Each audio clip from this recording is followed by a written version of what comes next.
these blue lines with the kind of the disclaimer on this map before? Yes, sir, they are. What is that? I don't know if you can read it from there. Actually, it's indicates bore casings located after the initial crime scene. All right, so these would be shell casings found after the initial Pharaohs. That's correct, sir. But the location on the map of where the additional shell casings were found, is that approximately where they were found to the best of your memory? Yes, sir.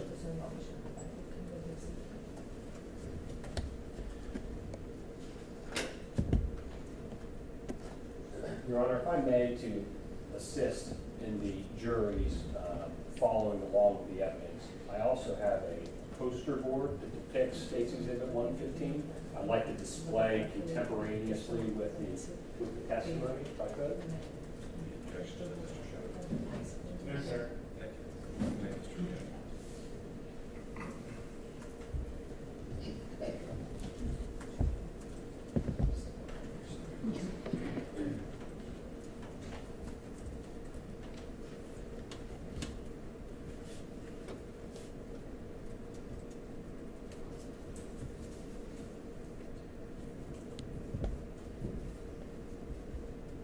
Just goes to show you, ladies and gentlemen, even with all the modern technology, we all still resort to the old-fashioned way of doing things.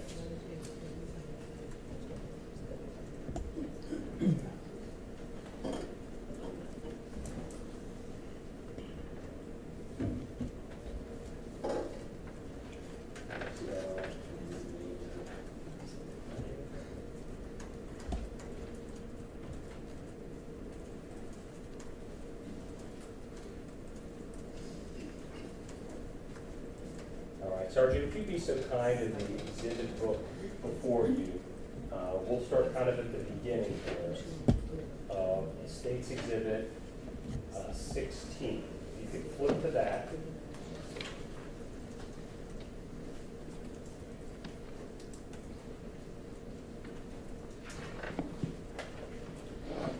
There, sir. And then after you've located State's Exhibit 15, maybe we'll kind of take these in chunks, but just kind of leaf through State's Exhibit 16 through, I won't do too big of a bite, but I'm confident you can follow along. 113. Yes, sir.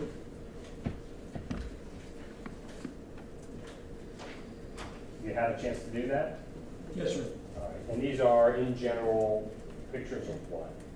That is pictures of the location of the crime scene, sir. Right. And these photographs, do they document the crime scene as it existed back on April 28th, 2019, and the kind of days that followed as the scene was being processed? That's correct, sir. And Your Honor, at this time, permission to begin showing some of the crime scene exhibits to the ladies and gentlemen of the jury, beginning with State's Exhibit 16.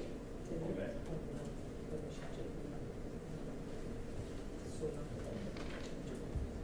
All right, Sergeant, you can use the screen still if that assists. I don't know. You can't see the screen. Okay. Let me move this, Your Honor. This is going to make it more difficult if they cannot see what we're talking about.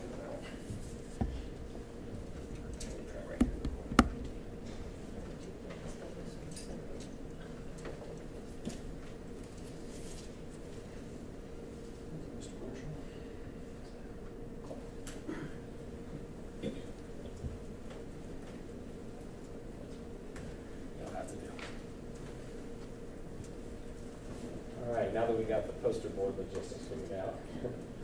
Sergeant, if you could, starting with State's Exhibit 16, just tell us what we're looking at here. This is a picture I took from the parking lot, building 4562, into the breezeway area, kind of leading my way into where apartment 154 is located. And so just so we're all oriented, I'm going to show you again State's Exhibit 114.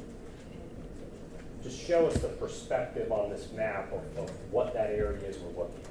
I would have actually took this photo generally somewhere in this location. Is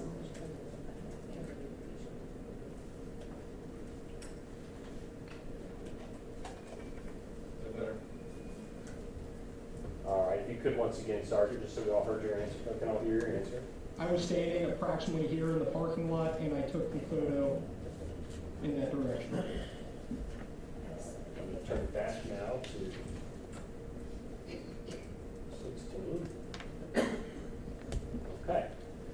so if you could, obviously there's some yellow tape up in this. Correct, sir. What is that? That's the inner perimeter of the crime scene, sir. And I know it's kind of hard to see in the photo, but I'll kind of circle them. Here on the ground, do you know what that is? Yes, sir, I do. And what is that? Those are placards showing the locations of possible footwear and shoe wear evidence that we saw at the scene. It's Exhibit 17.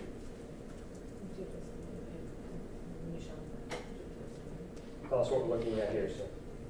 As I continue down the walkway into the breezeway, this is a general overall view of the exterior of the apartment into the breezeway, but it's locations that we found of shoe wear and footwear evidence. And as far as the tents here, these would be numerical, is that correct? That's correct. And was there alphabetic ones used inside, numerical outside? Correct, sir. This is Exhibit 18. Tell us what we're looking at here. That's continuing into the breezeway, closer photos taking in a western direction. And that's also the markers show individual footwear and shoe wear impressions. And I notice in this particular photograph, there appears to be a light that's down in the corner there. Do you see that? That's correct, sir.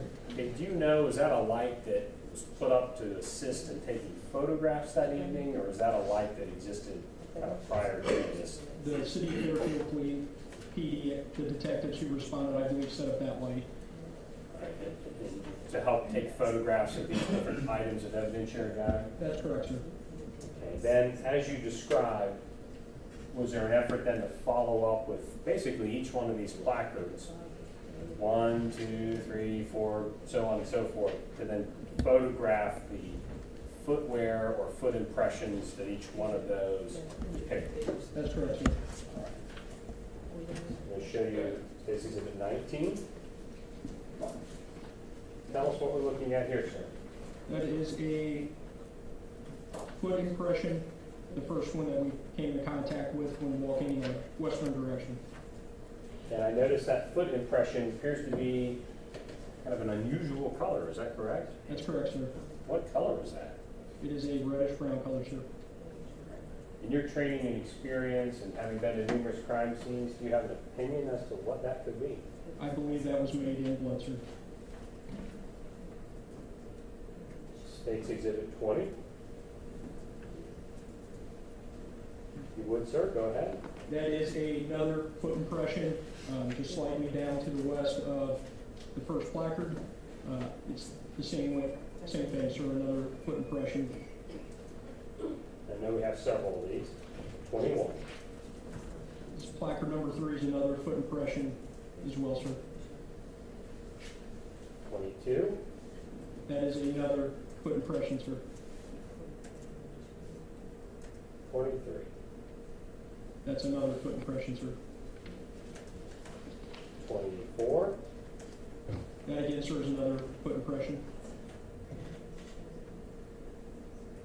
And 25. That is a foot impression, but it also had what looked like tread to a shoe or boot. And as we discussed, Sergeant, there were multiple kind of rounds, so to speak, of pictures that were taken, is that correct? That's correct, sir.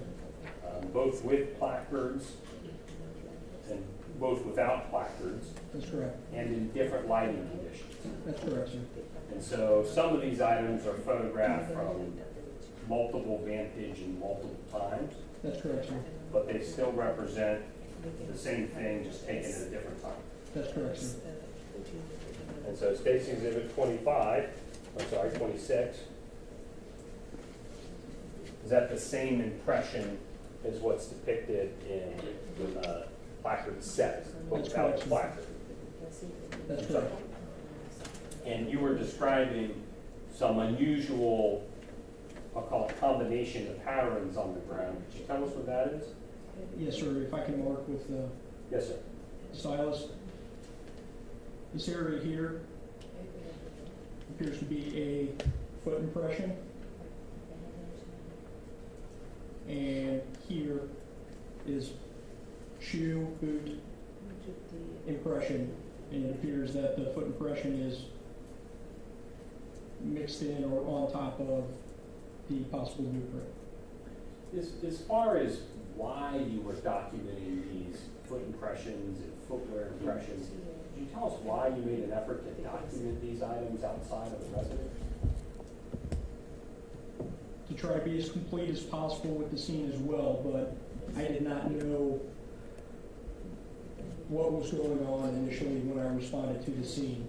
So I wanted to document everything to me that might have evidentiary value or seem out of place from residents that I typically go to.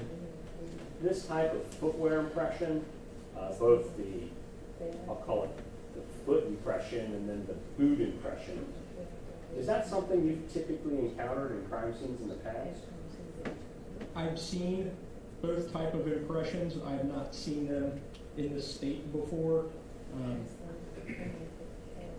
Have you seen them in blood before like this? No, sir.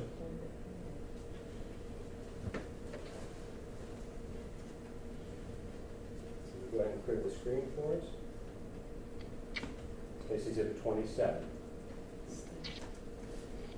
Yes, sir. That's another footwear impression on the concrete.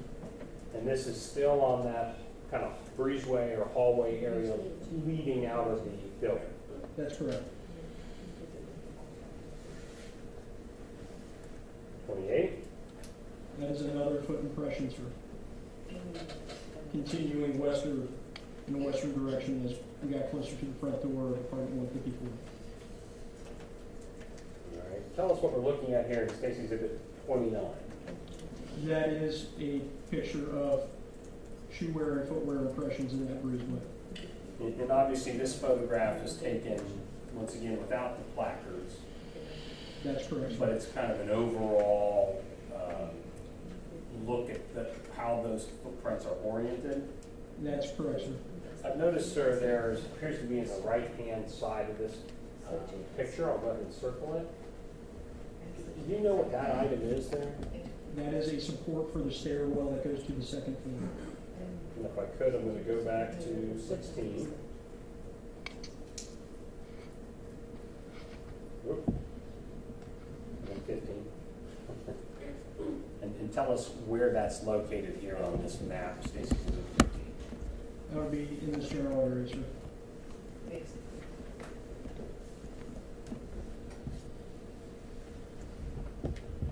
Stacy's exhibit 30. Tell us what we're looking at here, sir. That is a cluster of different foot and shoe wear impressions as you're approaching to apartment 154. And if you could, to assist in orienting the jury on where on the map 154 is, could you kind of circle the entrance to 154?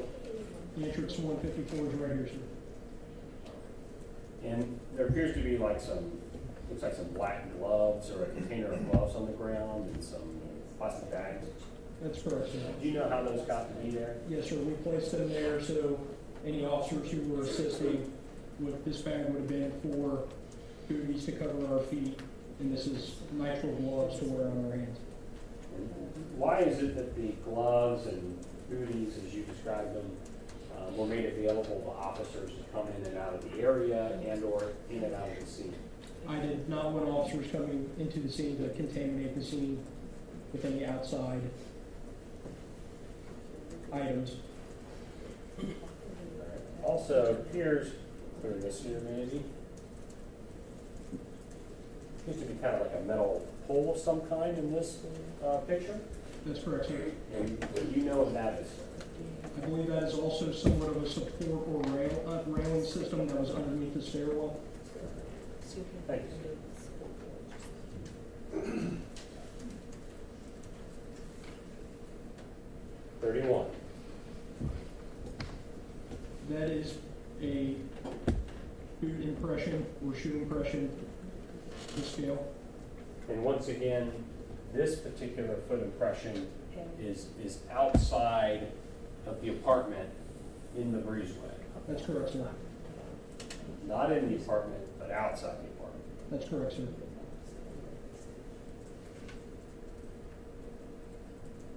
32, That is foot impressions outside of the apartment as well in the breezeway.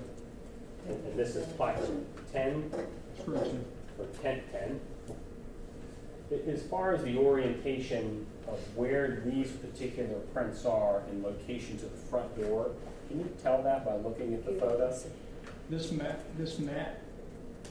is the front door mat for apartment 154. So this is leading into the crime scene. That's correct.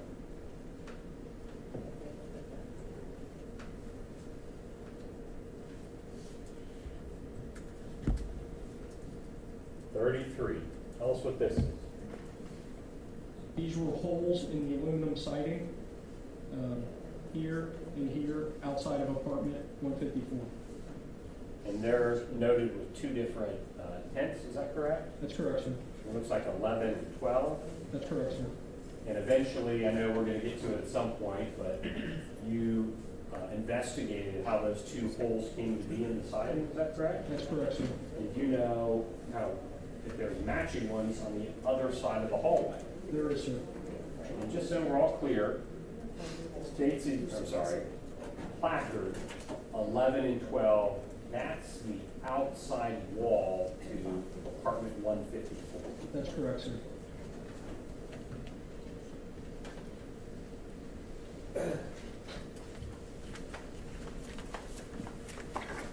This is exhibit 34. Tell us what this is, sir. Has a hole in the aluminum siding outside of apartment 154. And 35. That is a hole on the outside siding of apartment 154.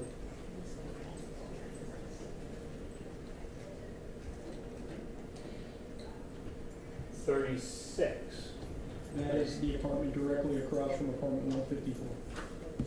So kind of same thing, just to make sure we're all oriented here. This is the apartment right across the way from 154. So out the front door here on the other side of the breezeway. That's correct. And in this photo also it appears there's that stairwell depicted that you described earlier. That's correct, sir. And just kind of circle that for us so we're all kind of following along. The stairwell is here. The location that you would have seen the bag and the gloves would have been right down here. And also that, I think you described it as like a metal railing or support rail. That's correct. That's also depicted in State's Exhibit 36. Yes, sir. Please, thank you for highlighting that for us. State's Exhibit 37. Tell us what we're looking at here, sir. Here's the front door for apartment 156, and then other holes located here and here. And so, once again, to orient everybody, there's 11 and 12 on one side of the hallway, and 13 and 14 on the other side of the hallway. That's correct, sir.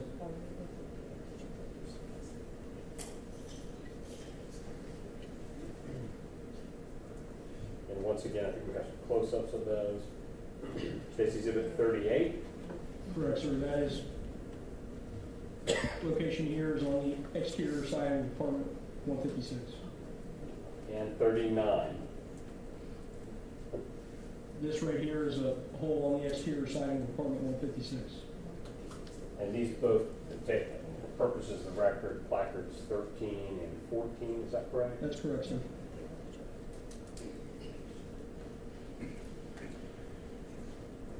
State's Exhibit 40. Tell us what we're looking at here, sir. This photo was taken from the end of the breezeway of apartments 154 and 156. This would have been pointing towards the parking lot.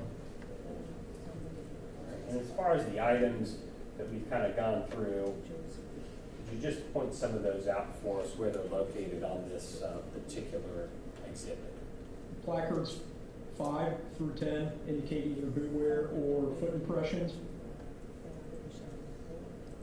Once again, this is apartment 154, apartment 156, 11 and 12 are exterior holes from apartment 154, and 13 and 14 are holes in the siding on the exterior of apartment 156.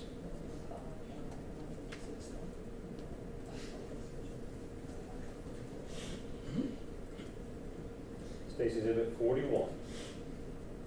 That would be the exterior patio area of apartment 154, including the sliding glass door here.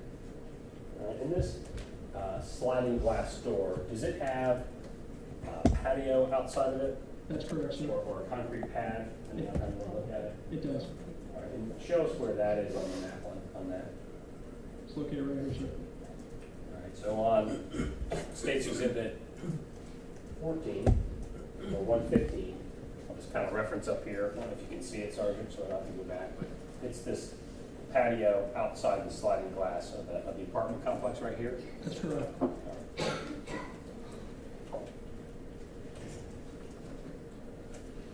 This is at 42.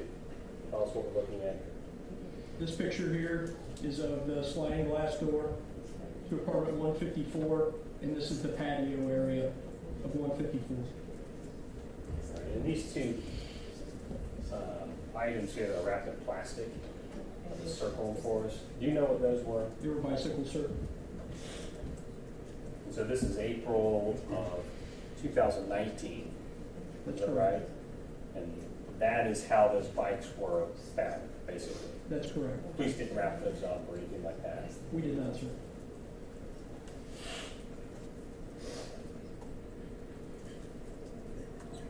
All right. 43. 43 shows the cluster of footwear, or foot impressions and foot impressions in this area here, and this is the front door mat for apartment 154. And if you could, I'm sure the jury can see some of this, but could you circle kind of where some potential footwear impressions are and where some of the footprints that you've described are located on this exhibit? Foot impressions, this appears to be a cluster of foot impressions, another cluster of foot impressions, as well as in this general area here, and then this appears to be boot impressions here.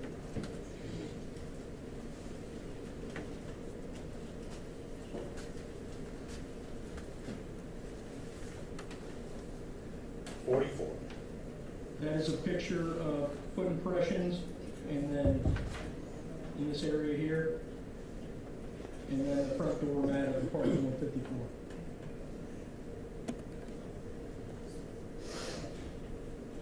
All right, fairness, Sergeant, we're gonna go inside. So the interior of the apartments, we're gonna go through that now, okay? Yes, sir. All right, State's Exhibit 45. Yes, sir. This is a picture that I took standing from the exterior of apartment 154 facing into the entryway of the apartment. And as far as how it appears, this is how it appeared to you when you started documenting the scenes. That's correct, sir.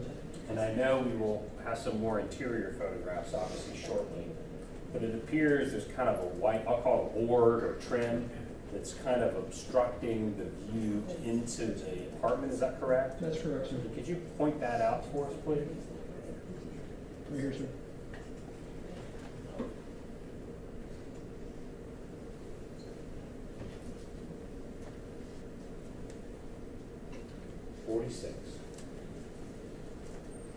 That is the front entry of apartment 154 as it transitions this area into the family room, living room area of the apartment.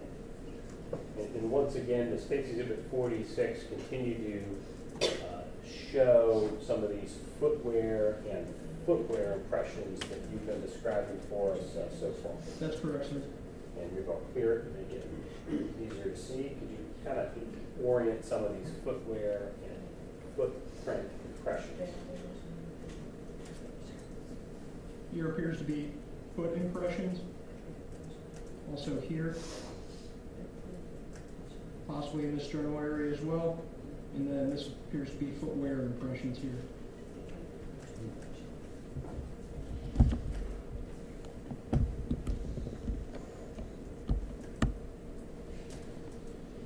Stacy Exhibit 47, oh, before I get to that, I'm sorry. It appears there's some placards that have transitioned from numbers to letters inside, is that correct? That's correct, sir. And just kind of orient us on where those are located on this particular exhibit. Placard G, and then there's another placard right here. All right. Initially, when you began to process this scene, had each victim been formally identified at the time that you arrived to begin the processing of the scene? They had not been, sir. And did that take some period of time to kind of firmly establish what family member was which before identification was officially made? That's correct, sir. And that took place kind of ongoing as you were working the scene? That's correct, sir. So in light of that, were the victims labeled as well with letters that just distinguish the letters until identification could be made? That's correct, sir. And so some of the items that were collected, did they also kind of reflect the initial lettering of the victims They did, sir.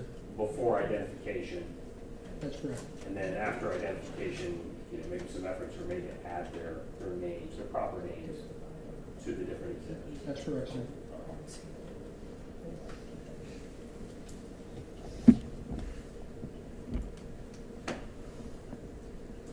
It's exhibit 47. Tell us what we're looking at here, sir. That is a picture as I was entering into the residence.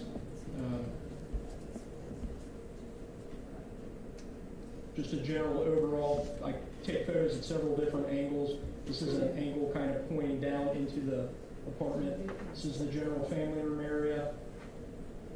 And this kind of leads back to the hallway, kitchen area of the residence. And in this particular exhibit, two of the tents or placards that are visible, particularly the A and B placards, That's correct. are those placards that were placed to designate the victims initially? That's correct, sir. And A later came to be identified as Parmjit, Parmjit Kaur, yes, sir. and B later came to be identified as Amarjit. That's correct, sir.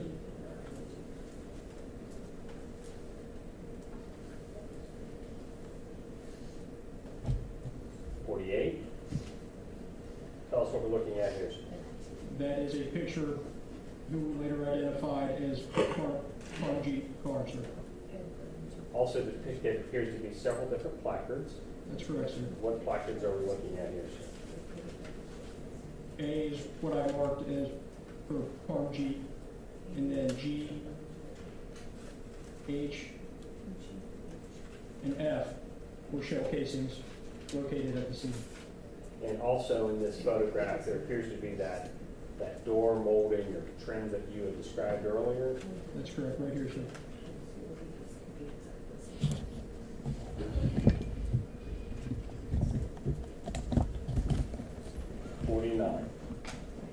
Tell us what placard or tent G is denoted. G was a shell casing that was located by Parmjit. And this would have been by her knee. And that was later collected. That's correct, sir. Case exhibit 50. Placard number E shows another shell casing. This would be the front door here, and it was located in between a pair of shoes that were in the entryway of the apartment 154.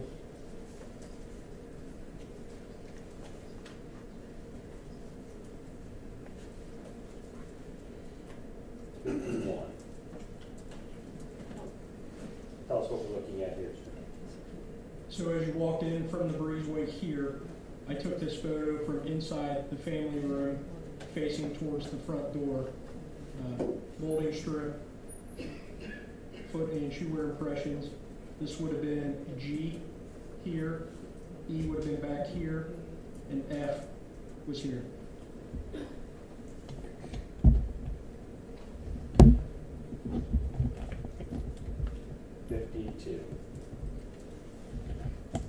This is a picture of Parmjit. This would have been taken in the middle of the family room, facing towards the front door here. This is placard H, which was another shell casing, F, a shell casing, and E, a shell casing. It also appears that area that you described as like the kitchen and kind of eat-in area is also displayed in Stacy's Exhibit 52, is that correct? That's correct, that is here.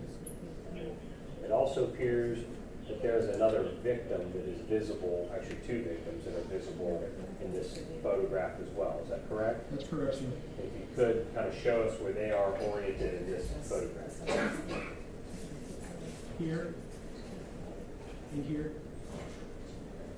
And that's Amarjit at the bottom, This is Amarjit here.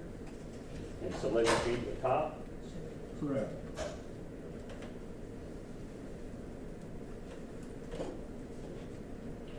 '53. That is a close-up view of placard F, showing a shell casing that's on a shoe rack. This would be next to the wall to the kitchen. The front door would have been in this general direction. Kitchen is right behind the shoe rack.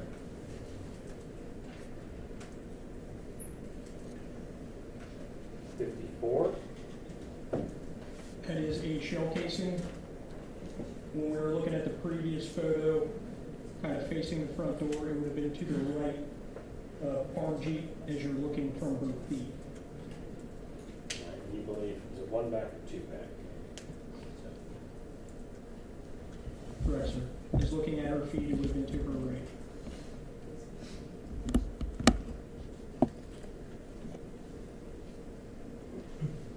'55. Tell us what this is. So I do not move, when I go to a crime scene, until the coroner says that I can move or start looking for evidence. I don't move evidence, I don't move anything at the scene.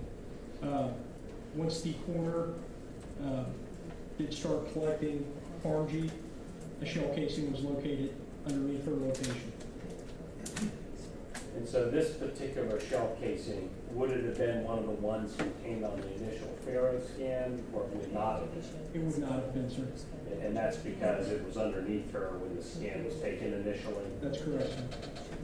And so here, obviously, I think we all know what that is, but for purposes of the record, the large black bag that's at the top that states Exhibit 55, what is that? That is a coroner's bag that contained Parmjit. This particular shell casing was collected, correct? Correct, sir. That doesn't necessarily have a call it a placard or a tent designation because of the timing of when it was found. Correct. I had the Faro scan completed prior to the coroner's office arriving at scene.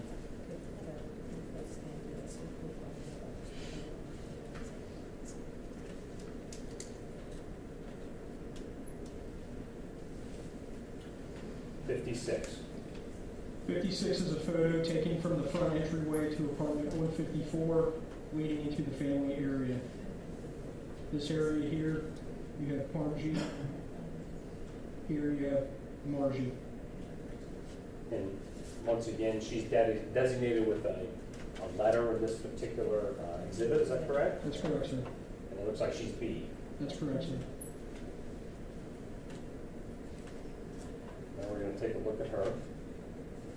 Actually, we're going to take a look at the front door. 57. That's correct, sir. Tell us what we're looking at here. This is the front door of the residence from the family room facing towards the breezeway, sir. And in this particular exhibit, it appears that mold or trim door that you've been describing for us is attached somehow, is that correct? That's correct, sir. And if you could highlight that for us. Here, sir.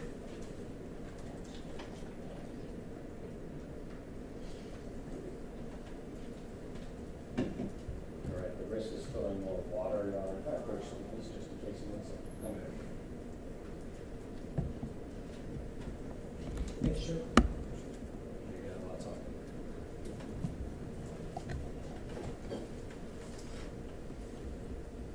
Both of us.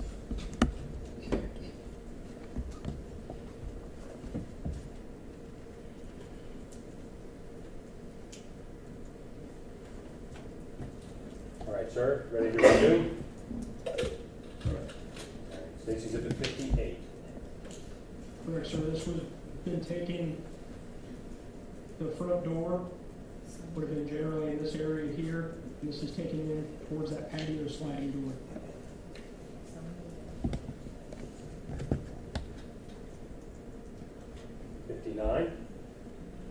That is another photo taken just inside the entryway, facing towards the patio, and this is of the general family room area. 60.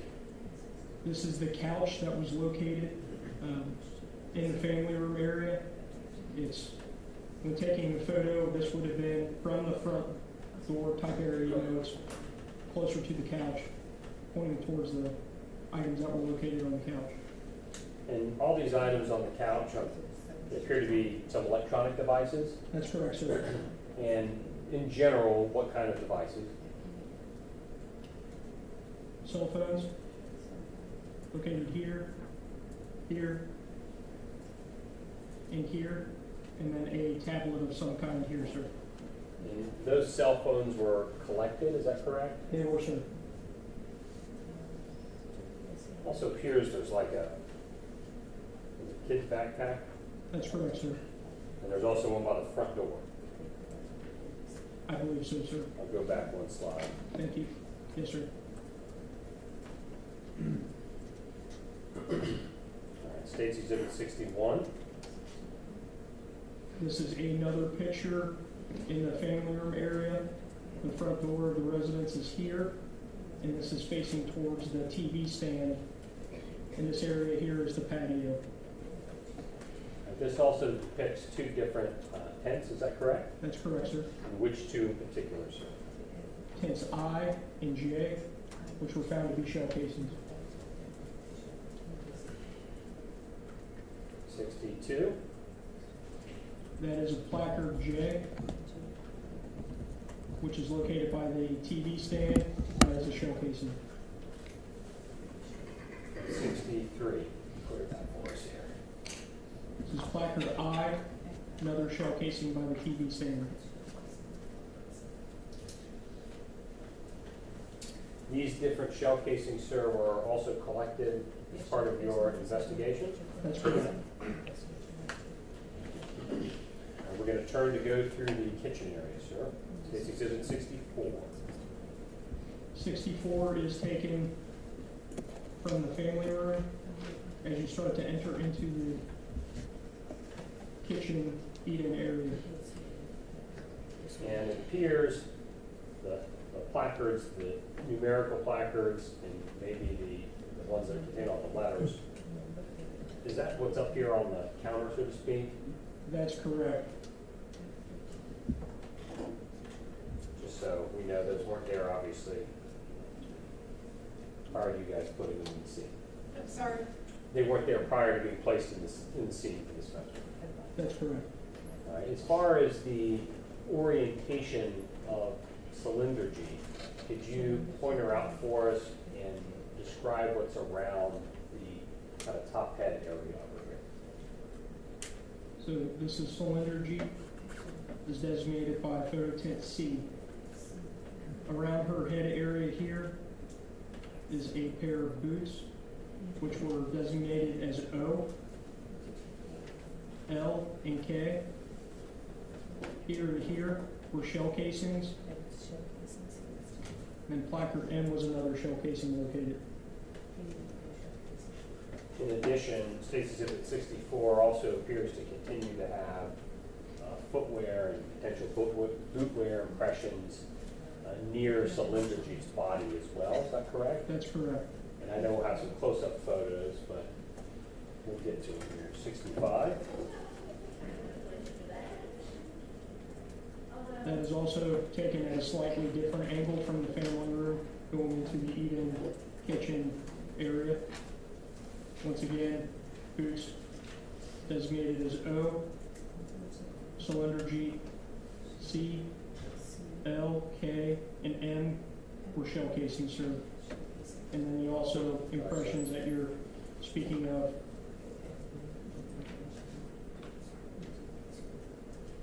all in this general area.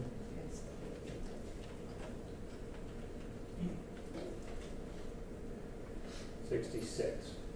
That is a picture of the countertop. As you can see here, that would have been the general area of Shalinderjit, and then this shows the actual countertop. This is their stove, and this would have been placed here by officers. 67. 67 is from the family room as you start to go down to the hallway. Coming into here is the eat-in kitchen area. You'll see C that I used to identify Shalinderjit. O is boots. L and K are shell casings located at the scene. And all in the general area are footwear, foot impressions and boot impressions. And these boots that are contained in State's Exhibit, or I'm sorry, in Placard Co., these boots they're at the scene. Correct. These aren't officers' boots. These were items that were left and collected at the scene. That's correct, sir.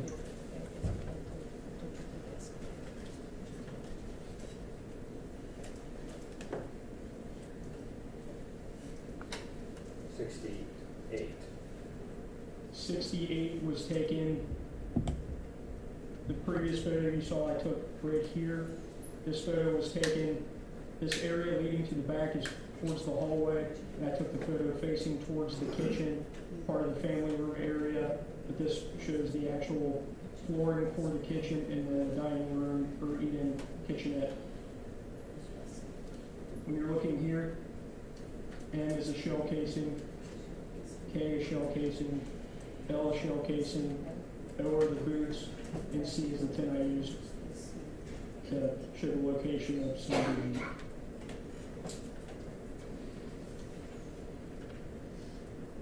69.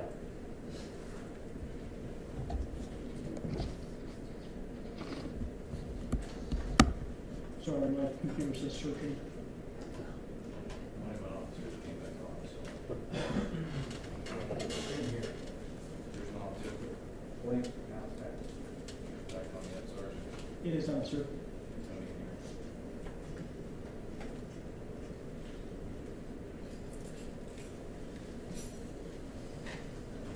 It's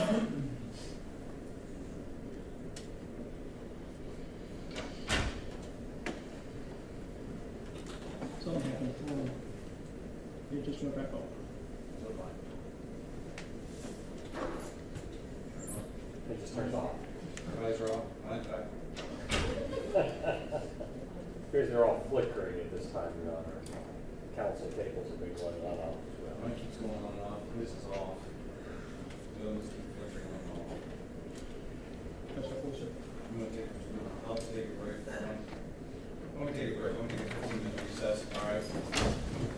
Once again, we're on the same admonition, the court tonight, discuss the case amongst yourselves, not but discuss presence. Take about a 15-minute recess, try to get our technology issues resolved. We'll be back in about, how's that? All right, thank you all. All rise, court's in recess.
Hey,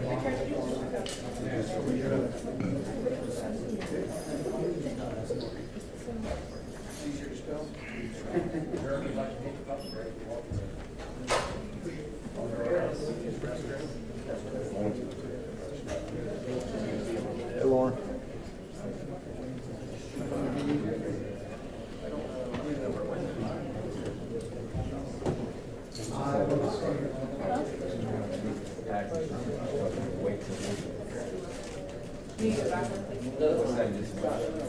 We can take it. You want me to grab it?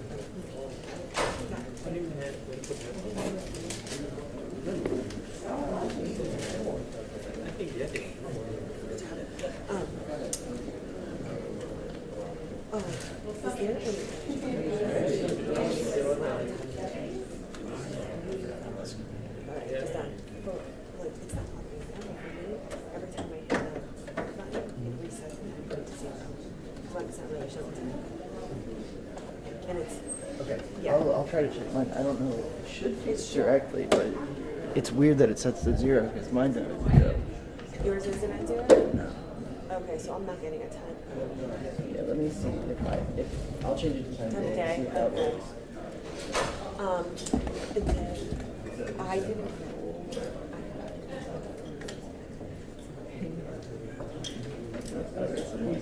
Thank you. I shut them a couple of times. I know, and I remembered it was so I'll roll it. Thank you.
Breaking it.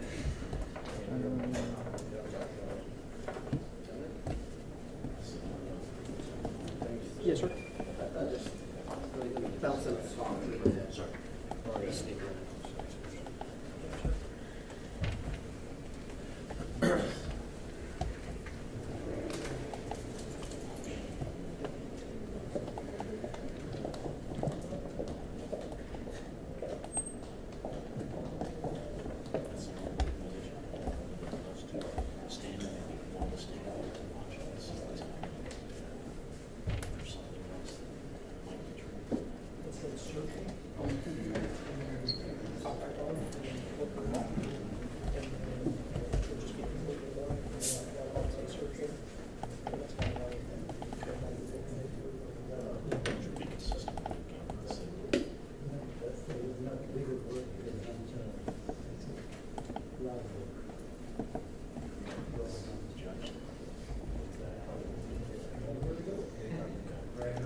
Where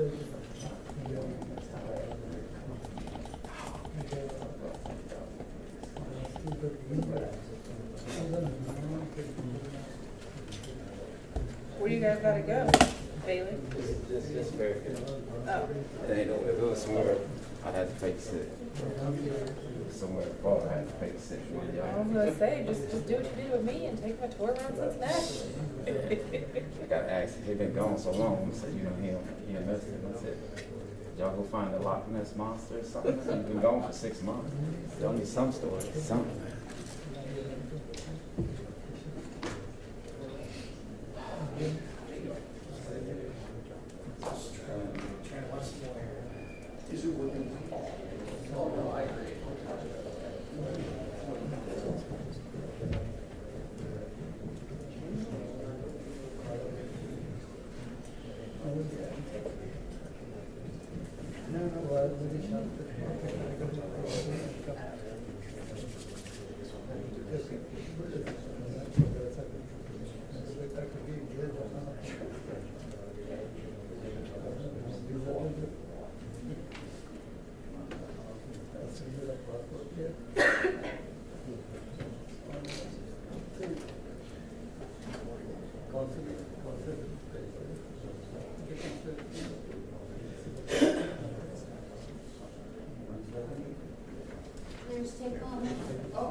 All rise.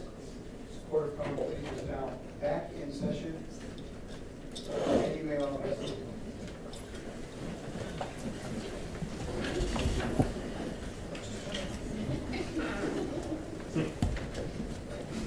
Thank you very much, ladies and gentlemen. We are back on the record with several hours seeing as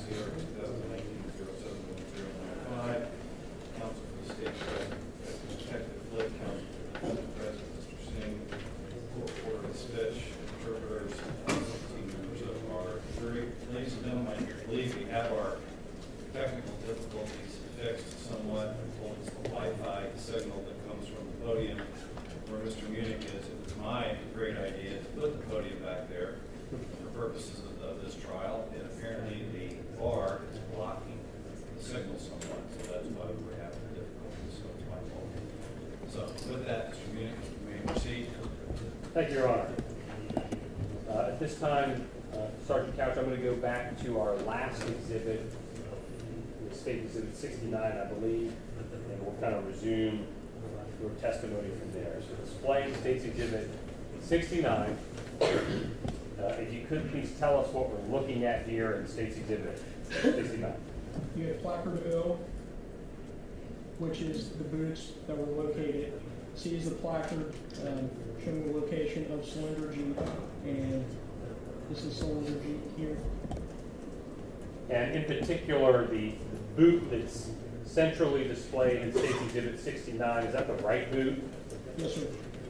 And I noticed the bottom of the boot appears to have some kind of discoloring on the bottom of it. Is that correct? That's correct, sir. Okay. As far as what that is, do you know what that is? For my opinion, it's blood.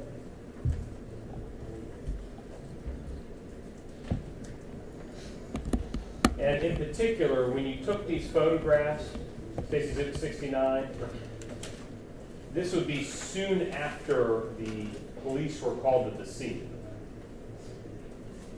Correct. This isn't days later, this is within hours. Yes, sir.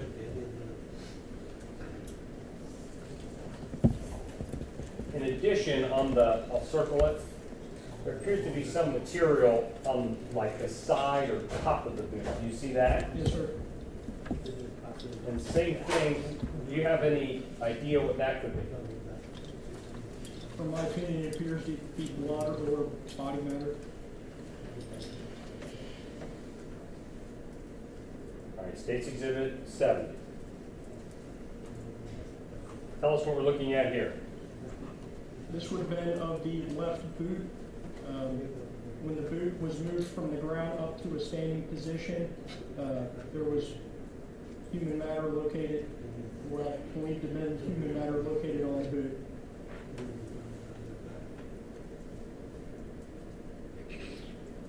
State's Exhibit 71. 71 is shell casings L and K.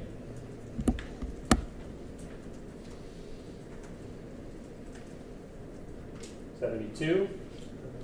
The zoom in of shell casing K. And just to kind of reorient everybody, these would be two shell casings that are located in that kitchen area near Shalinderjit's body. That's correct. This would be the leg for the kitchen table here.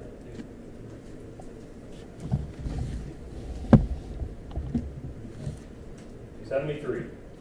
This is shell casing M. There's a kid's tricycle or scooter. This would have been located kind of on the corner of the kitchen table.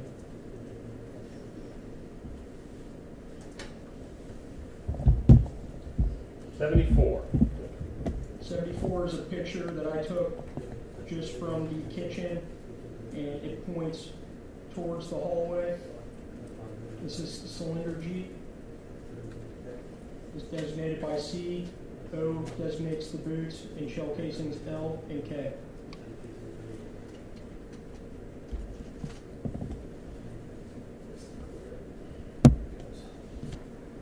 In addition, it appears on the far wall, there is some kind of red markings on that wall. Is that correct? That's correct, sir. Okay, and do you have any idea what that could be? Appears to be blood spatter, sir. Okay, 75. That's correct. Tell us what this is. This is a picture of the hallway wall facing, I took the photo from the kitchenette area towards the wall. And this would have been a wall that I believe is on the other side of bedroom number 1. All right, and these little, I'll call them markers, I'll kind of circle them here. Were those placed there by officers, or were those there prior from the homeowner? They were placed there by officers who conducted the Firearms scan.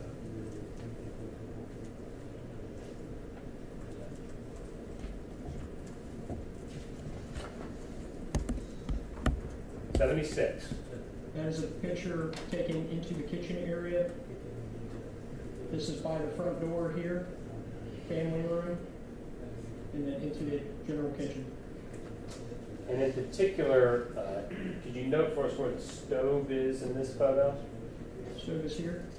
I know we have some close-ups in a minute, but describe to us what was on the kitchen stove. There was 2 pans, here and here.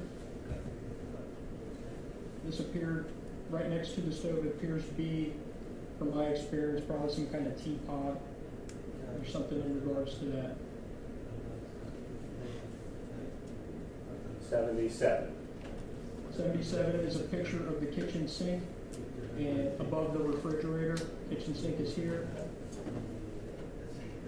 Refrigerator, and then this kind of points into the laundry room, storage closet here. Anything in the kitchen of evidentiary value that you collected? On the floor, I believe I did collect equal swabs of a stain located on the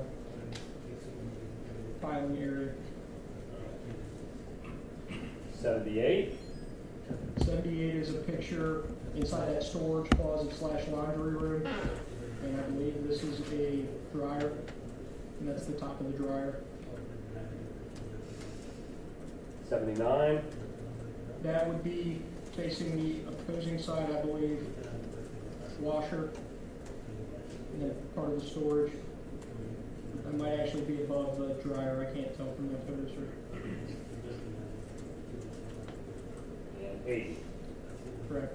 So the previous would have been from the dryer, this is of the washer, and this is other storage compartment areas, washer here.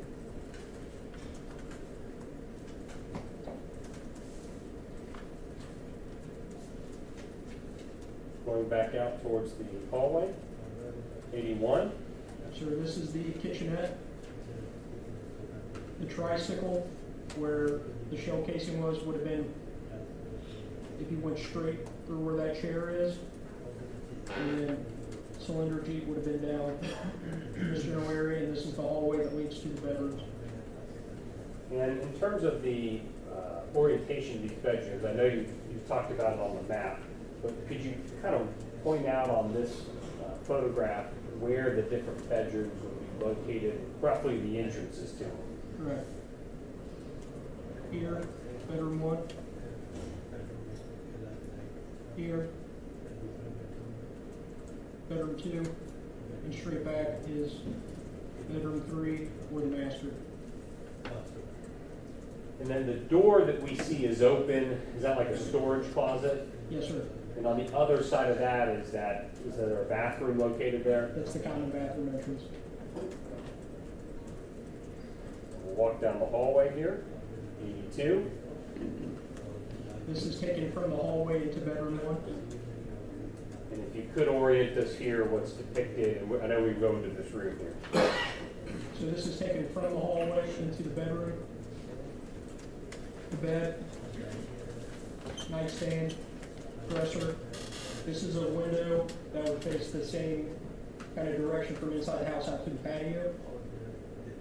And soon seen here is marker D.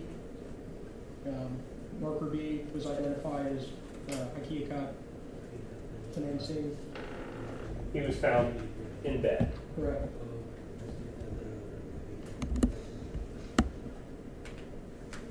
Stacy's at 83. Those are pictures of foot impressions in the carpet. This is the entryway to the room, closet. It's kind of pointing from the entryway. There's a little wall here. As soon as you step out, this is the corner of the bed. The bed goes all the way down to the wall.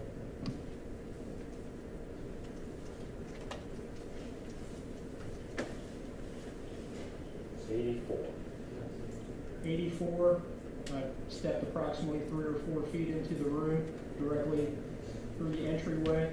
And this is a overall photo of the bed in bedroom 1, nightstand, and the dresser, and then the window leading out to the rear patio. And if you could just highlight the location that the Hakikat was located in. The Hakikat would have been under these blankets here, with photo 10 feet.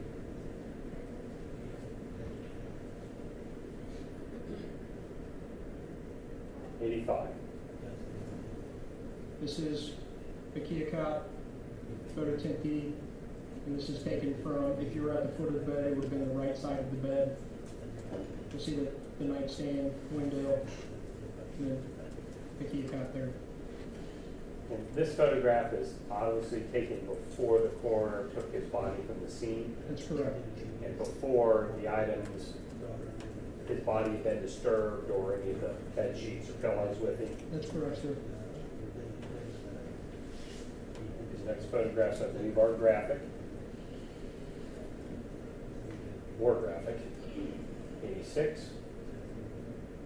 Yes, sir, that's a closer view of the Hakikat. 87. Even closer view of the Hakikat upper torso area. And this location of his body, the position he is in, this is the position he was found in. Is that correct? That's correct, sir. Has not been moved. Photograph is in place. Correct, sir. His arms tucked up next to him Yes, sir. and the blankets pulled up. Correct, sir.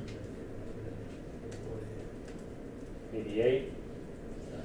Hakikat, his head, and then blood spattered in this general area here, and then the window.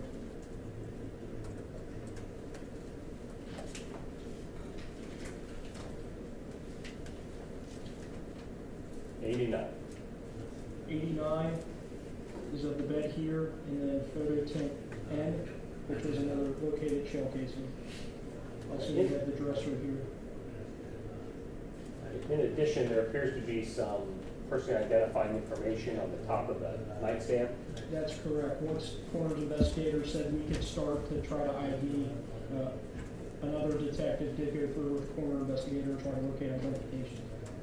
All right, and that's why his driver's license on top of that wallet. That's correct. In addition, appears to be a cell phone. That's left there until collected. Correct. And once again, this would be taken as part of that Faro scan process where the shell casing in is on the map. But any additional shell casings that are found after the bodies are moved would have been added after the Faro scan was complete. That's correct, sir.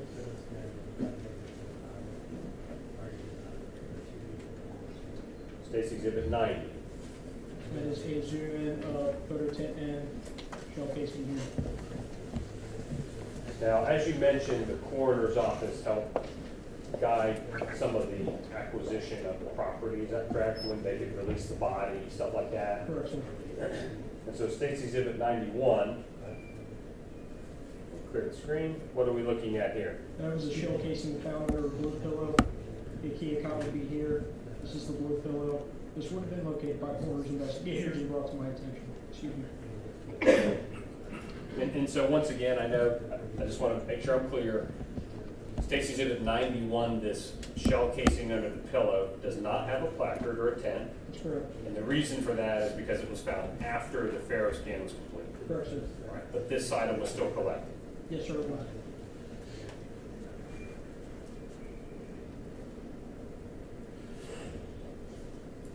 '92. This is a shell casing located in the windowsill here. This is the dresser. The bed would have been facing that in that direction.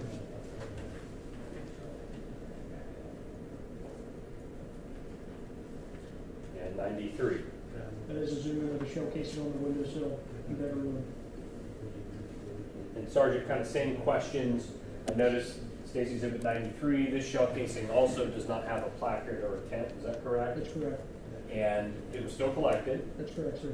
but it wasn't designated because it wasn't found until after the Ferris scan was complete. Correct, sir. I mark what I can visually initially see, and then we continue to search and progress in the search. And so this would also be one of the shell casings that's picked it on the map that was added after the Ferris scan was complete. Correct, sir.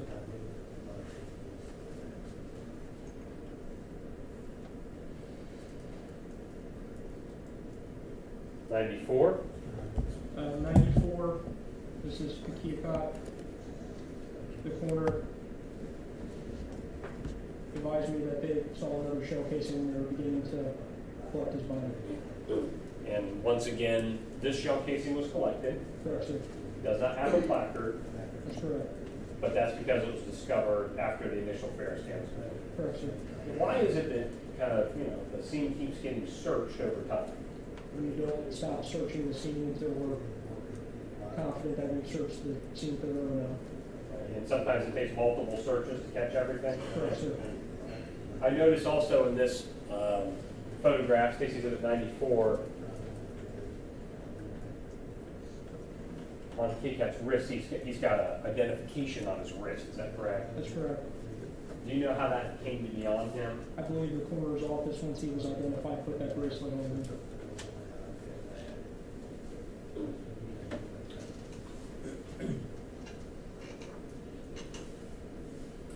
95. This would be from the corner of the bed facing into the room. I believe this is a prayer table, and then the nightstand and window.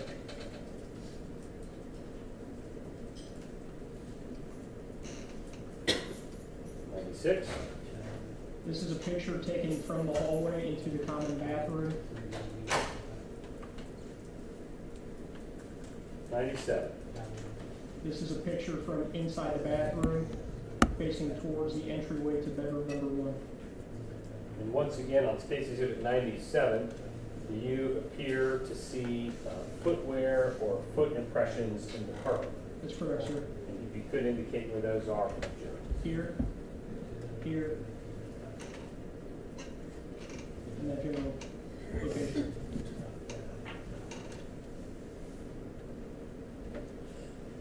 '98. That is from hallway to the bathroom. And that is another foot impression.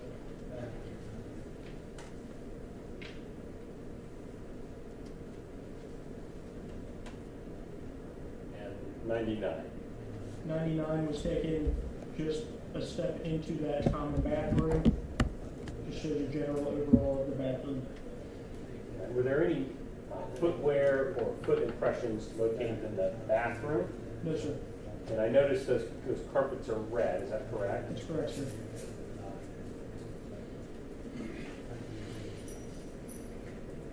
$100, you can tell us what we're looking at. This would be the door to the common bathroom, entrance to bedroom 1, and then the spaces down the hallway towards the family room area. The front door would be here, Parmjit here.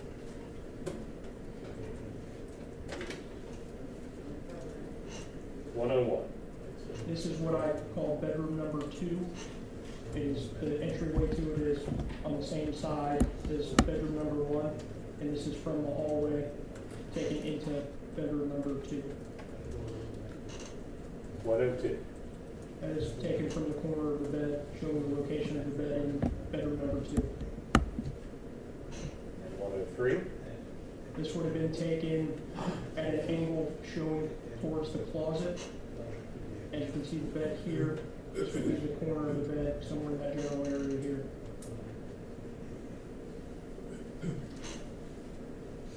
$104. Literally changed the angle of my camera to try to capture the top of what was in the closet in bedroom number 2. 105. This is the entryway into bedroom number 3, which I consider the master bedroom. That was taken from the hallway.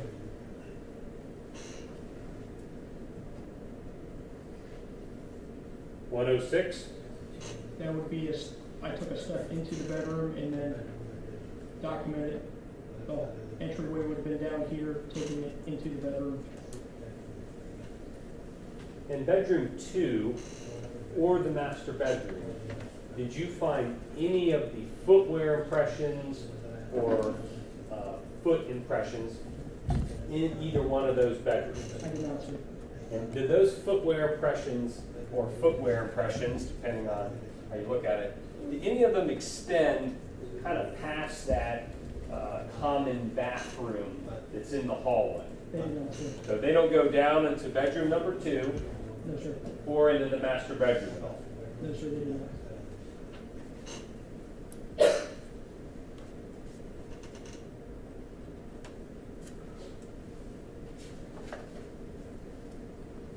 $107. 107, entry to the bedroom number 3 would have been down towards, this is a picture of the beds that were located in the bedroom. And then this window would have been on the back side of the apartment, kind of patio area.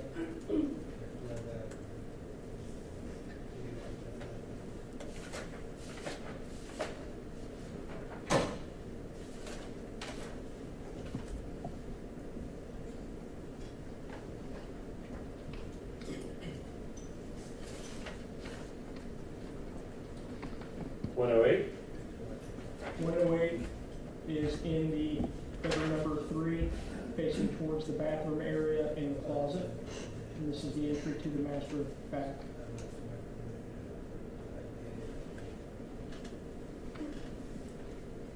$109. I was taken from that hallway area that you saw in the previous photo into the bathroom. $110. That is a picture in the master closet. It would have been taken right by the entrance of the master closet. $111.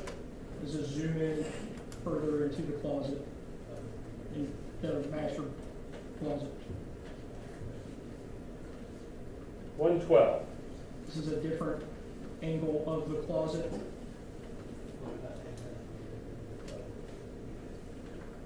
And $113. As a general overall photo of the floor of the closet.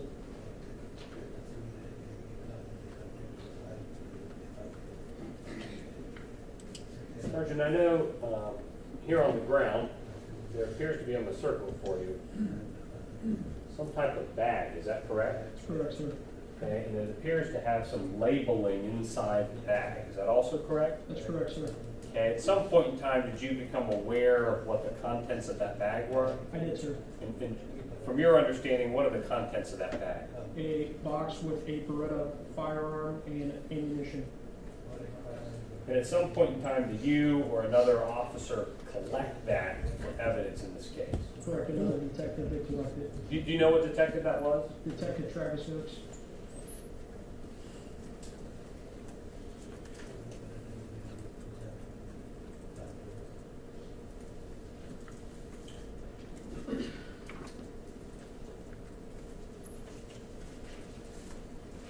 Now, these different placards and locations, as we've been discussing, they were mapped in terms of where they were located on a crime scene. Is that correct? Correct. Crime scene map, I'm sorry. Is that Yes. correct? And prior to coming into court today, have you had an opportunity to look at the crime scene map that's generated in part with some of the photographs that we've displayed, to kind of orient where they are inside the residence? I have, sir. Okay, and does that map fairly and accurately depict the location of these items that we've been talking about? It does. But in fairness, they would be the items that were located at the time of the Faro scan. Correct. And so these additional shell casings we've been talking about would be, they're added to the scan and the map at a later point in time. That's correct, sir.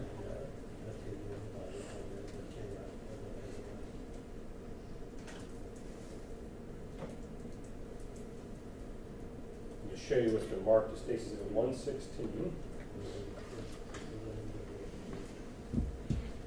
All right, I know it's really small for right now, but just kind of tell us in general what we're looking at. This is an overhead view of the apartment 154, the breezeway leading up to it, the neighboring apartment, and like I said before, an overhead view of the stand that where I placed photo tints. All right, let's see if I can get this to work here. 1 second. Let me show you 116 again.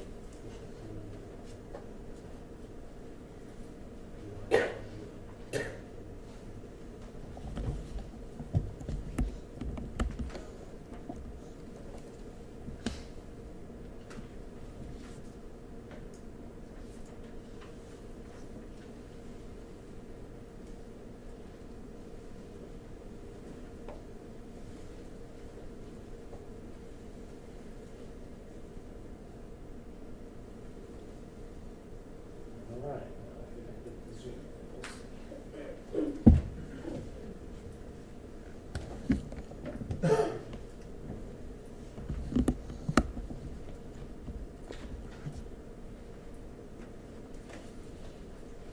All right, we'll start kind of in the bottom left-hand corner of that scene map with the photographs.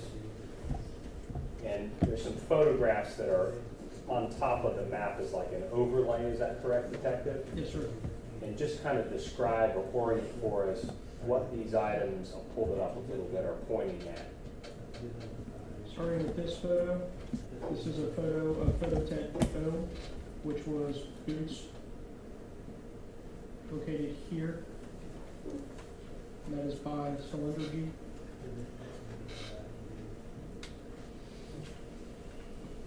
All right, and so these basically, these arrows from the photos, do they point to particular locations? They do, sir. Let me get the screen blank. All right. As mentioned, kind of once again, in fairness, in the middle of the screen here, there's this disclaimer, I'll call it, about the shell casings found after the Faro scan. Is that correct? That's correct, sir. All right, in particular interest,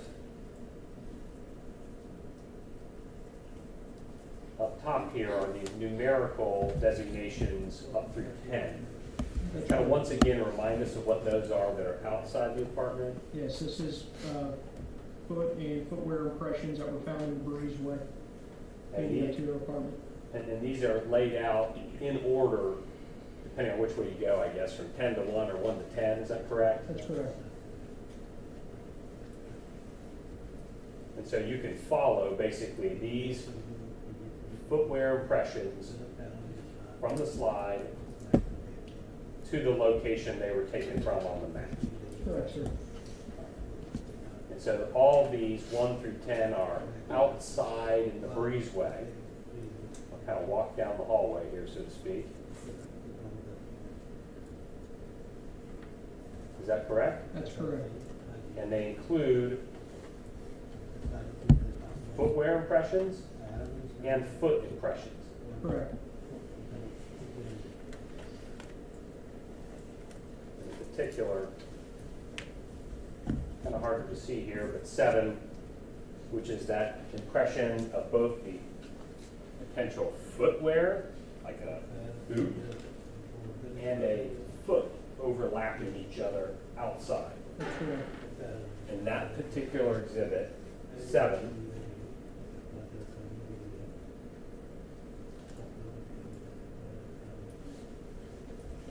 is located out here near the stairwell.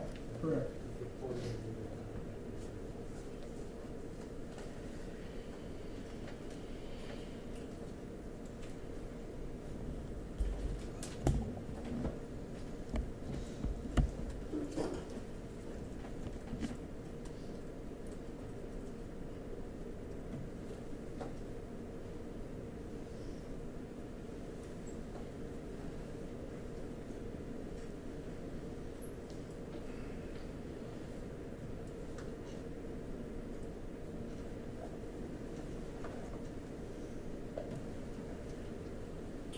All right, in addition to processing the inside of the apartment, there are some items outside the apartment that you tried to photograph, is that correct? That's correct.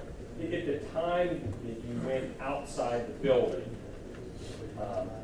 did you have an idea what you should be looking for, or what items may be of evidentiary value? Sir, at the time, I didn't have information. And so when you took some photographs, did you try to note specific things that may later become of evidentiary value? Yes, sir. Like what?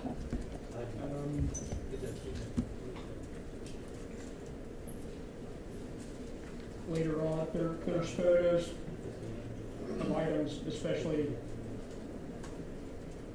in a corner here, were located what appeared to be blood on the corner, which had been photographed initially but collected on secondary research. So we're going to get to some of those, in addition to their like vehicles and stuff in the parking lot that you also kept in the photograph. There was, sir. I photographed every vehicle in the initial parking lot in this area. And I would assume that a crime of this magnitude, police response, people aren't just allowed to drive their cars away from the scene. That's correct. And so they would have been photographed as they were parked the night in question. Correct, sir.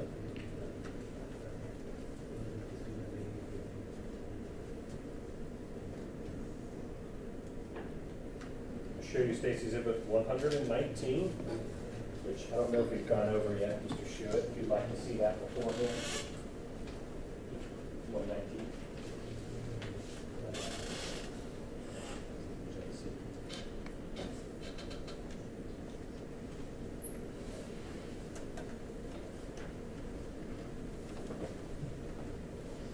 Here's the council has waived off the opportunity to view. If you could look at State's Exhibits 119 through 121.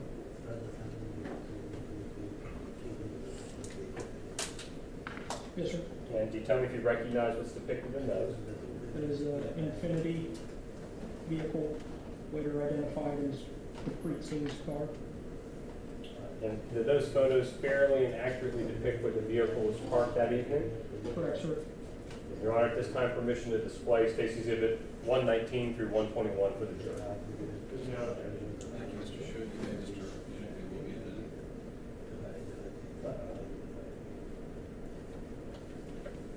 There it goes. All right, if you could, Detective, orient us here what we're looking at. When you're looking at, this is the front of Hakikat Singh's vehicle. When you look across, here's the building number for 4562. This is the breezeway. What can be seen in this front door, I believe, is apartment 153. Farther down is apartment entry to 154. All right, and at the time that you took these photos, did you know this was his vehicle? Sir, I did not. This was prior to searching the And residence. kind of walking through here around this vehicle, the few photos you took of it. 120. Tell us what we're looking at, sir. It's a side view of the vehicle. If you continued in that direction, that would be the breezeway, the building 4562. And in the background, it appears there might be some emergency vehicles. Is that correct? That's correct, sir. Okay, and I note the time on this photograph would be accurate for when it was taken, so a little bit after midnight the next day. That's correct. And I guess I don't want to be confusing here. Crime happened on the 28th. Correct. Police responded the same day it was reported. That's correct, sir. Then probably had a long night, a couple days, but you stayed past midnight as you were taking photos of the scene. That's correct, sir. So same night, just the clock flipped over. Correct, sir.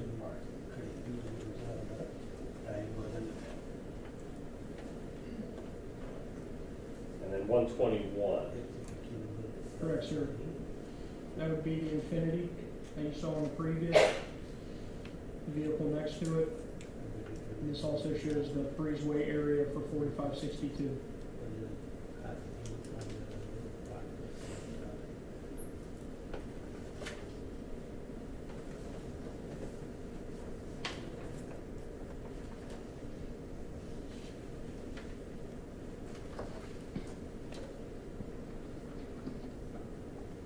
We'd like to have the lights back on this time, right?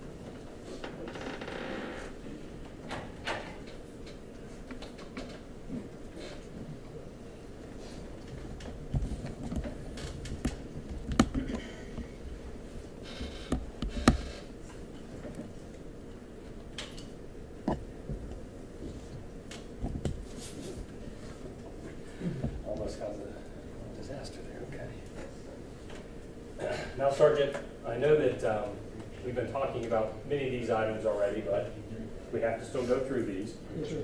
The items that were designated with placards at the scene, were they later collected by you or other officers? That's correct, sir. Okay, and as part of that collection effort, could you describe how they were collected? And then we're going to start going through some of the items. When I collect shell casings, I will use either tweezers or a sterile swab, the wood portion of a sterile swab. And what I'll do is actually, in this case, I use tweezers, and I'll use one of the arms of the tweezers to go inside of the shell casing, pick it up and place it in a box, a small cardboard box. Permission to approach the witness, Your Honor? May? And for convenience, could I deliver several items at once? You may. Thank you. And for convenience, you don't have to ask.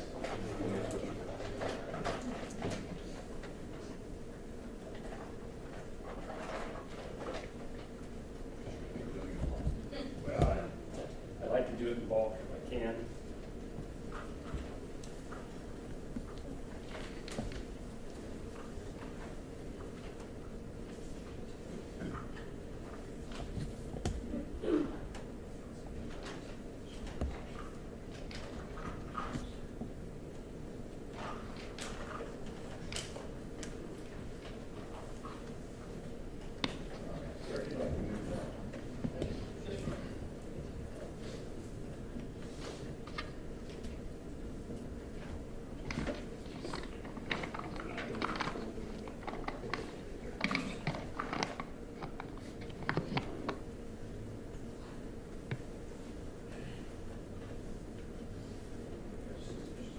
Thanks, sir.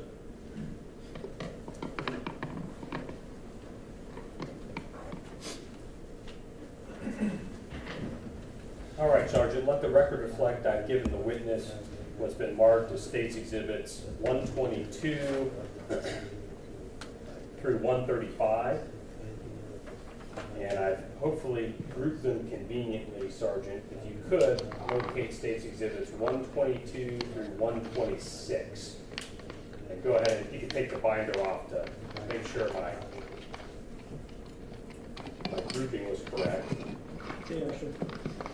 All right, and beginning with just State's Exhibits 122, could you tell us what that is? 122 is shell casing G. Right, and how do you know that? We marked it on the actual property tag as shell casing G. All right, and if you could, this is probably the first time many jurors have seen a property envelope with a label on it. Could you just kind of hold it up and show them where that is located? Thank you, sir. On the property tag itself, it actually states shell casing G, and I can actually see my handwriting on there also stating that it's shell casing G. All right, it appears to be sealed, is that correct? That's correct, sir. And why is that? To show that it's not been tampered or altered. It also appears that that item on the outside has like a barcode on it, is that correct? That's correct, sir. And do you know how that came to be placed on the packaging? This appears to be the barcode for BCI, And what's BCI? Bureau of Criminal Investigations for the state of Ohio. And do you have any idea what they would have to do with looking at that shell casing? BCI is the lab that we use to send evidence to be tested for a variety of different things. When you send items to BCI, do they typically get that type of barcode placed on the outside of the envelope Yes, sir. to keep track of the property, I guess, at BCI? Yes, sir. And then after analysis, do those items get picked back up or come back to the police department for safekeeping? Yes, sir. Thank you, sir. You go ahead and sit back down for me. If you could, do you have a pair of scissors with you? Yes, sir. All right. If you could, go ahead and cut open State's Exhibit 122 for me.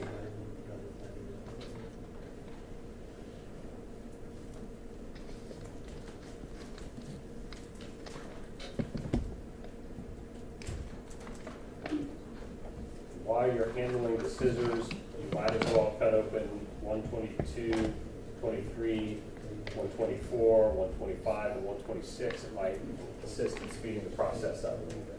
Yes, sir. purposes of the record, all of these exhibits were shown to Mr. Shuitt prior to being handed to Sergeant Couch. They were, Your Honor. Any objection to their admission, Mr. Shuitt? There is none. Thank you.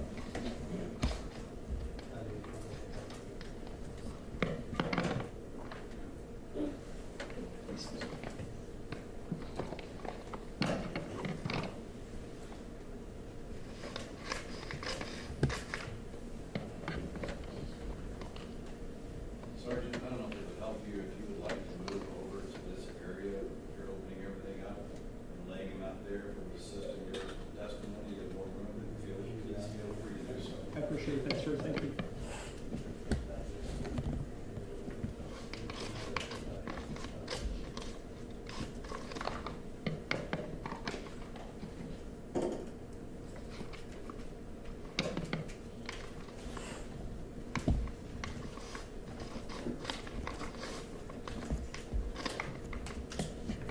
So I had open 122 through 126.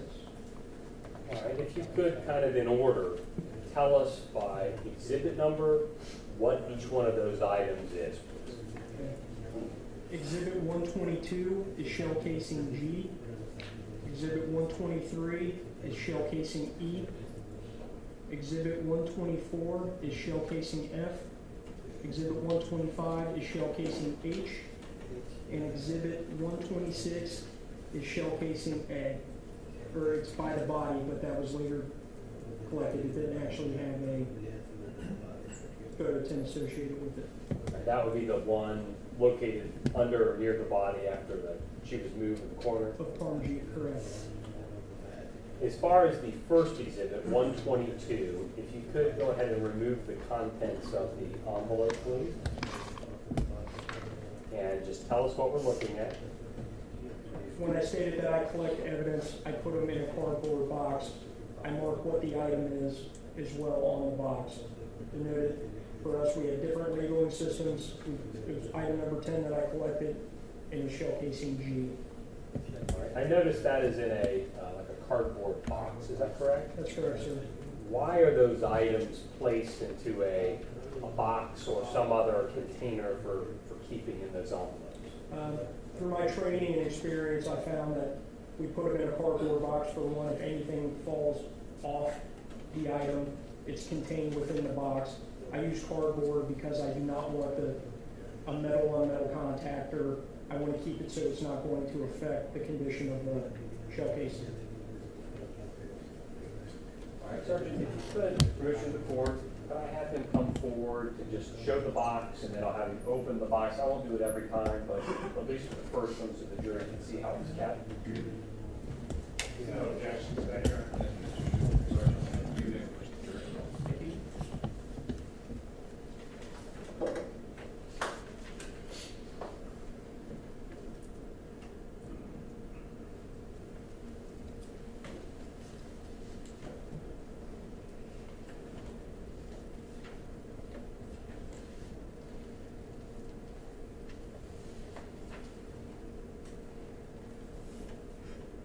And then when you reach the end here, Sergeant, if I may, while you're down here, save a trip, go ahead and open the box for, and if you could place the contents into your gloved hand, I would appreciate it.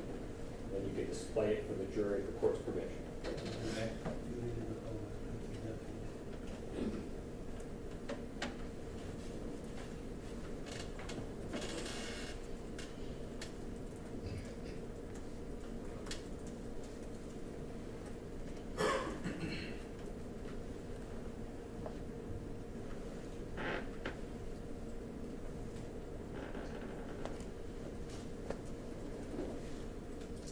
Thank you, Sergeant. And at your convenience, you can go ahead and place that back in the box and place the box back in the envelope.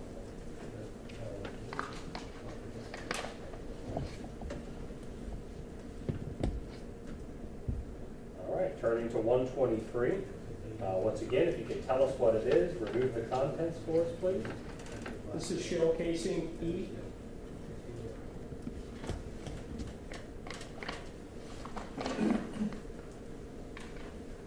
Box is marked the same way that I marked previous boxes. Would you like me to remove the If you could, open it to verify its content. And I won't have you walk this one because I believe it will become, get your steps in today. Do you recognize the contents of Stacy's Exhibit 120? I do, sir. What is that? It is a shell casing, sir. All right, you go ahead and place it back in the box for me. And back in the envelope, and place that to the side. You could turn to Stacy's Exhibit 124. Once again, tell us what it is. It is shell casing F. And go ahead and remove the box to identify it. Marked as shell casing F. And if you could verify the contents for us, please. Another shell casing, sir. Thank you, sir. Go ahead and place it back in the box and back in the envelope.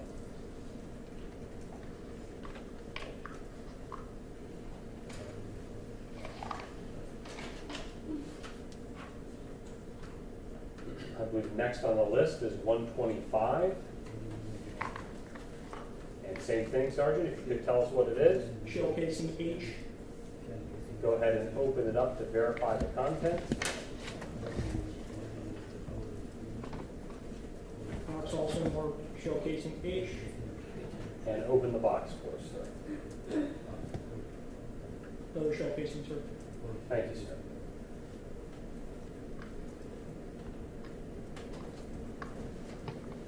And once again, go ahead and place it back in the envelope and back in the box.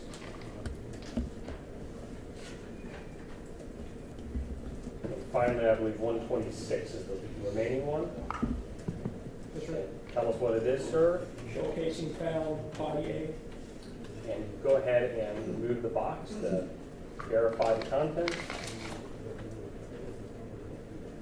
Shell casing under body A. And go ahead and open the box to verify what's inside the box. Is another shell casing, sir. Thank you, sir. You can place those items back together.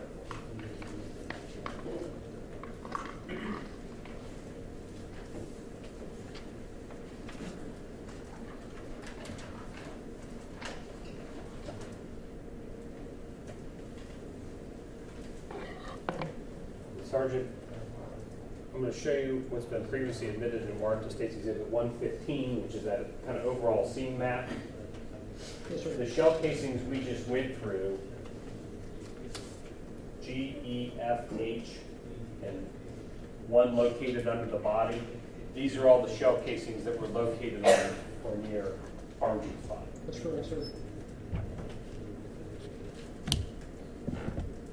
If you could, sir, please turn to State's Exhibit 127 and 128.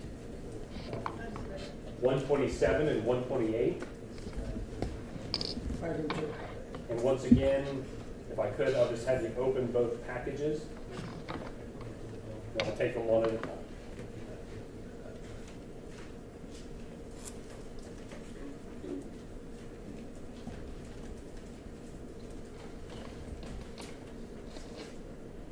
Previously shown to the defense counsel, shown the objection. 127, 128. There's not.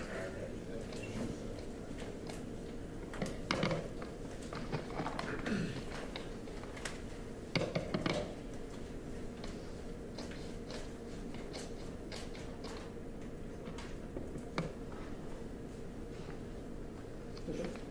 And once again, you're getting used to the routine, but if you could, Sergeant, please rise and we'll go through each one at a time. Let's start with 127. If you could tell us what that is. 127 is shell casing I. And if you could, go ahead and remove the contents and verify that for us. Box is also marked shell casing I. Yes, sir, go right ahead. It is a shell casing, sir. Thank you, sir. You could go ahead and place that back in the box and in the envelope.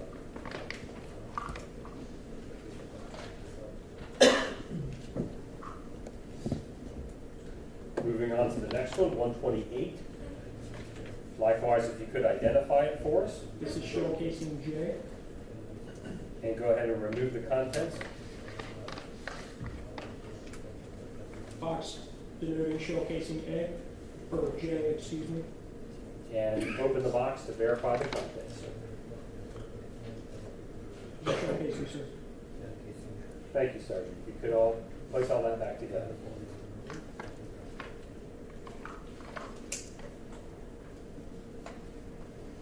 And Sergeant, once again, shell casing I and J on the map Correct, sir. are going to be the ones located near Amarjit's body near the television. Correct, sir. If I can use the Oh, yes. things. As a merge. Here.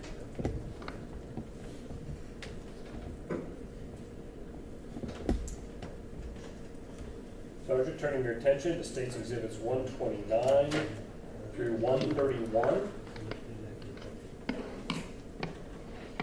Go ahead and open those up for me, please.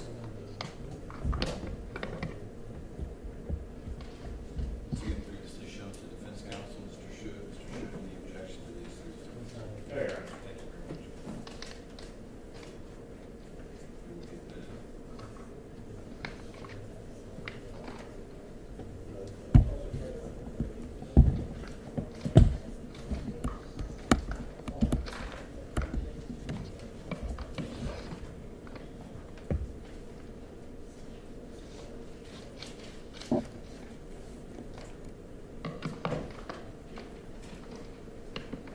Ready to move, sir. All right, sir, if you would, please go ahead and rise for us and identify State's Exhibit 129, and we'll keep doing the same thing. This is shell casing L. Go ahead and remove the contents to verify. On the box as well, mark shell casing L. And go ahead and open the box, please, sir. This is shell casing, sir. Thank you, Sergeant. Place those items back together. Place those items back together.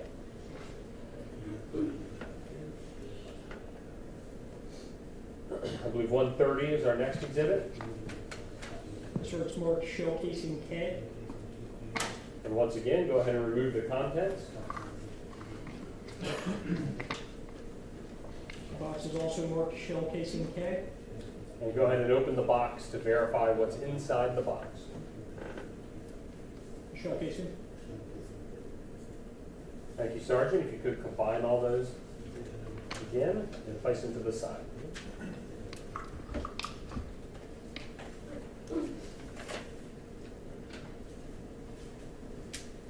(131), I believe, is our last out of this series.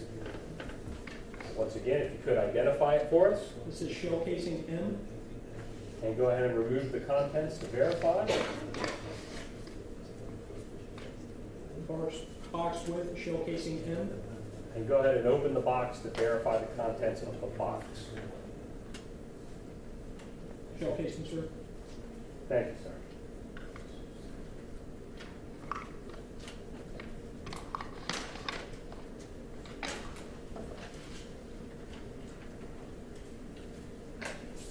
And once again, Sergeant, once you get situated, turning your attention back to State's Exhibit 115, which is displayed shell casings L, K, and M. The shell casings found near Shalinderjit's body in the kind of kitchen area or dining area. Is that correct? If you could circle that on the map in general for us.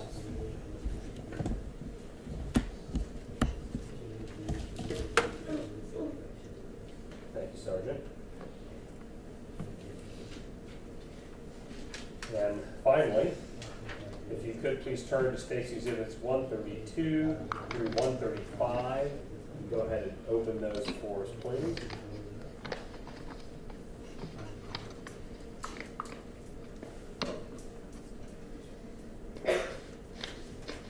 Once again, previously shown to defense counsel, Mr. Should, any objection? Yes, sir. Thank you.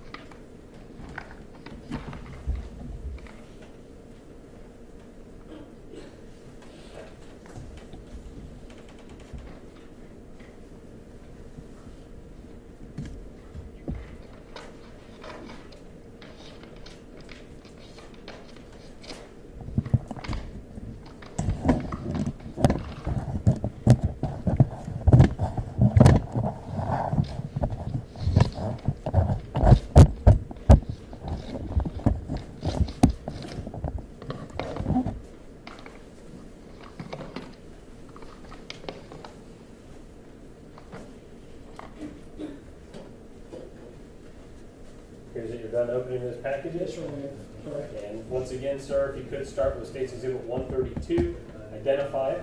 132 is the shell casing under the pillow. I was located in bedroom 1 by Hakikat's upper torso area.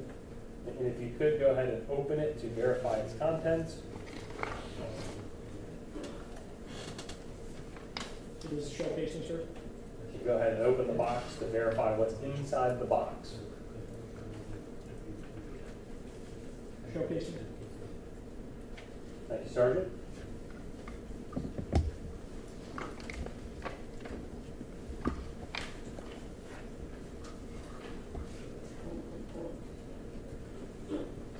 I believe next is 133. 133 is shell casing N. Once again, Sergeant, if you could open it to verify the contents Box states shell casing N. and open the box for us.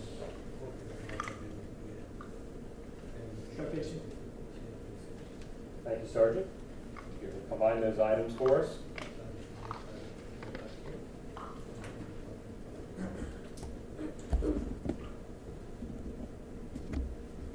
$134. 134 shell casing windowsill first bedroom. And once again, if you could open that and verify its contents. Box also states shell casing windowsill. And go ahead and open the box for us, Sergeant. Other shell casing. Thank you, Sergeant. You go ahead and combine those as well.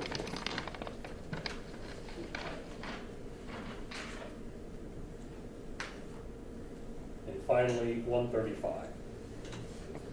35 shell casing under body D, which is a Hakikat's. And go ahead and open it to verify its contents. So it's shell casing under body D on the box. And go ahead and open the box.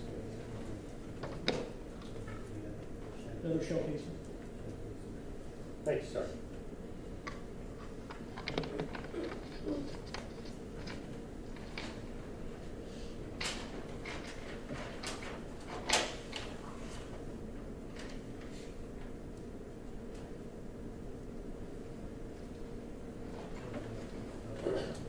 Once again, Sergeant, turning your attention to State's Exhibit 115, shell casings, or I'm sorry, exhibits 132, 133, 134, and 135. Those are the shell casings initially located in Hakikat's room, is that correct? Correct. After you collected these shell casings, part of the initial search, are you aware of whether or not a fellow detective found a fifth shell casing in the same bedroom? That's correct, sir. And who was that? It was Detective Kevin Berger. And would he have collected that without you being present for its collection? That's correct, sir. In total, how many shell casings did you collect from the scene? I collected 14 shell casings, sir. And so you collected 14. Correct, sir. Detective Berger, we haven't heard from yet, collected 1. Correct, So sir. that's 15. Correct. And then the coroner's office collected 1, so that's 16. Correct. 16 shell casings in total. Yes, sir. No additional shell casings found. No, sir.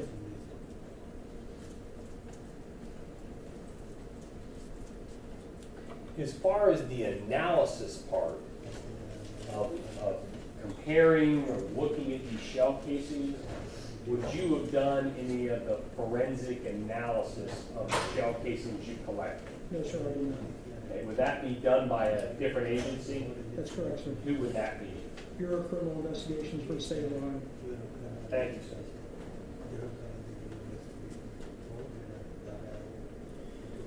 In addition, you have spoken about what's been marked as placard O, which is a pair of boots that were found in the crime scene. Is that correct? That's correct. Were those also collected for evidentiary purposes? They were, sir. May I approach the witness, Your Honor? The handy must have been marked for identification of State's Exhibits 136.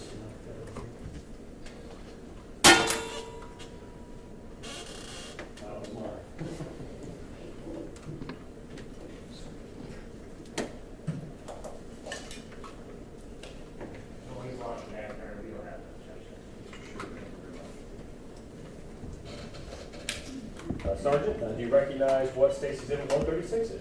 Yes, sir. What is that? It's a pair of boots that have been marked by placard oak. If you could go ahead and open the box for us, please.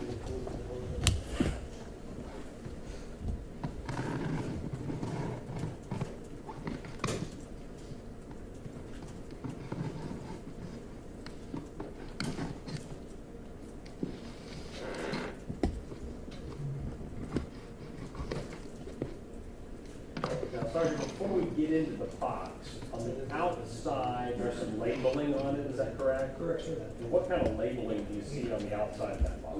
We have our property tag sticker that one of our detectives completed, and then there's also the BCI's, the Bureau of Criminal Investigations, submission tag as well.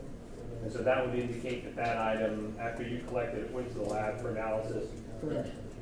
When you collected these items, did you make any efforts to preserve any evidentiary items they might have on them? Correct, sir. And tell us what you did.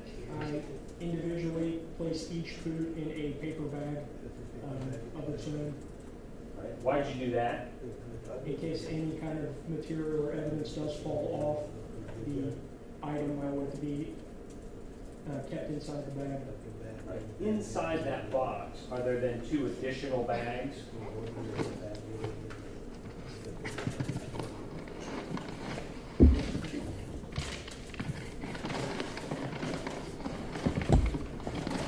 There are my two bags that I placed each individual boot in, and then another bag All right. here. And that particular item you're holding up, does that appear to be a document maybe generated by the lab? Yes, sir. Footwear impressions, perhaps? Yes, it says test impressions. All right. You can go ahead and place those back in the box. And let's just concentrate on the boots. And you can I'm move gonna those. place that in front of the box. That's fine. Go ahead and remove the boots. All right, do they have a designation on each one of those bags that you got out, the left boot and right boot? Correct, sir. And whatever one you got in your hand, which one is that? This is the right boot, sir. Right there. Sergeant, if you could go ahead and open up that package for us, please.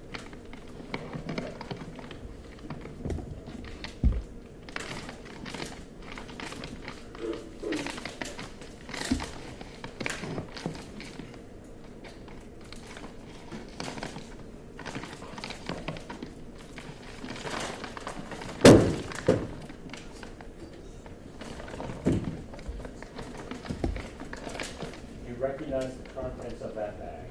Sir, I recognize the boot. There's another bag inside of here. As far as the boot itself, I know it's been 3.5 years since you collected it, is that correct? Yes, sir. And so it's not going to be in exactly the same condition as when you photographed, Correct. and it's been to the lab for some processing. That's correct.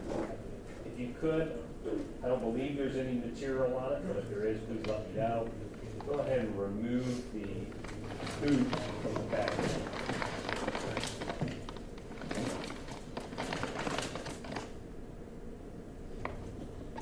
And for the record, once again, this is the left boot, I'm sorry, right boot, right boot. All right, Your Honor, at this time, I'd like the Sergeant to come forward to show that to the jury. That's okay. No objection. Thank you, Mr. Shook. Sergeant, maybe towards the jury, you should have.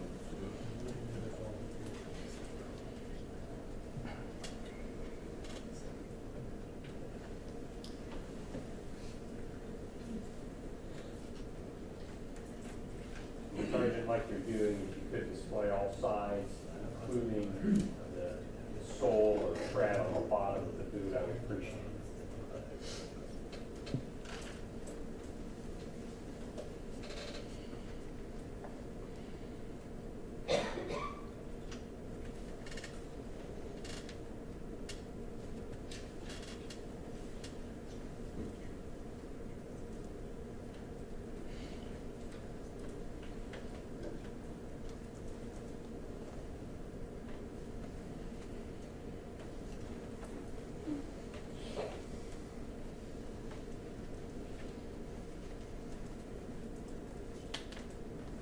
Thank you, sir.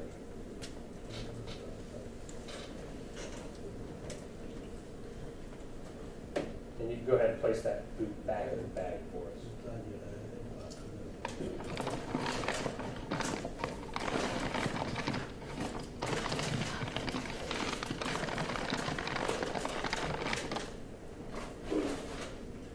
Sergeant, if you could turn your attention to the other boot, go ahead and open that for us.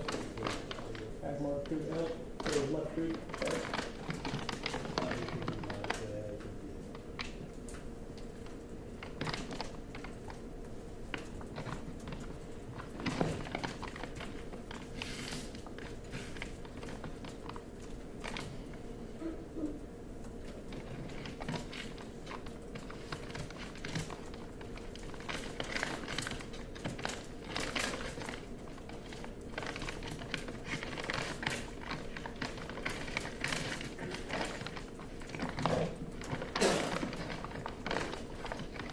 Go ahead and tell us if you recognize the contents of that bag. I do, sir. It's the boot in question, and then there's another bag. You could remove the boot for us, please.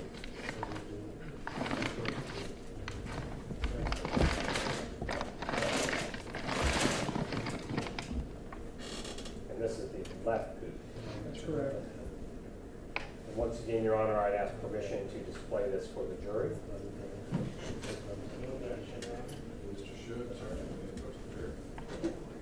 And once again, Sergeant, if you could display kind of all sides, including the tread pattern on the bottom of that sheet.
Thank you, sir.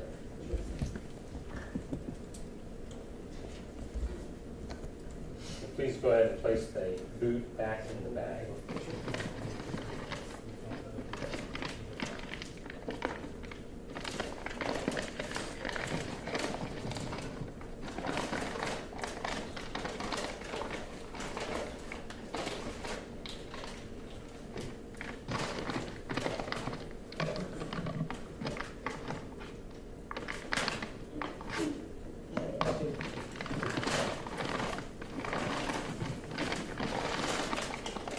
Thank you, sir.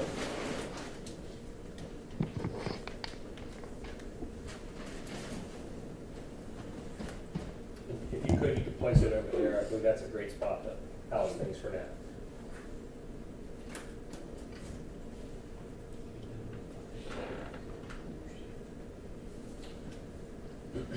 Sergeant, as far as the shell casings that we've just gone over for the jury, do they appear to be in substantially the same or similar condition as when you collected them back in April of 2019? They do, sir. And the boots, I noticed, seem to have some writing on the sole or the side of the boot. Do you have any idea how that got there? I would assume that is from the person from the Bureau of Criminal Investigations who inspected the boots. All right, so those were added after collection as part of the forensic process? Correct. Besides that, and obviously the passage of time to dry some of the material on the boot, do they appear to be in substantially the same or similar condition as we collected them? They do, sir. Thank you.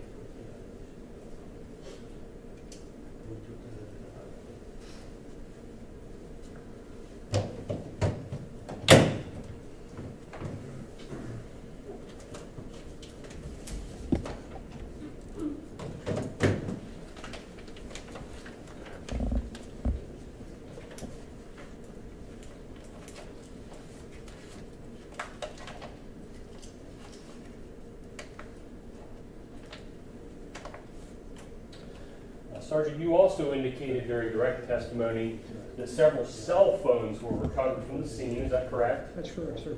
And those are also collected in a manner similar to the other items we've been going over? Correct, sir. And if I could, I'd like to walk through a few of the cell phones that were collected.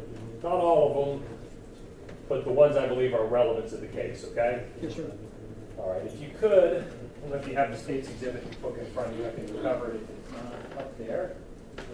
Perfect.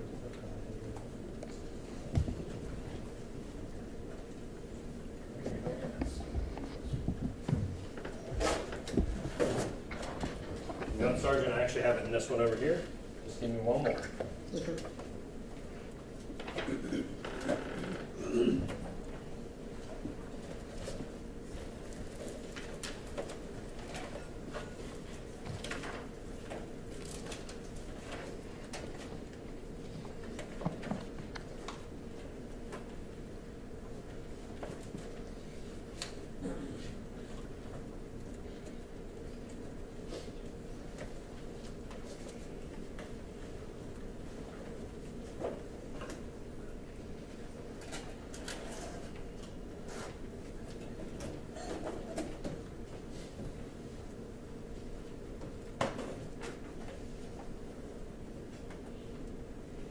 Can I approach your witness, Sean? So, the mark for identification, we can do it at once here.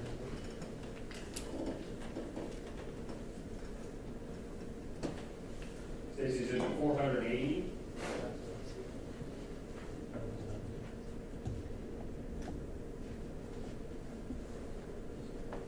$485.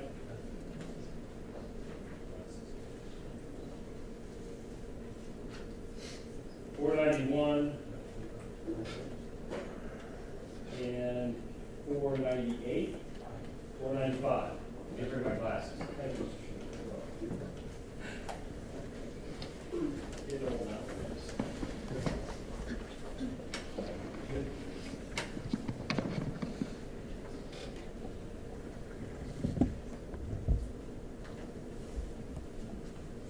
And those numbers again, Sergeant, so you can track along with us. If you could flip to State's Exhibit 480, which I believe should be the one displayed. Do you recognize what's depicted there? Yes, sir, I do. And what is that, sir? The photo tent C represents Shalinderjit, and in the corner of that photo, you'll actually see a teal, bluish teal kind of case towards the end of the photo. And did you later determine what that was? Correct. The Corners investigator, while they were collecting Shalinderjit, brought to my attention that they located the cell phone there and then placed it on the counter for me to collect.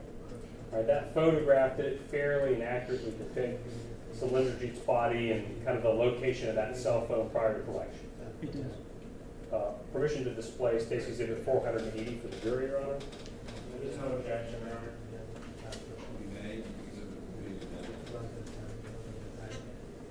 And once again, Sergeant, if you could orient us to what we're looking at here. So this photo was taken, the family room would have been down here. This is facing Shalinderjit here.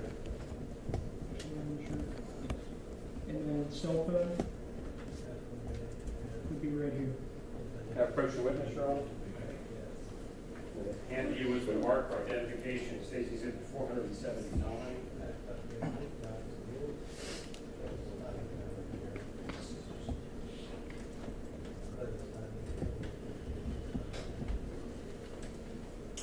And Sergeant, do you recognize what State's Exhibit 479 is? I do. What is that, sir? LG cell phone from our victim C, Shalinderjit. If you could go ahead and open that for us, please.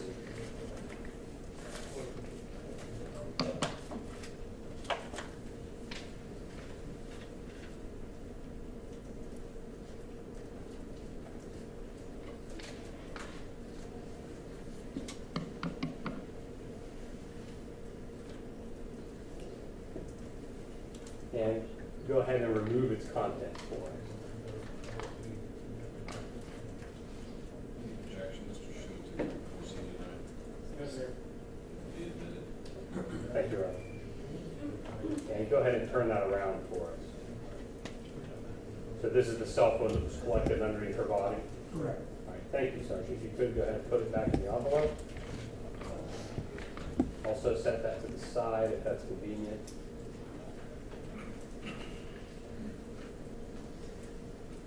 Once you get back to the exhibit book, if you could flip to State's Exhibit 485.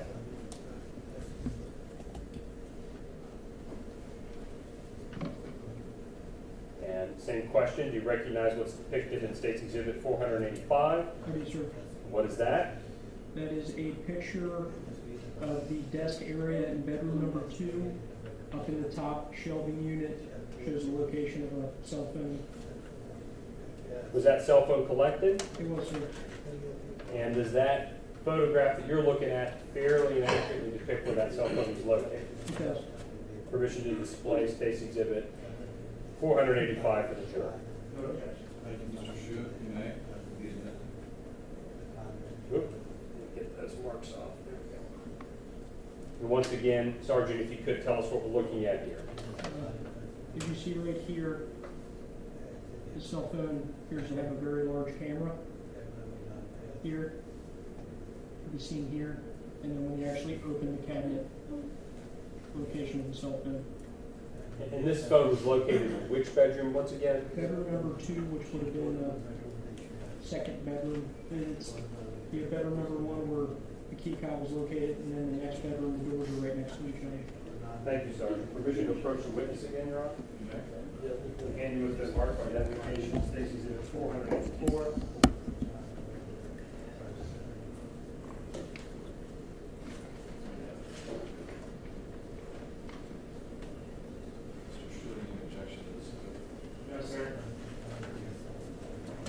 Once again, Sergeant, if you could identify State's Exhibit 484. So there's white Samsung phone camera, flash phone camera, because we did not know at the time which it was. It says unknown model and serial number, which I did not know at the time either. And if you could as well, Sergeant, go ahead and open up that exhibit for us, please.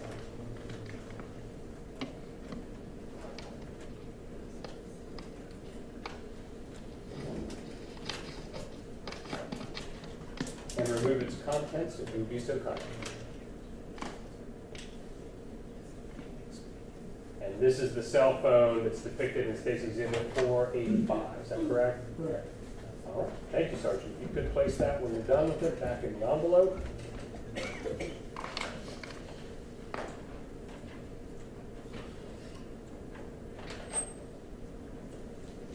And once you get seated again, Sergeant, if you could please turn to State's Exhibit 491. Yes,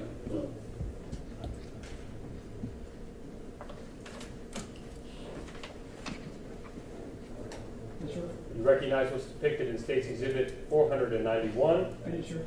And what is that? This is a cell phone that was on the bedside table in bedroom number 1, which is the room where the key card was located. And was that cell phone collected? It was, sir. And does that picture fairly and accurately show where that cell phone was located? Correct, sir. Permission to display 491. Thank you,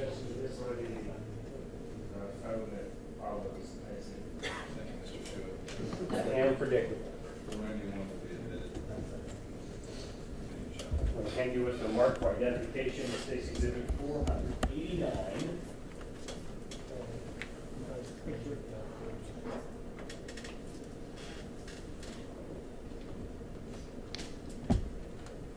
And you recognize what's State's Exhibit 489 is, sir? Yes, sir. What is that? It's the black and gray Motorola cell phone that was located on the nightstand. And once again, if you could go ahead and open that envelope for us.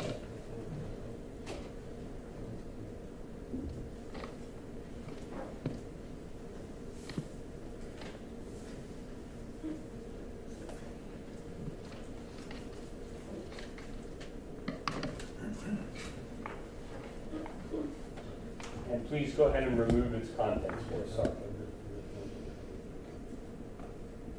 And go ahead and display that for the jury. This is the cell phone that was collected on the nightstand. Correct. Thank you, Sergeant. You good? Before you put that one away, I understand that you searched for some period of time in the residence. Is that correct? Correct, sir.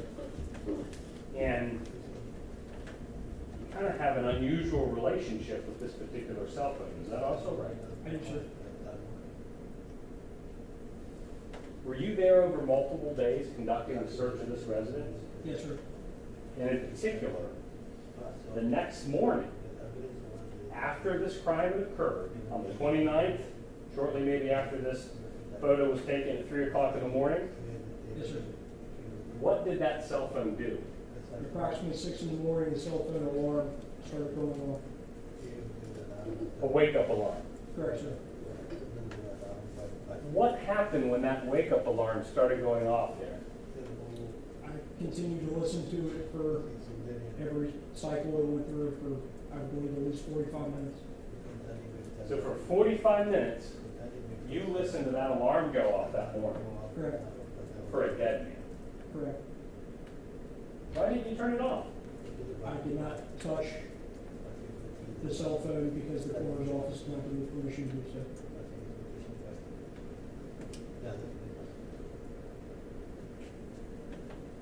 Thank you, Sergeant. Thank you.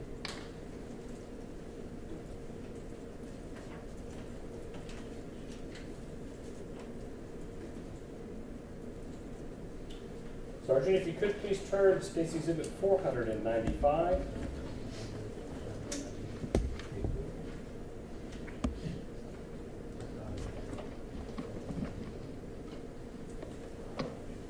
And once again, Sergeant, do you recognize what's depicted in that exhibit? I do, sir. And what is that, sir? It is the picture of the couch in the family room area. Highlighted in the box is a gold cell phone that we located. And was that cell phone also collected? It was, sir. And does that picture fairly and accurately show where that cell phone was located prior to collection? It does, sir. Permission to display for the jury. Your notation of 185 would be subsequent 180. And once again, Sergeant, displayed on the screen, 495, tell us what we're looking at. Looking at a picture of the couch, it was taken while I was in front of the couch, facing it. And then in the box here is a gold. I initially thought it was an iPhone, but another officer at the scene said it was a U phone. I've never heard of that. Different make and model. Correct. Permission to approach witness again. And you with the mark of identification. Once again, Sergeant, if you could please open that for us. Yes, sir.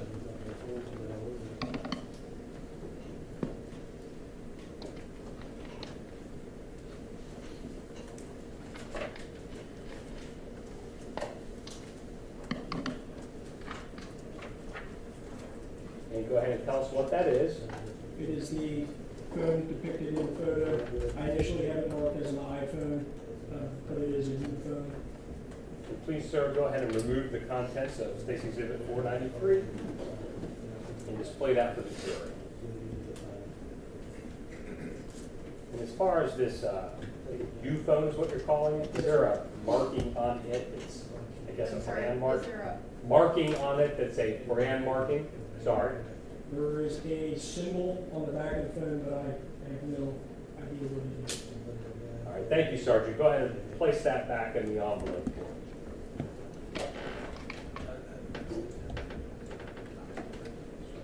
So we have a journalist with discomfort?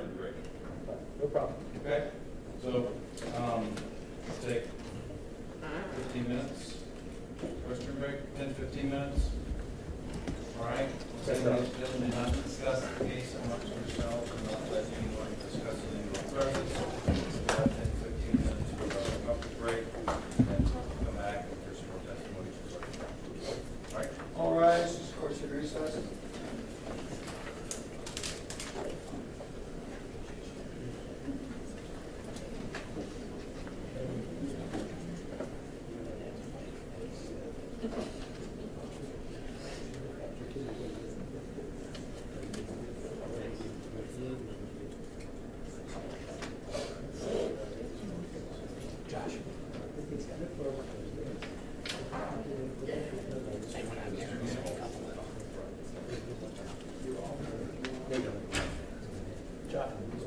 Yes, sir.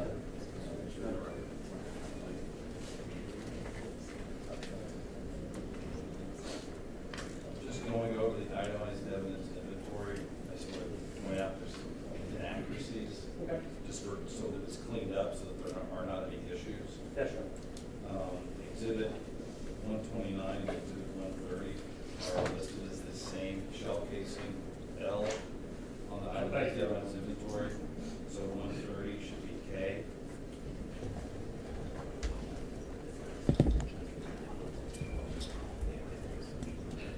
The property tag number, I assume that 156284 is a Westchester property tag number.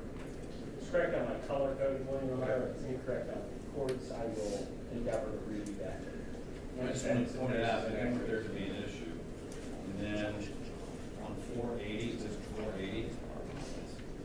It says photo of, mine says property room envelope, which actually is a photo of the phone. Location of cell phone. 485 says, once again, property room envelope. It should be a photo of the desk area with the phone. Okay. 491, 495 signatures. I just wanted to point it out, so the record is clear, that we have the right information. I'm sorry. I'll fix it.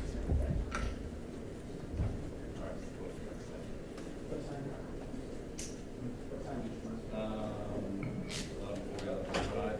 And how, I know it's gonna be a while. It's gonna be a Still. little longer still. Why don't we go like till maybe 12:30 and break for lunch, is that good? Around there, if you didn't do a good stopping point, since they've taken a cover break, I was planning on breaking at noon, but maybe if they come back at 1:45, we can go another 45 minutes and then take a break for lunch or thereabouts, if you get to a good stopping point.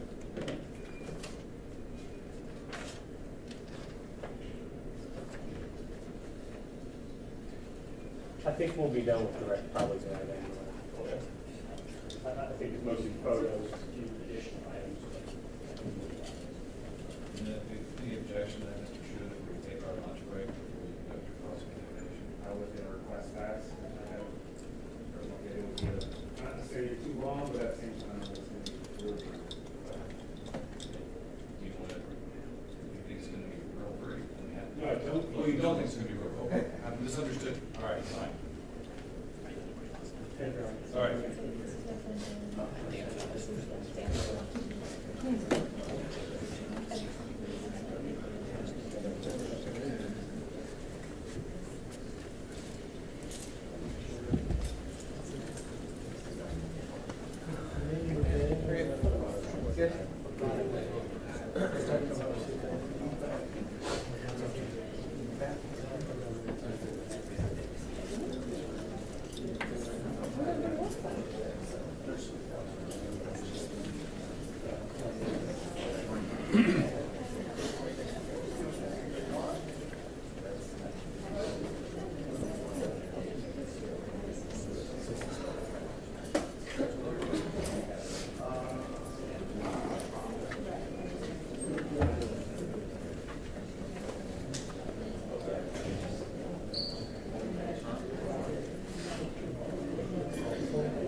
but not necessarily everything was collected of that nature. That's correct, sir.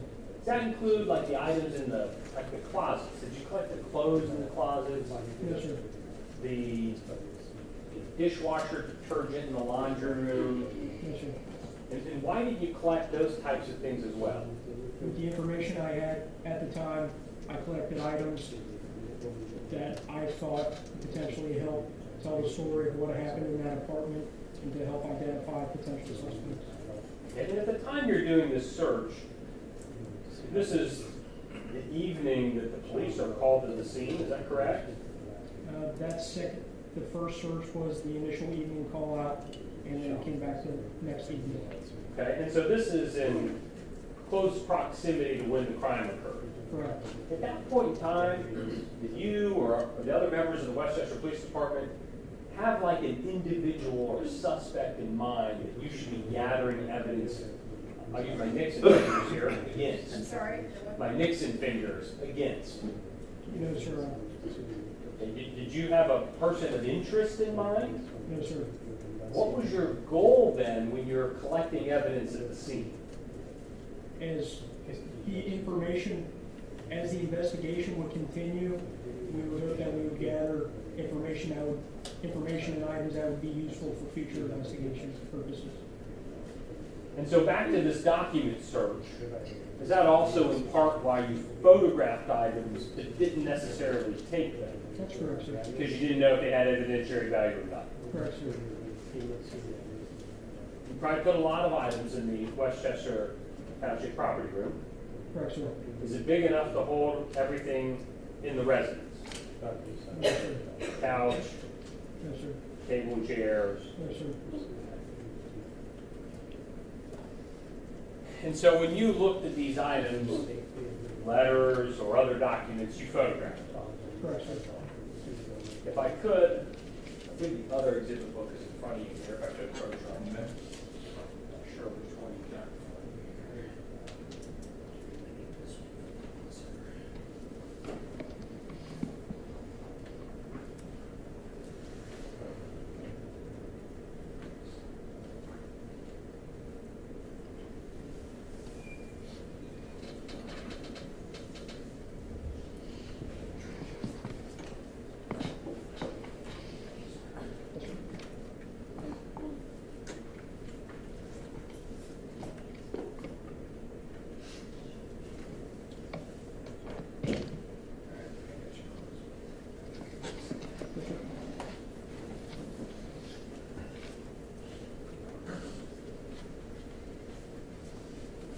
If you could turn to Stacy's exhibit 144, 145 and 146.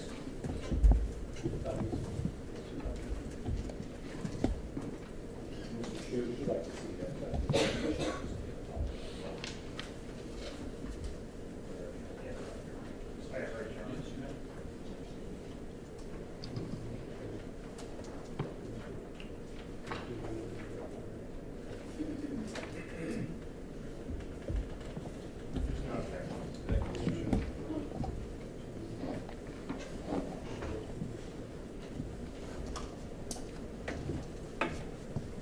Sergeant, could you tell us what we're looking at in 144, 145, and 146? 144, 145, and 146 were documents located inside the residence. And would those be items that were photographed because they may be of evidentiary value, Correct. but not necessarily collected? Correct. Your Honor, at this time, permission to display 144, 145, and 146 with the jury? They will be admitted and may be displayed to the jury. All right. 145, oh, I'm sorry, 144. Tell us what we're looking at here, sir, if you can read that. I know it's a little bit small on the screen. It was a piece of paper located in the bedroom number 2. It says rolling wheels. It has the address 4562 Wyndtree Drive, number 154, Westchester, Ohio 45069. Has a telephone number underneath that. Has a word number. It says Bill 2 Coyote. I cannot really read the city in Georgia. And it looks like a bill sheet.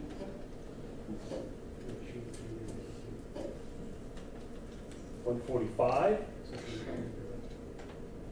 Correct, sir. Tell us what 145 is, sir. There's an envelope located, I believe, in the same room.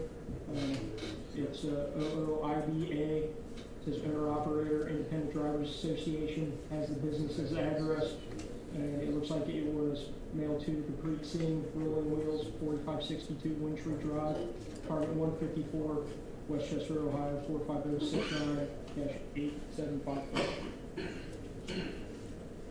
And 146. 146 is another piece of mail. The sender appears to be Coyote Logistics LLC, 960 North Point Parkway, Suite 150, Alpharetta, Georgia, with their zip code 3005. And it appears to be being sent to Rolling Wheels, 4562 Wyndtree Drive, apartment 154, Westchester, Ohio, 45069-8754.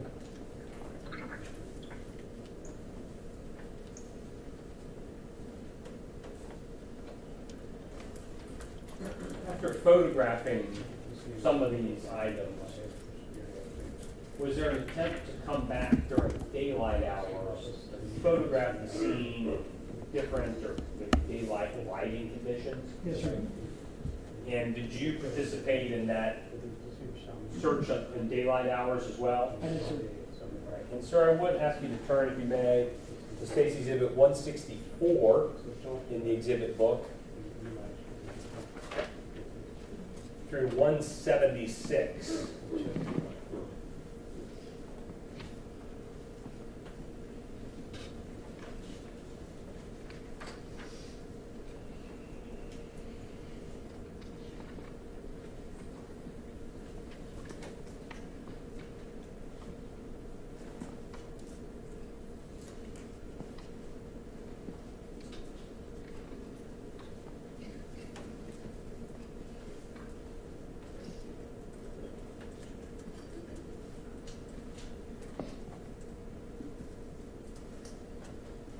Yes, sir. You had a chance to look at those exhibits? I have, sir.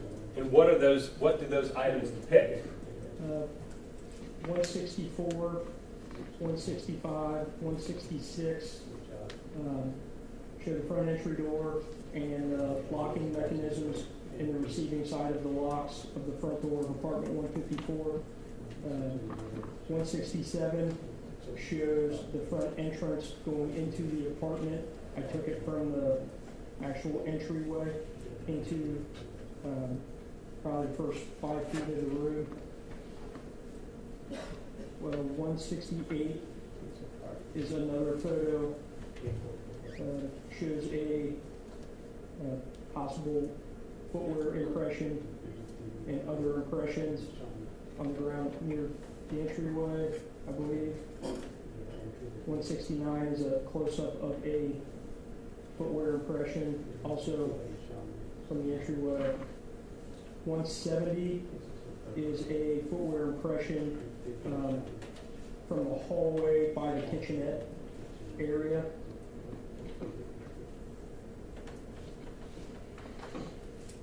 .171 is a close-up of that same photo. 172 is a picture of the shoe rack as you first make entry into the residence. Literally, as soon as you walk into the residence, it's on your left. We would have been by the location of Parmjit. Shows a picture of, looks like dry pooling blood and blood spatter. 173 is a zoomed in view of that at the lower level of the shelf. 174 is a picture of the kitchen stove and the 2 pots that were located on the stove. 175 and 176. 175 is an overall of the ceiling above the kitchenette. I was trying to focus on what appeared to be body matter on the ceiling. And then 176 is a zoom in photo of that. Do those photos fairly and accurately depict the scene when you encountered it kind of in the daylight hours when you examined it? That's correct. That would be the next day or the day after? Correct. permission to display at this time, Your Honor, State's Exhibits 164 through 176 for the jury. No objection. Thank you, Mr. Schuett. They will be admitted and will be published to the jury. Displaying what's been marked as 164.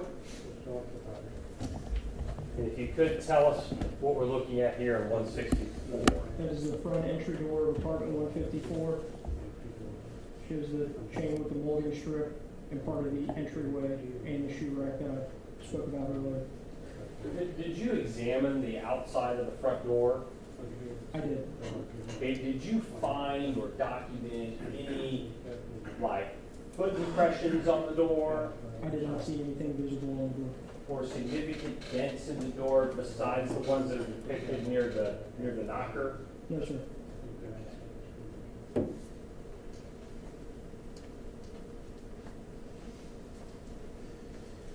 $165, what are we looking at here? That is on the entry door to 154. That would be the receiving side into the actual wall for the door locks. And any damage that you note to the top or bottom lock on that front door? Other than the removed molding strip, that would have been here, none. 166, what are we looking at here? That is the actual lock sets to the front door, apartment 154.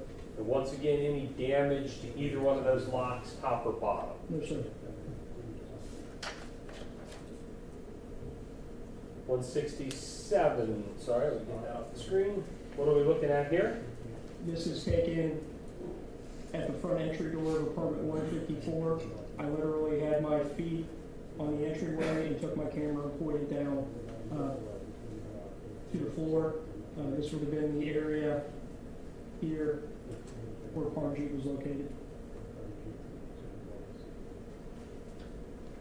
168, Appears to be a footwear impression that is in the entryway. 169, A close-up of that footwear impression. 170, This is a picture of a footwear impression that would have been closer to the hallway kitchenette area of the apartment in the carpet. and this item here on the left-hand side of the screen, is this one of those kind of bar stool bottoms, Chairs, yes, or sir. chairs, I'm sorry? 171, It's a close-up of that footwear impression scale. 172, That is the shoe rack. Front door entry would have been over on this side, and that shows the bottom two shelves of the shoe rack as you make entry. and this is the same area where Parmjit's body was found, That's correct, sir. and her head would have been towards the shoe rack. Her head would have been positioned in that direction. Feet would have been coming away from it. Right, and obviously her body's been removed for this photo. That's correct. On that second shelf on that photo, we'll kind of circle the area here. Can you see some, but not many, markings on the wall? That's correct. Do you have any idea what that could be? They appear to be blood spatter. And then 173, what are we looking at here? That is the lower shelf, and it appears to be missing style blood spatter. And this type of blood spatter, have you seen this at other crime scenes? I have, and also numerous times in training. And how would you describe this blood spatter? The old terminology would be high velocity spatter. Something with high velocity had to cause that missing pattern. So to produce those small droplets would Correct. indicate what? High velocity impact. As opposed to low velocity impact, Correct, sir. like a fist, Correct. or maybe a baseball bat? Correct.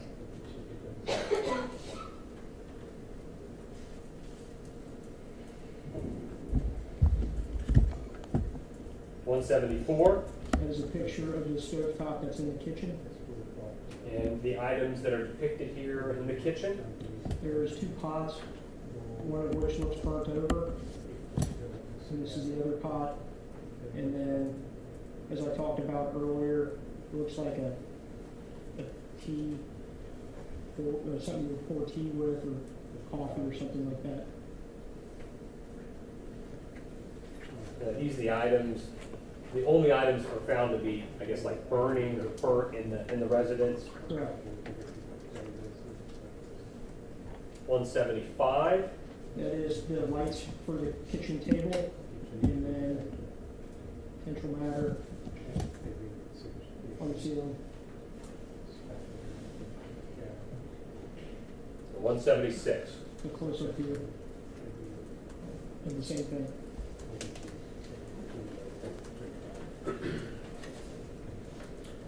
Now, Sergeant, after going through the inside, some of these photos were during the day. I think there's one or two that might have been in the evening of the door frame. Besides the molding with the chain lock, any other evidence that you found that indicated there was forced entry into the home? No, sure. Outside, we had previously talked about there being placards in the wall of the 154 apartment leading across the hallway to the adjacent apartment. Is that correct? Correct. Did you attempt to go investigate those markings in the walls to see if you could figure out where they came from or what their evidentiary value might be? I did. Tell us what you did.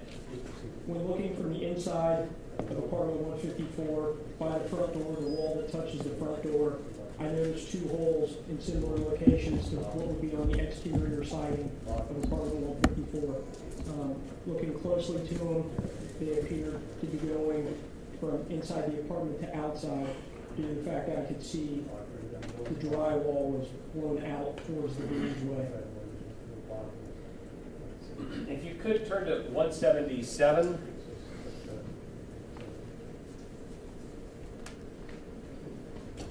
And it will be inclusive through 185 once I get you the exhibits here. But flip through those photos and tell me if you recognize what's depicted in those photos. 177, I placed trajectory rods, which are rods we use to try to locate bullet paths. I placed them from the interior of apartment 154, the wall that's by the front door, and placed them through using cones to keep them in place to try to follow a trajectory path. All right, and in terms of the trajectory, could you figure out, I know the coroners previously testified like an entrance and exit wound, so to speak, in the drywall or into the adjoining apartment? Correct. Tell us how you're able to do that. I look for an exit, especially with drywall and aluminum siding or plastic siding. I look for ends being blown out. The bullet's following the path. It passes through. The items that were in that spot where the bullet went through are going to go in the path of the bullet. I can see in the drywall in apartment 154, especially with the yellow trajectory rod that is in here, that I can see that drywall blown out, not in here. I'm going to ask you a trick question. Does where the bullets could be found indicate the direction of travel as well? Correct. You found two bullets outside, didn't you? I did, sir. Those exhibits, 177, and I have not gotten the projectiles yet, through 185, those fairly and accurately depict your efforts to recover two bullets from the adjoining apartment complex, or the adjoining apartment. Correct. I'm also going to ask to approach, if I may, Your Honor. I'm going to give you what's been marked as State's Exhibit 182 and 185.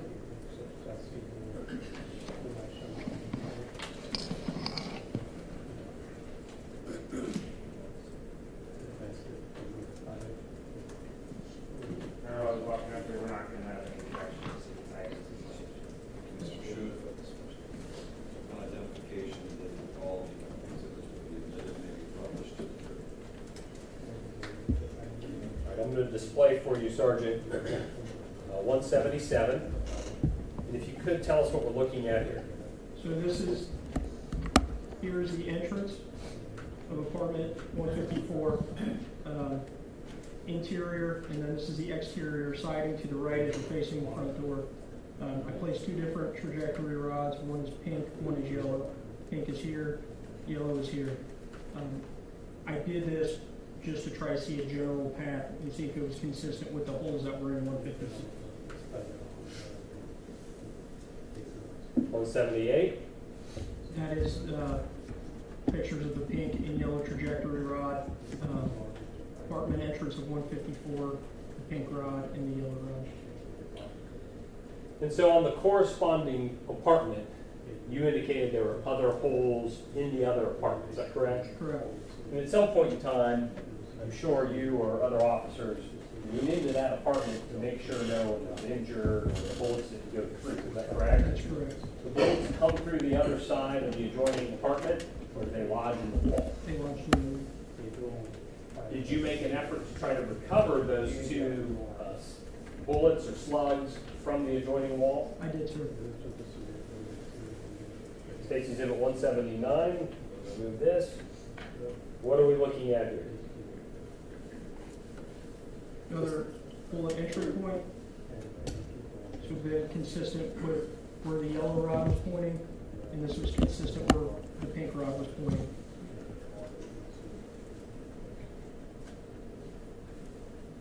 .180. That is the recovery point. I pulled the siding back up under the hole here, and then I noticed there was a hole going into there.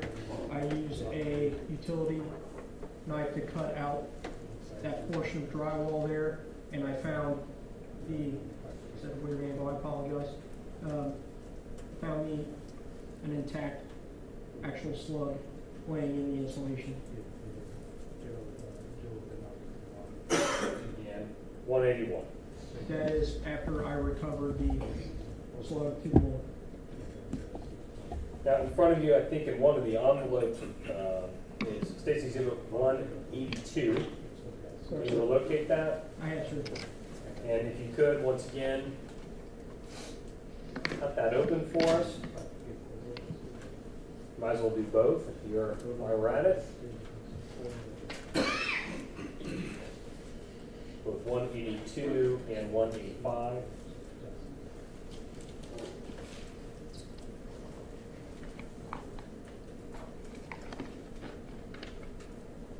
Good to proceed. Yes, sir. Sorry. So is it good to proceed?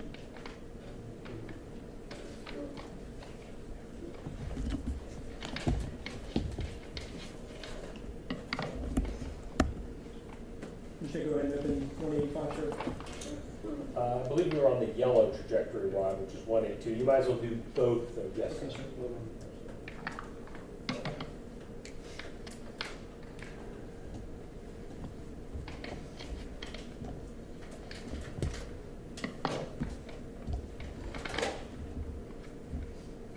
All right, if you could start with the slug from the yellow trajectory rod, which I believe was State's Exhibit 182.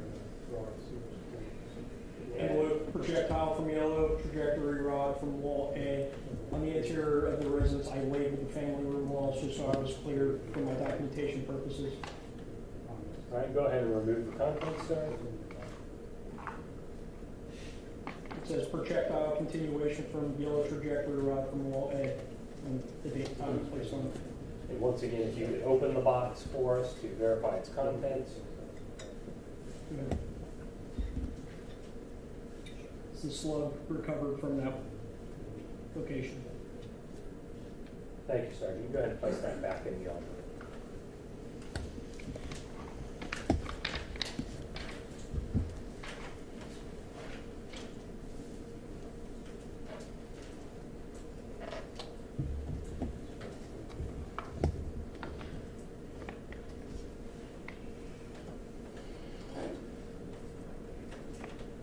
Likewise, State's Exhibit 183. You could please tell us what we're looking at? That is a picture of siding. I couldn't remove the siding to see underneath it. So I cut the siding out and then saw what appeared to be an entry into the drywall. And then 184.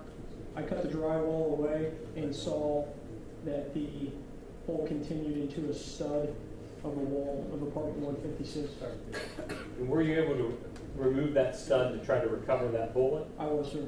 Right. And how did you do that? I assume it's tools. Correct, sir. I went into the other side of the wall to verify that it just wasn't sitting down into the wall. At that point, I made a determination to cut out that segment of the support in the wall there, and I cut that out using a Sawzall. Once I did that, able to cut the wood down and then recover a bullet slug that was lodged in that piece of wood. And sir, if you could, 185, the other envelope, hopefully in front of you. And same thing, could you please identify that for us? It's the bullet from the paint trajectory rod. And once again, remove its contents to verify. Box stating bullet from paint trajectory rod and wall 156. My name couch with my badge number 213 and then the date and time of collection. And sir, if you'd be so kind, once again, to open the box to verify its contents. This is slug recovered from that location. Thank you, sir. Go ahead and place that all back together.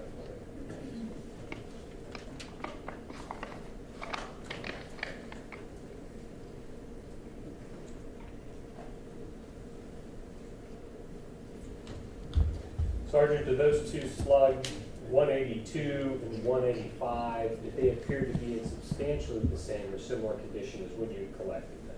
They do, sir.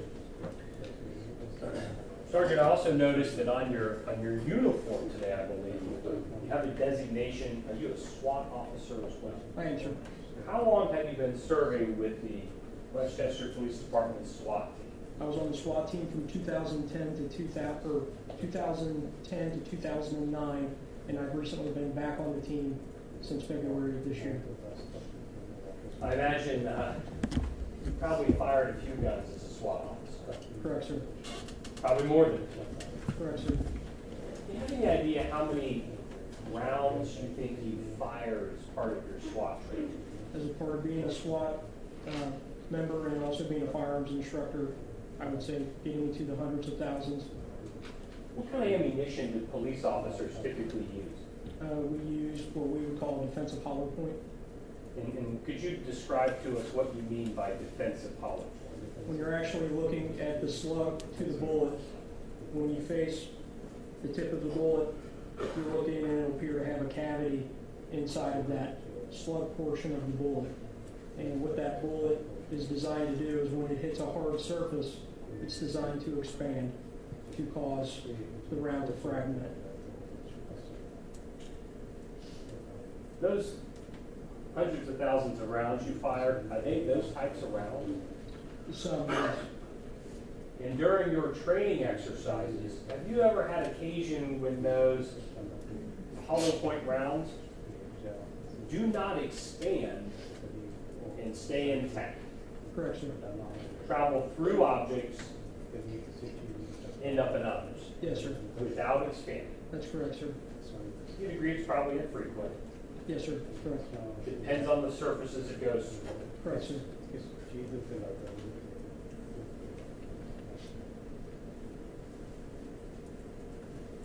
In addition, I assume that as a SWAT officer, you use modern firearms, Correct, sir. including sidearms that are kind of modern semi-automatic weapons. Is that correct? Correct, sir. And I know you're not here to testify as a firearms expert necessarily the case, but due to your familiarity with using one of those weapons, is that correct? Yes, sir. Training with those weapons? Yes, sir. Typically, how do those weapons work? You insert a magazine into the firearm, you pull the slide of the magazine back and release it, and what that does is push the slide forward. It feeds around from the magazine into the chamber portion of the barrel, and then the slide goes forward and goes into battery. To engage, you pull the trigger back, and what happens, depending on what style of firearm it is, it can either have a hammer or a striker or a firing pin that hits, that gets released. It will hit the firing pin will hit the back of the actual bullet casing where there's a primer, causes a small explosion, releases the bullet from the casing goes down the barrel. Barrels have twists inside of them to keep them stable, keep the bullet stable when it exits the barrel, and then it goes where to your point intended target. When the weapon does as you described, fires a round, how does it load the next round? When the round leaves the barrel, the slide starts coming back. There's an extraction arm that grabs I couldn't tell you, I would say the tail end portion of the bullet. It pulls it out, ejects it out of the gun, and as the slide comes back forward, starts another round from the magazine, goes up a little feed ramp, goes into the chamber, and then the slide locks in place. Typically, what side of the weapon do modern firearms eject from? Right side, sir. Right side. And so if I'm shooting a weapon in the position I'm in here, you would expect the weapon to eject to your right. Correct, up and right. Up and right.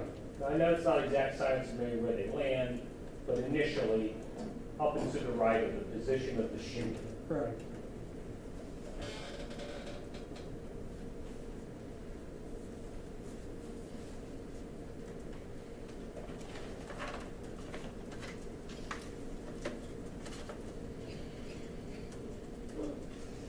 Sergeant, if you could please turn to State's Exhibit 186 and 187.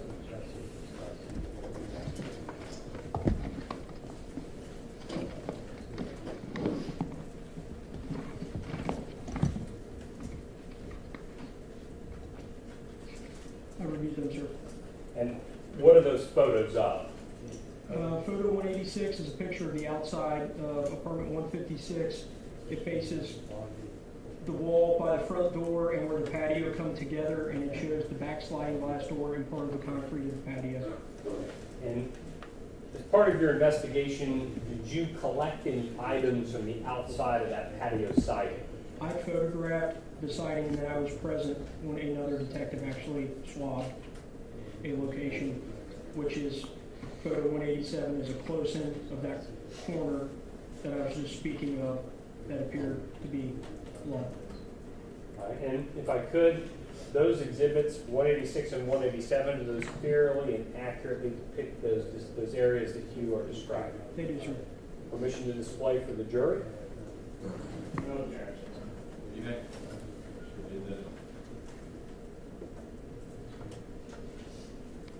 Displaying 186. If you could indicate what we're looking at, and then we'll get into the area that you're describing. Sorry. 186, this is the front entry door to 186, or I'm sorry, 154 right here. And then this is the patio sliding door to apartment 154. And I talked about the adjoining corner of those two walls right here. And is that adjoining corner the area that caught your interest or caught the lieutenant's interest? Correct, sir.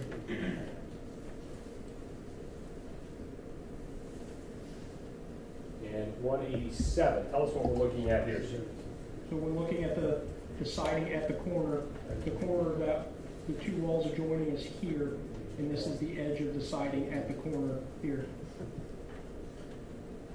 When this item was noted, was there any effort, obviously it's photographed, was there any effort to see if it had any evidentiary value? Correct, sir. It was collected using buccal swabs. Buccal swabs. And if you could please tell us what a buccal swab is. It's a sterile, kind of looks like a Q-tip with a long wood stick.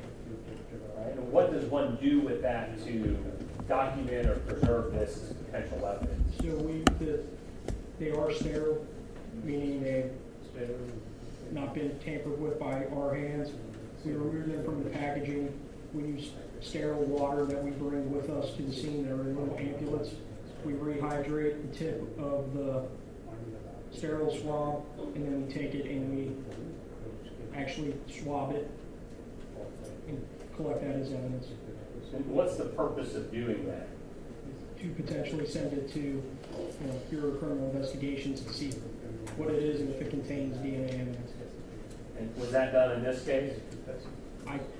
could not testify to that, sir. I did not send any of the items up to the, I'm sorry, I asked you a vague question. Was it collected? The buccal swab was collected in this state? it was collected, sir. Permission to approach the witness, My computer just went out again, sir. I did too, it came back on. Saying You're still out. Yes, sir, it is.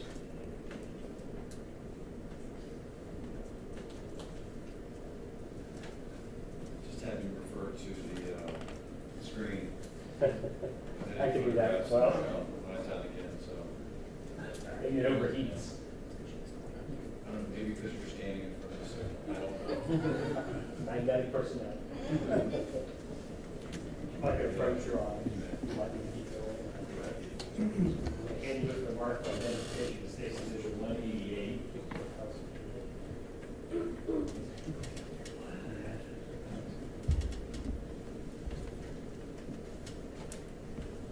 And the outside packaging of that, I'm going to ask if you know what that is. Yes, sir, it's one of our property tags. Saves people swabs from patio sightings. All right, and this was a swabbing you saw get collected. Correct. And who was the actual collector of the swab? My lieutenant. And does he reflect on the outside of that packaging? It is on the back side of it. When we collect a piece of evidence, traditionally we like to put date and time that we collected and who collected it. And that is on the back of this package. And you witnessed that actually being done and collected? Correct, sir. And if we could, Your Honor.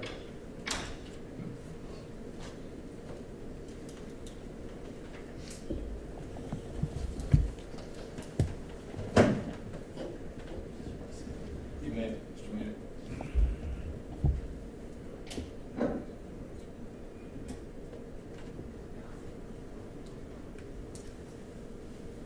Sorry, Your Honor, thank you.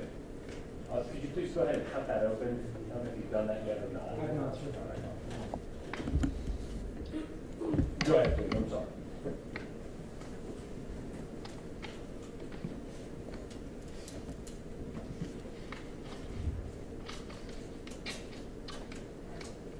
All right, go ahead and check the contents if you would, sir. Go ahead and tell us what we're looking at. Box says swabs, 2, exterior siding, rear, and it has Tibbin 58. And it also has markings that appear to be from your criminal investigation. You've had other occasions where items have been submitted for DNA testing, Correct. and they use those swabs to part of the testing process. Correct. If you could go ahead and crack open that and let us know what the contents are of the box at this time. Mr. Sure, is there any objection to this? There is not, Your Honor. Thank you. It shows the 2 swabs, sticks are partially cut, and then the cotton wadding at the end of the swab is present as well, but it's in a different state than what I recognize it. And as far as that different state, if it had gone to the lab for processing, when they trim it or cut it, does that seem consistent? Correct, sir. All right, but obviously you didn't do that, somebody else did. That's correct, sir. All right, thank you, sir. You go ahead and place those items together and back in the envelope.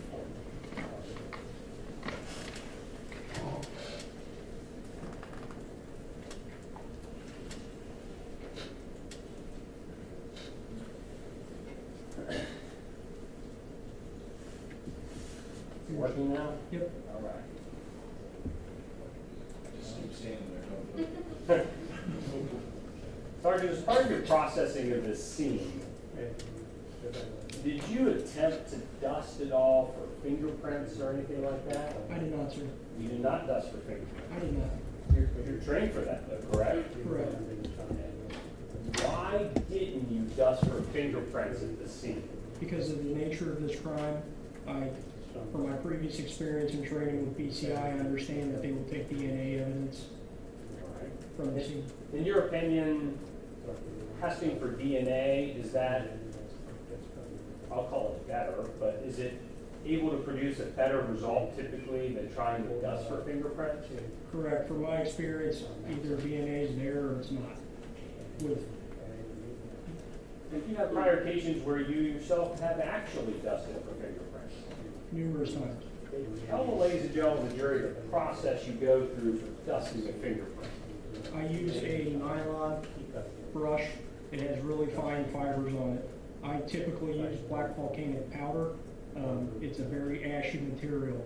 And what I start doing is start dusting. I use a technique until I can start seeing something like a print develop. And once I see a print starting to develop, I start working the print in kind of a back and forth motion until I can start seeing detail inside of the print. If you develop something that you believe is a print that you can use for identification, what do you then do with what you develop with this volcanic powder? I photograph it, I do a close-up photo with scale, and then I will try to pull it using either tape or we use Pro Lift cards. I'm sorry? Pro Lift cards. When you go through that process of dusting where you use this powder, does that impact or interfere with your ability to collect a clean DNA sample from the scene? It does, sir. We do not use sterile powder. And so is it kind of an either-or situation? Correct, sir. And that's why you didn't dust for prints? Correct, sir. Because you took swabs for DNA? Correct, sir.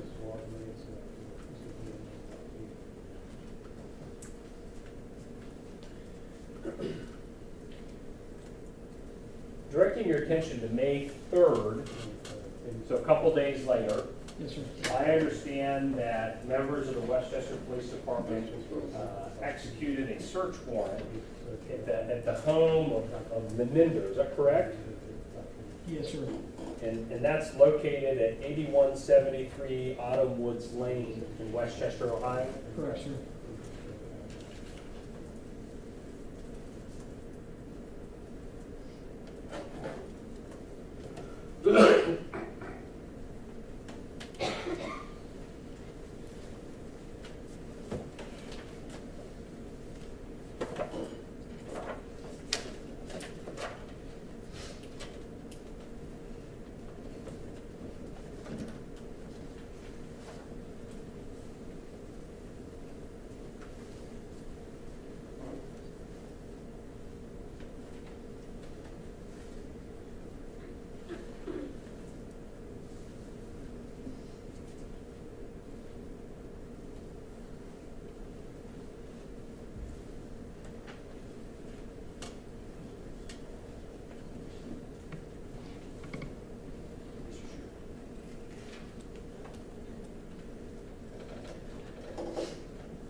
Ladies and gentlemen, while these exhibits are being shown to Mr. Shu by Mr. Munich, is everyone okay continuing? Obviously, we're past the lunch hour of noon.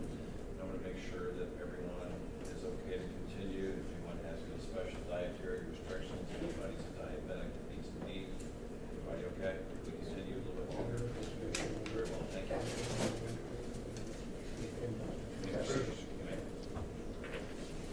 You need to stand up and stretch, stand up and stretch. Mayor, for the record, we're not expecting continues being shown here. Thank you, Mr. Shu.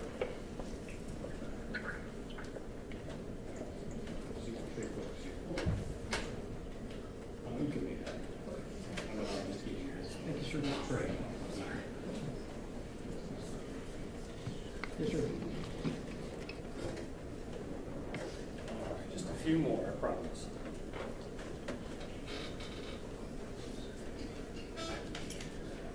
Sergeant, turning your attention to Stacy Exhibits 256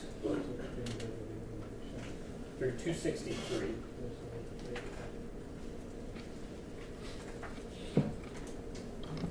Yes, sir. And do you recognize what those are photographs of? I do, sir. And what are those photographs of? 256 is a photograph. It's a map. It shows the beginning location, 4562 Wyndtree Drive, and it shows a route going to 8173 Autumn Woods Lane. All right. Then 257 through 263 are photographs of Meninder's house, is that correct? Correct, 8173 Autumn Woods. Right. And did you attend this search warrant? I did, sir. In what capacity did you attend the search warrant at his residence? Initial capacity as a SWAT team member to execute the search warrant for people. Yes, If sir. people were present for safety, and then I actually also assisted in the initial photo taking of the apartment in 8173, and then I stayed and photographed and processed the vehicle that was in the parking lot.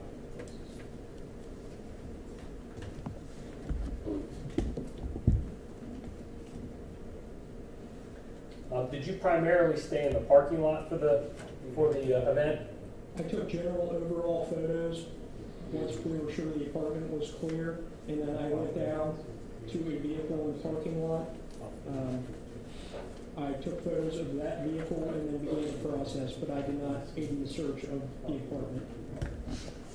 All right, as far as the location of this Autumn Woods address, you would agree with me, it's pretty close to the Wyndtree address, is that also correct? Correct, sir. In particular, I'll display 256 here. Could you kind of orient us on which apartment was which apartment here? In 256,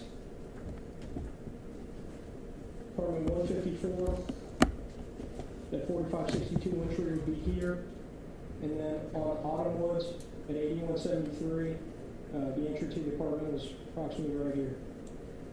And at least according to this map, I know it's kind of hard to see. It looks like it's approximately a mile, give or take, away from each other. Correct, sir.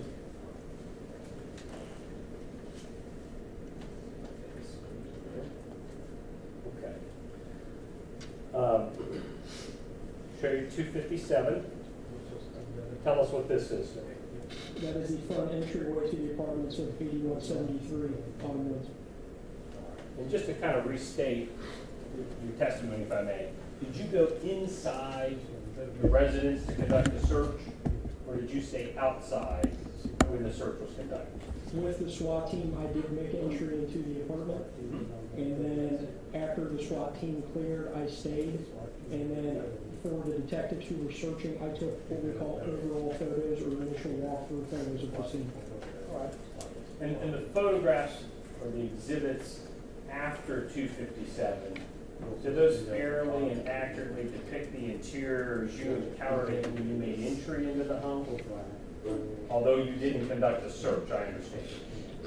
Correct, sir. They do accurately depict what I saw when I went in.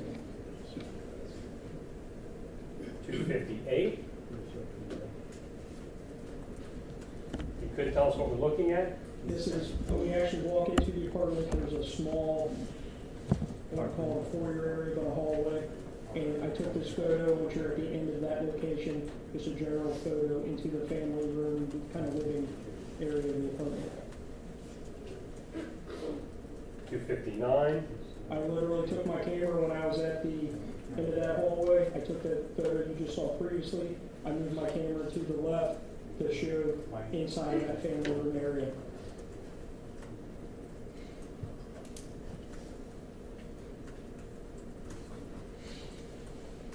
260. This is a little farther down. The previous picture you saw would have been of the area that way. This is pointing into like what I would consider the kitchen, eat-in kitchen area of the apartment.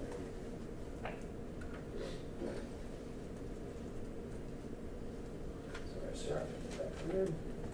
261. This is from one of the bedrooms inside of the apartment.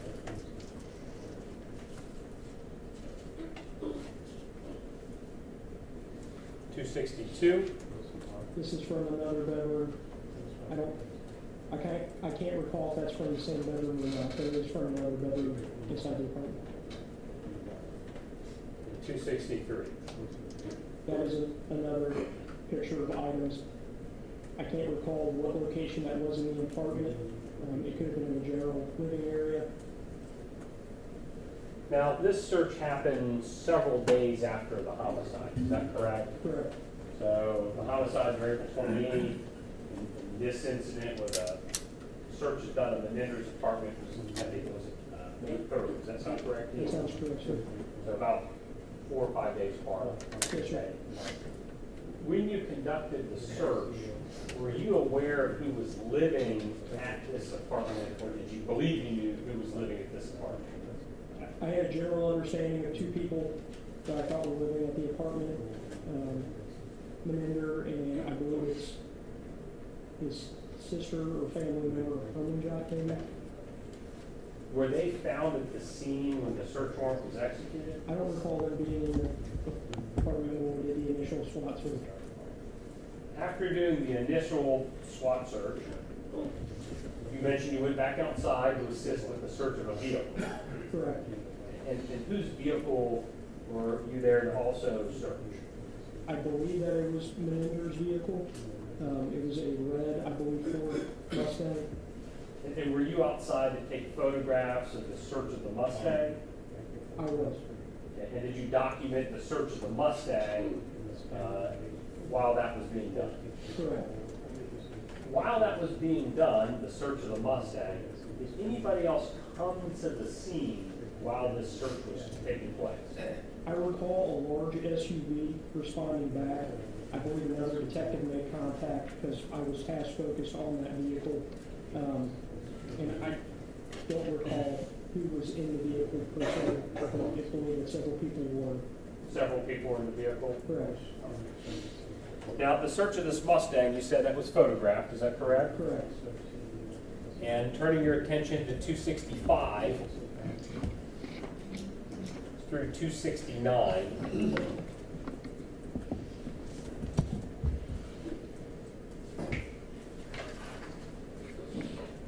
Yes, sir.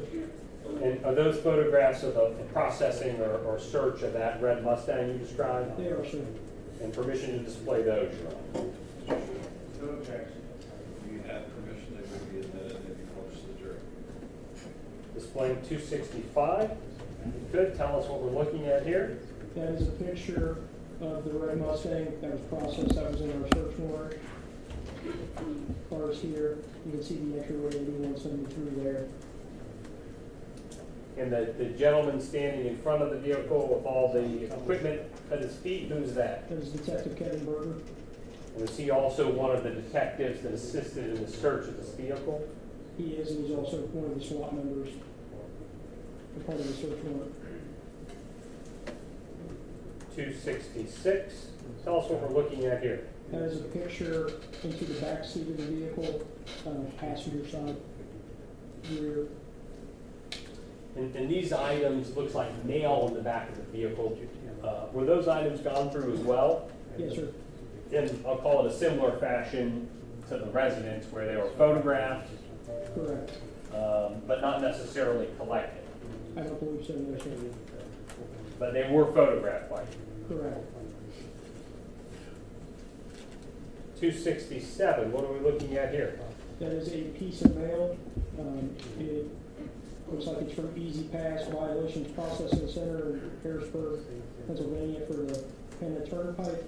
And the recipient of the mail appears to be Meninder Singh Second, 4562 Wyndtree Drive, apartment 154, Westchester, Ohio, 45069-8754.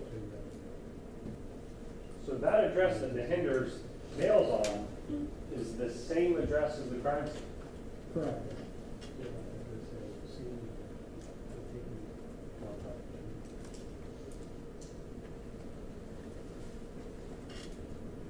$268. What are we looking at here, Sergeant? It looks like a printout of a bank record from Chase Bank. Request for information is Meninder S. Second, 4562 Wyndtree Drive, apartment 154, Westchester, Ohio, 45069-8754. Appears to have the Chase Bank account balance. And once again, Meninder using the same address as the crime scene. That's correct.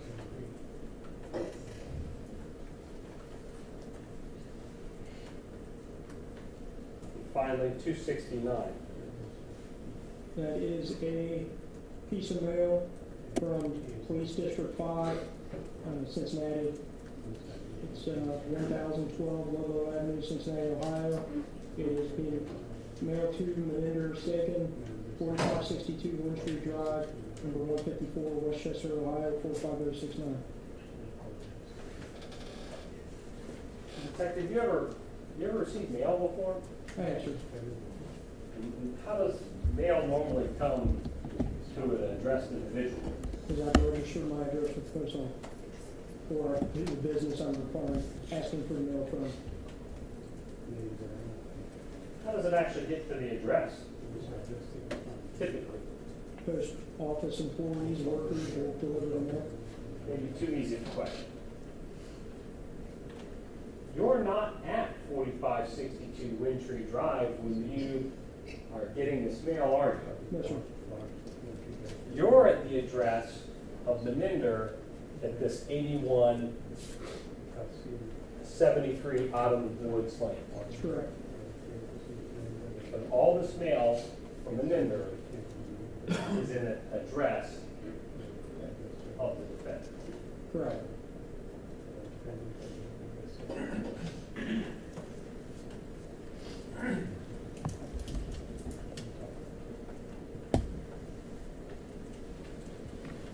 Sergeant, when you processed 4562 Wyndtree Drive, apartment 154, you collected a lot of items, is that correct? That's correct, sir.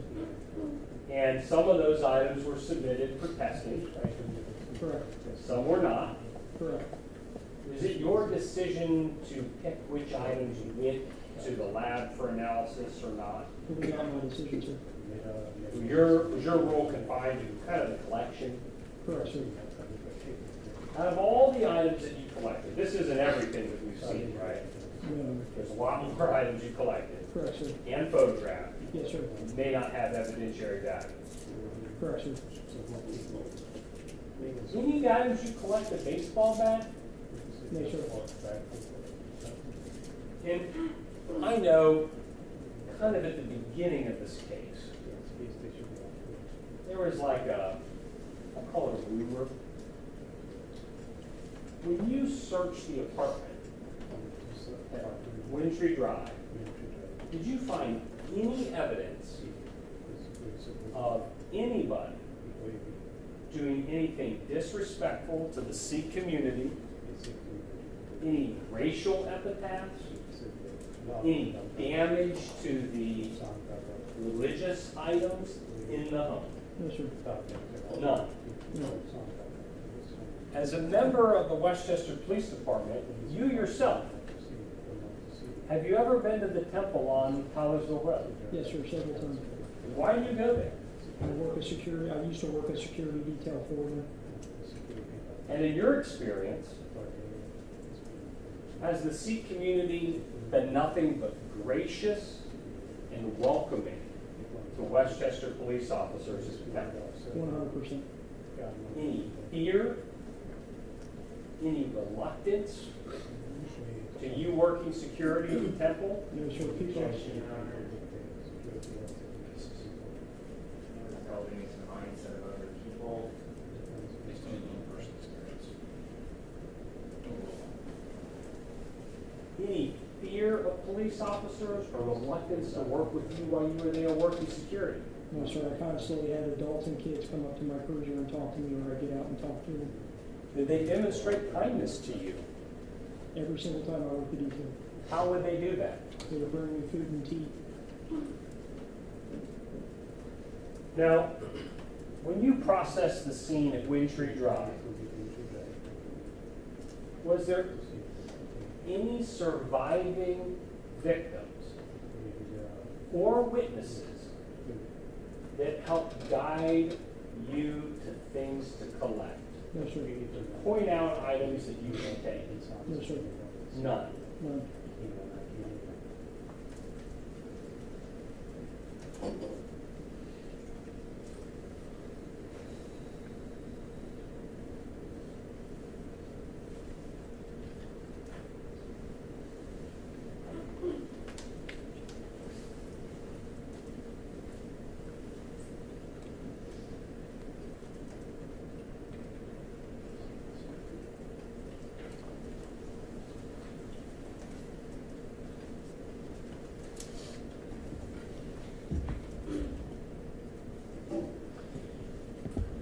Did you collect any items at the vendor's house? Did I personally? Did you collect personally collect any items there? items? I collected items from the vehicle. Some swabs, I believe, for some gas pedal or brake pedal. Numerous swabs are from different portions of the vehicle. Did you find any bloody foot, shoe, foot, or boot impressions at the Ninder's house? I did not, sir. And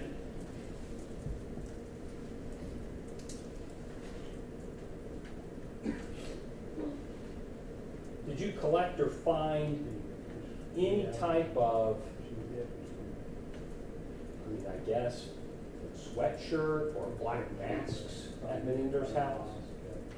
I wasn't inside of his apartment. I just processed the vehicle, but nothing inside the vehicle.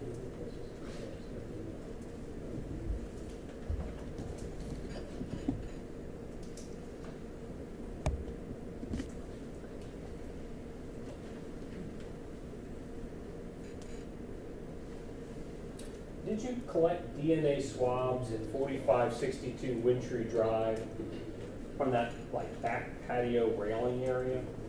I did not. Why not? Through my training and experience, and I didn't have any indications and evidence would be present there. I had nobody to show me that as a point of interest in the investigation.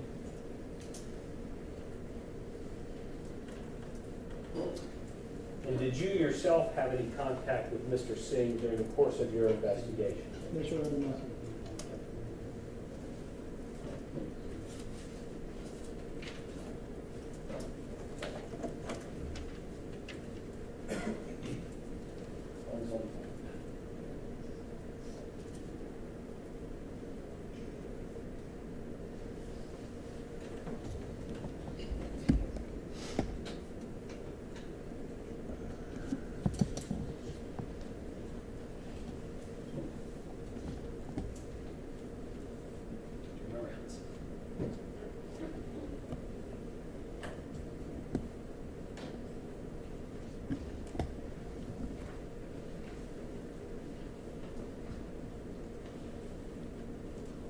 Sergeant, when you looked at that back patio at 4562 Wyndtree, did you observe any blood on the back patio railing and warranted swab?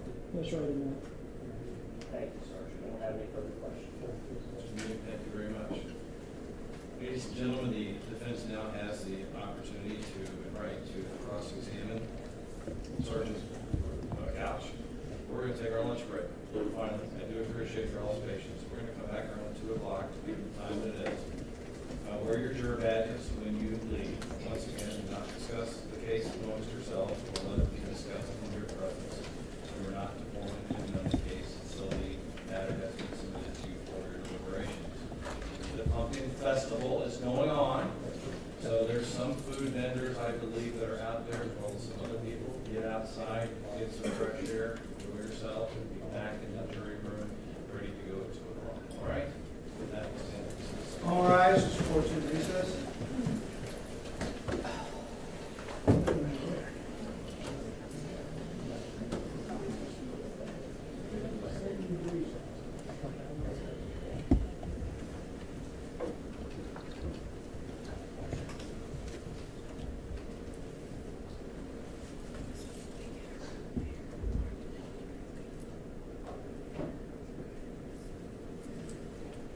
I suspect everyone's going to leave for the next hour or 2 minutes. Okay? And then all of this has to be boxed up, put away, because of the unsecurity of the courtroom. So, all that needs to be put away. We've got a box. If you have an empty bin, we can put it in, then we can keep it all together and put it back. I'm just not going to leave it in the courtroom. While we take a lunch break, unless somebody wants to sit in.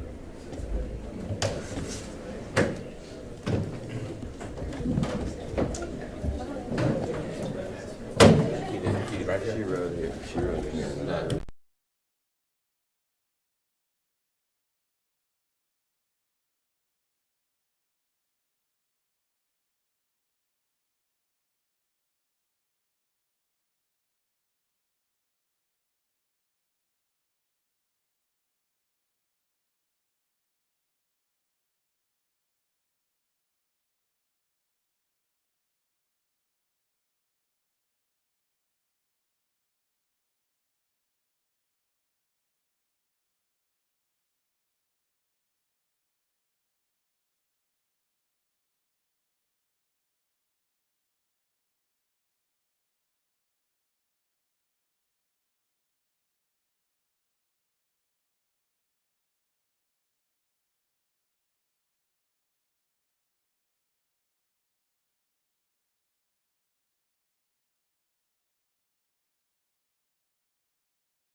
How are you? Good. 7 o'clock.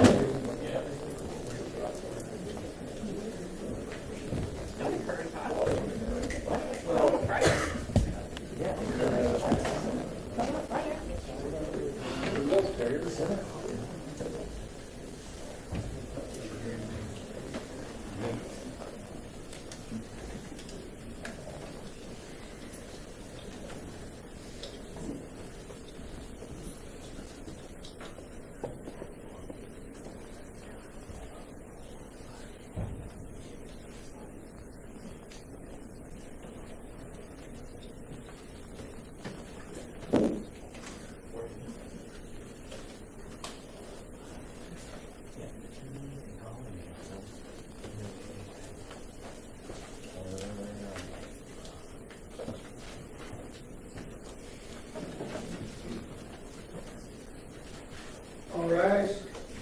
Court of Common Pleas, Butler County session. Y'all may be seated.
Thank you, Your Honor.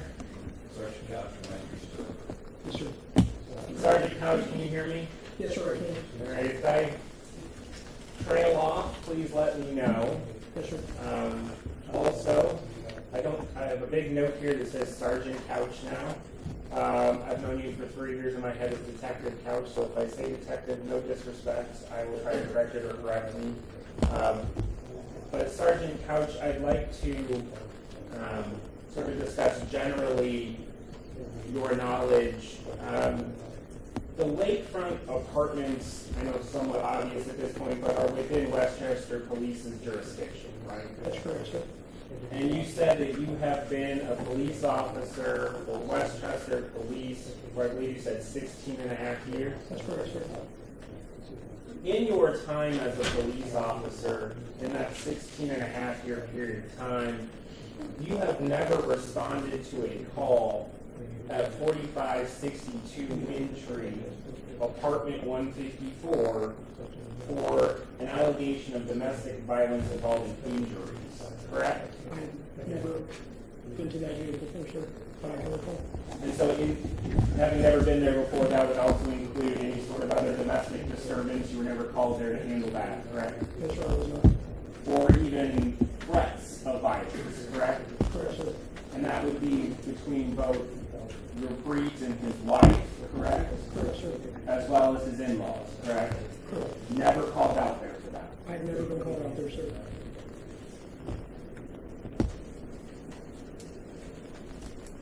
I believe you mentioned that you serve as a security officer at the Guru Nanak Temple in Westchester, is that correct? I did, sir, yes. Is that something you're doing now, or that you were doing back then, or both? I was doing back then, I did it several times, probably it was 5 or 6 times. Was that in response to this case, or did it predate this case? Pretty good at this case, sir. During that time in which you were a security officer at the temple, you were never notified that your priest was involved in acts of violence at the temple, correct? Correct. That you were never approached by Hakikat Pannag to he was complaining that your priest was threatening him, correct? Correct. That physical violence had been used against him by your priest, correct? Correct, sir. You were not approached by Shalinderjit Kaur saying that her husband was being violent, correct? Correct. Or that she felt threatened by him, correct? Correct, sir.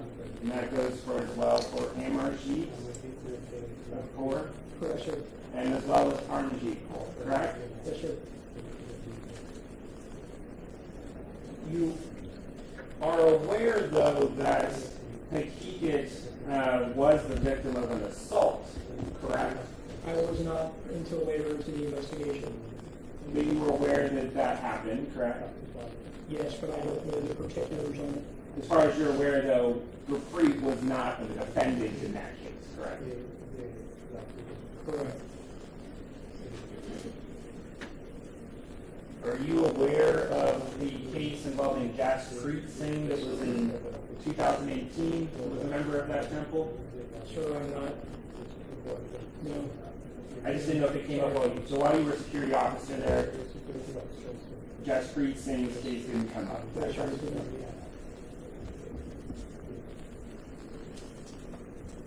So prior to your involvement in this case and that 16-and-a-half-year career at Westchester Police Department, you weren't aware of any allegations of violence against Gurpreet Singh, correct? That's correct. You arrived at the scene there at Wyndtree, I believe at 2200 hours, is that correct, on April 28th? That was actually the time I got called out, sir. Called out? Yes, sir. How long do you think it took you to get there? I would say probably around 10:30 I got to our PD, and then I started, when they told me the task they wanted me to complete, and then I responded to the scene. I would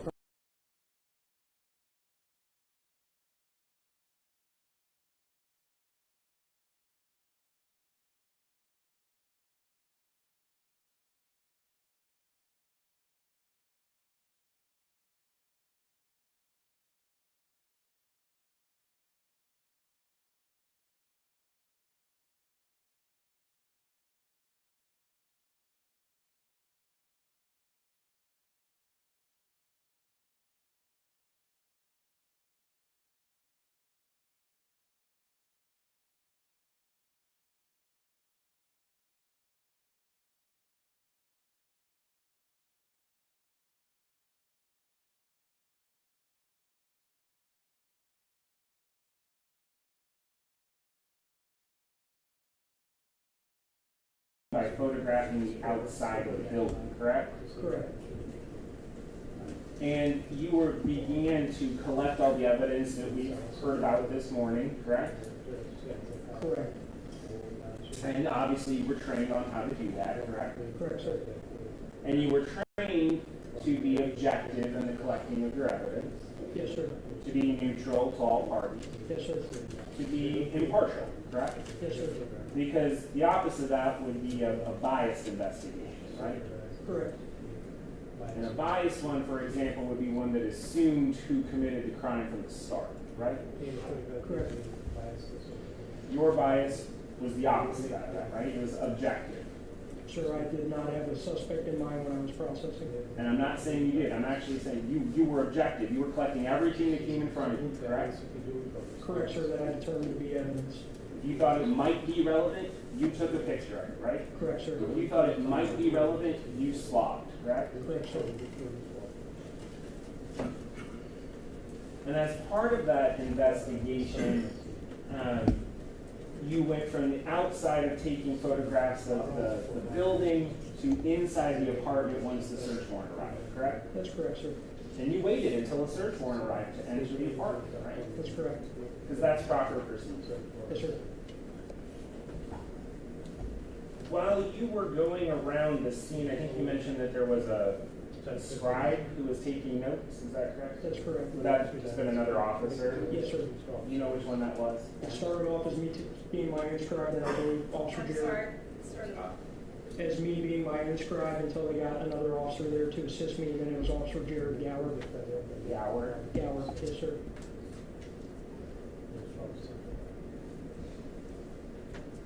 And you took notes when you were being described yourself, or did you just dictate them to Officer Gower what you wanted him to say? I would tell him this is a photo of the 1-2 corner, 1-3 corner, that sort of thing. But those were detailed notes, right? Correct. I mean, there was an attention to details at that time, correct? Yes, sir. Both the big and the small, right? Correct, sir. Because as you said, you didn't know if it was relevant at the time, so you just wanted to catalog that. That's correct. Because that's what makes the investigation fair, right? Correct, sir. And objective. Yes, sir. One of the details that you noted when you were doing your canvassing of the scene was that the door frame had come off and was still attached to the security chain, right, for the entry door? That's correct. And you noted that Yes, sir. in your report Yes, sir. and in your photographs, right? Yes, sir. You also paid attention to detail to the point that you or your scribe noted that Amarjit's glasses were a couple of inches from the top of her head. That was the level of detail that you gave, right? I believe so, sir, yes. You didn't know if that was relevant, right? Correct. But you made sure to pay attention to that detail, right? Correct, sir. So when you were taking all of these photos, I believe you said you didn't move any of the bodies of the victims until the coroner said it was okay, correct? Correct. When you came in then and started taking photographs that we saw of the bodies, was that the state that you found them in upon entering the apartment? That's correct. And we saw multiple photographs of Shalinderjit Kaur, correct? That's correct, sir. You didn't move her body at all to take those photos, I correct? did not, sir.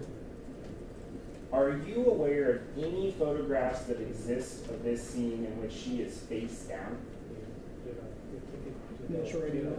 Did you take any photographs of her being face down? No, sir, I did not. Did you ever see her body face down? No, sir. So if we heard that there were photos that existed that her body was face down, would you agree or disagree with that? I did not take photos. Are you aware of any of those No, photos? sir, I'm not. Did you ever see at all her body being face down? No, sir.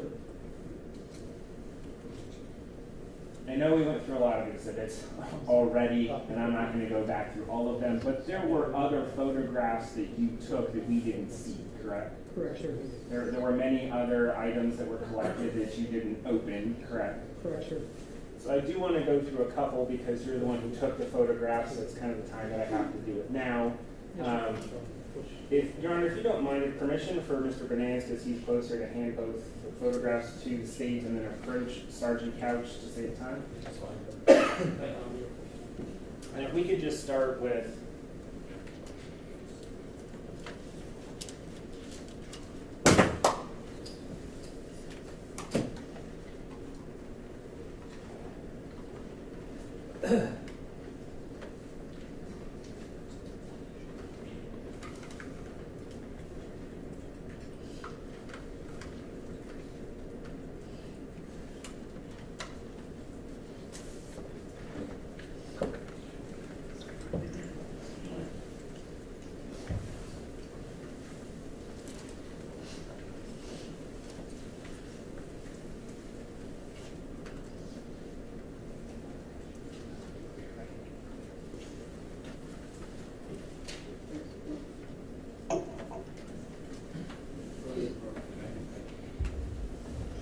actually, Mr. Bernanke, if we could start with the blow-ups.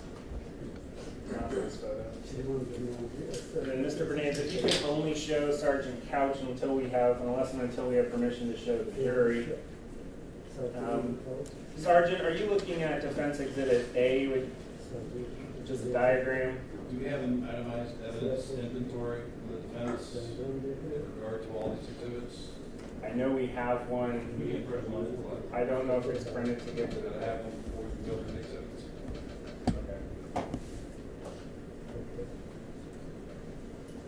I can email it to the court right now.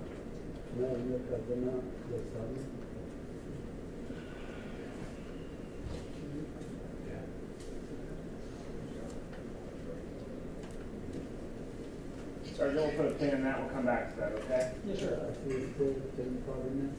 I want to direct your attention to the footprint and boot prints that you found at the scene and we talked about on direct examination. I believe Mr. Munich asked you if it was something you had really seen before. I think you said it wasn't. Is that, I guess, could you explain that a little? Is it the number? Is it what you meant by that? I've seen shoe prints and footprints, and I've seen both in blood. It's not very frequent. I've not seen a combined scene like that together. And I believe you stated that you've been involved in hundreds, if not thousands, of investigations, correct? As a criminal officer, And this was the first time that you had, I guess, seen both of them present at the same time, is that correct? that I can recall, sir, yes. And so that was unusual. Yes, sir, for me. Now, those prints, Your Honor, in permission to display already admitted States Exhibit 116, is the diagram that we saw earlier. See this correctly? Did you see that, Sergeant? I can, sir. So this is that same exhibit, right? States Exhibit 116 that you discussed with Mr. Munich? Yes, sir. And so those red marks that are moving around the map, right, those are the footprints or boot prints that you saw, correct? Correct, sir. Those were going back and forth from the entry door, correct? Correct, sir. Like the shape of the foot would be, towards the entry door from inside the apartment, correct? Yes, sir. As well as from the breezeway into the entry, correct? I can recall footprints. I cannot recall about boots per se. You say you could recall about boot I print? can recall footprints going towards the front, but I can't recall about specifically what direction some of the boot prints were going. But those footprints then were going back and forth in that breezeway there, correct? I believe so, sir. And are you aware that there were multiple 911 calls out to this scene? I was not, sir. Are you aware that Dupree made a 911 call then? I do recall that, sir. Are you aware that people called in reporting that someone had been banging on doors and running around in the breezeway screaming? That sounds familiar, sir, yes. And that was actually confirmed through later witness interviews that you had and talked with people who heard that, correct? I believe so, sir.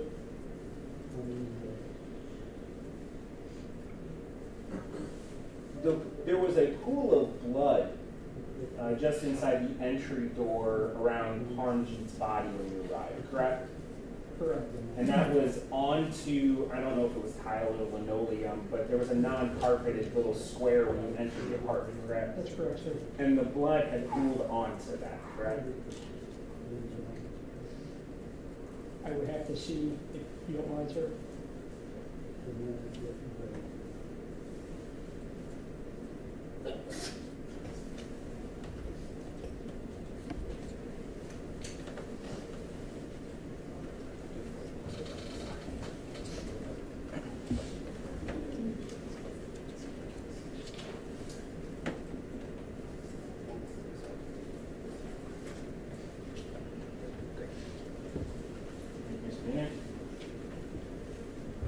You're under permission to display Exhibit 46, which has already been admitted into evidence. Sergeant, this would be example, this is State's Exhibit 46. Can you see that, Sergeant? Yes, sir, I can. And that's what I'm talking about, right? That is the entryway. That is, sir. And that would be blood, that red pool up there in the, before the carpet. Yes, sir. And that's on that linoleum or tile. Yes, sir.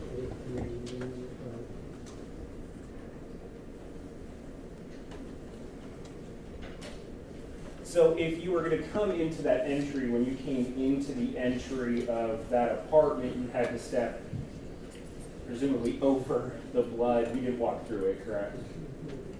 I did not see any sign of somebody specifically walking through that pool of blood. I understand. I'm saying you had to step over that, right, to get into the apartment, correct? That was in front of you on the entryway. When I walked in, I could avoid by walking to the right, but I would assume people would have to.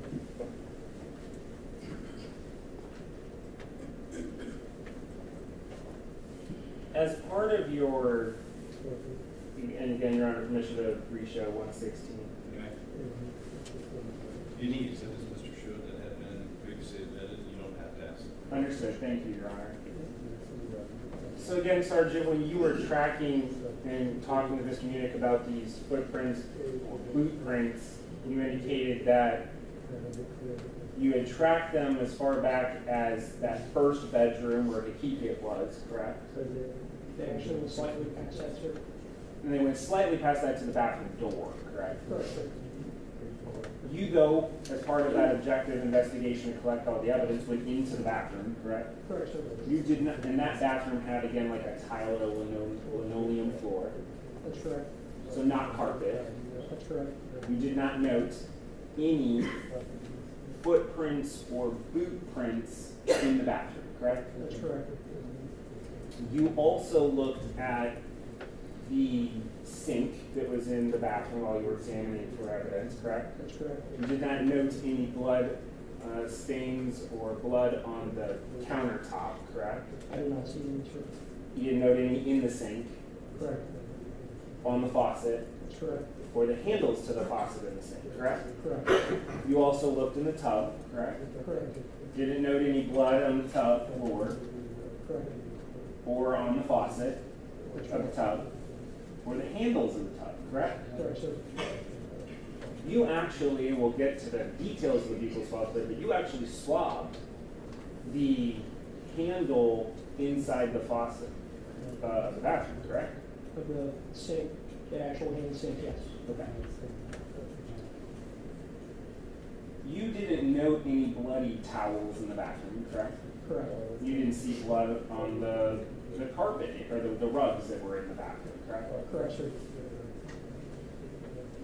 When you were tracking these foot or boot prints in the apartment, you did not notice any that went from the living room to the patio door that's in the living room, correct? Correct. And if I'm looking up at this diagram, I mean, there aren't any red marks that go towards that patio door. Correct. And so again, I guess to make sure I'm clear, if we don't see those red marks there, then you didn't find any boot prints, correct? I did not create this diagram, but generally I would say correct. You don't know of any foot or boot prints that went from the living room area to the patio door there, correct? Correct. And you examined the living room. Correct. You also examined the patio itself, correct? Correct. You did that both on the first night, and then you actually came back later and did that too, correct? Correct, sir. And we saw some photographs of the patio that had the bikes and the wrap, plastic, correct? Correct, sir. There were no bloody footprints out there, correct? Correct, that I can recall. There were no bloody boot prints out on the patio, correct? Correct. There were no bloody footprints if we were to be on the patio, and if we were to turn right, we would be facing mulch, correct? Going out the door onto the patio facing to the right. Yeah, so if we came out the sliding door of the patio, we would be facing the lake or the retention pond, Correct, correct? sir. And if we turned right, we would be facing, the lake would be on our left side, and there'd be mulch in front of us, correct? Correct. There was a little bit of a break between the patio and the breezeway, correct? Yes, sir. You didn't find any blood in the mulch, correct? Correct. You didn't find any bloody boot prints from that mulch at the end of the breezeway before you get to the entry door, correct? Correct. And you didn't find any bloody footprints from that mulch breezeway end or start, depending which way you're going, to the front door, correct? Correct, sir. And had you would have taken photos of it, correct? Yes, sir.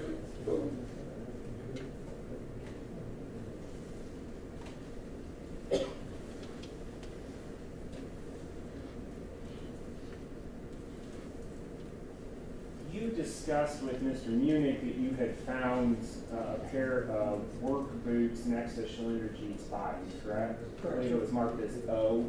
Yes, sir, it was.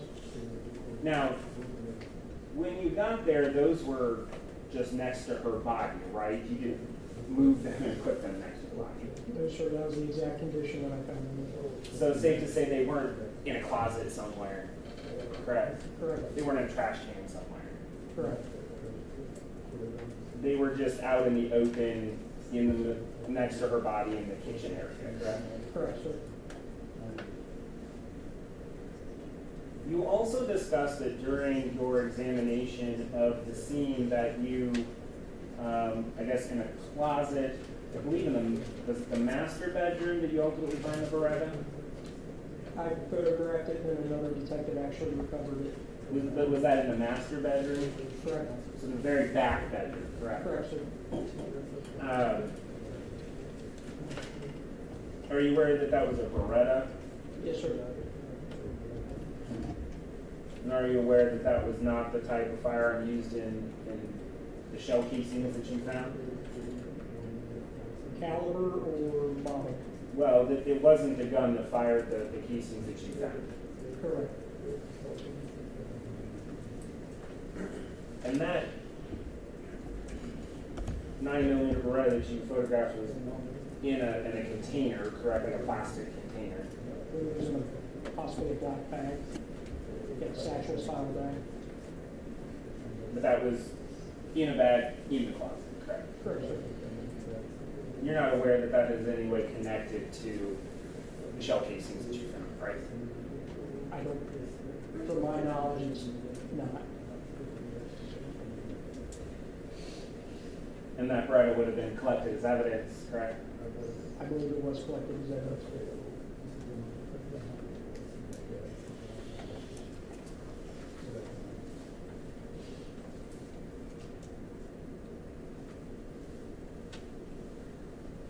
I'm going to call it the next day. I don't know how late you were there, but on April 29th, 2019, you came back to the lakefront apartment complex to help canvass the scene for witness statements, right? That's correct, sir. And we didn't hear about that on direct, but that did happen, right? Correct. And you went door to door in building 4502, correct? I believe so, sir, yes. And 4527, correct? That sounds correct, yes. And you didn't know if these people had seen or heard anything when you were knocking on their doors, correct? Correct. But you wanted to be objective, correct? And find all the evidence that you could, right? Correct.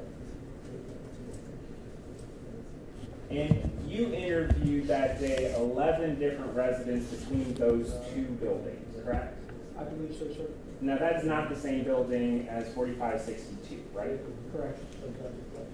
And you learned from that no one in those two buildings had heard or seen anything before police arrived or sirens were going off in the apartment, correct?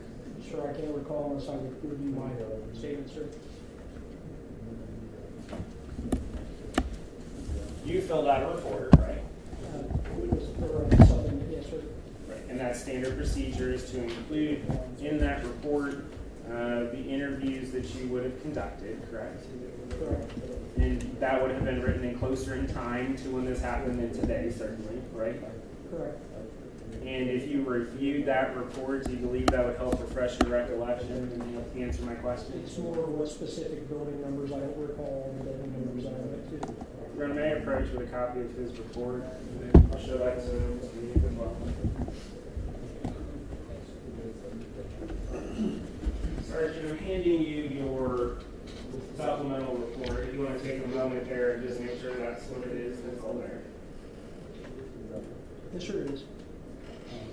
And I believe it's sectioned off between the canvassing of the scene and then the eyewitness interviews kind of intermixed. So you just want to take a moment to turn to that for April 29th, look at that. And then once you refresh your recollection, look up at me. Okay, sir.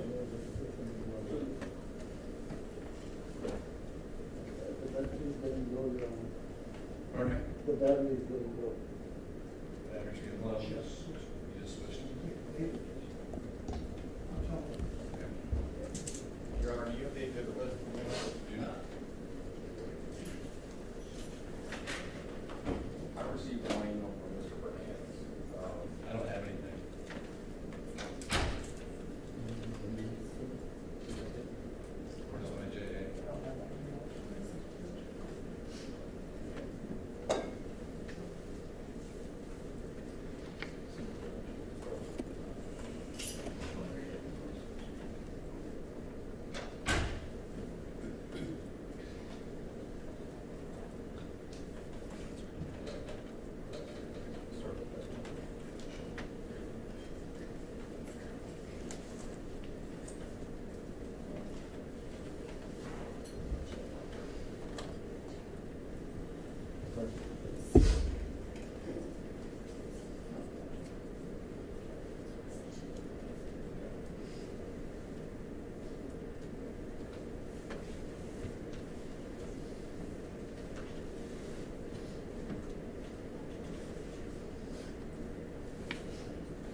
has refreshed your recollection? Yes, sir, it is. And are those the two buildings that you spoke with residents that day? Correct, sir. And of those 11 residents, none heard or saw anything that was relevant prior to police sirens, correct? Correct.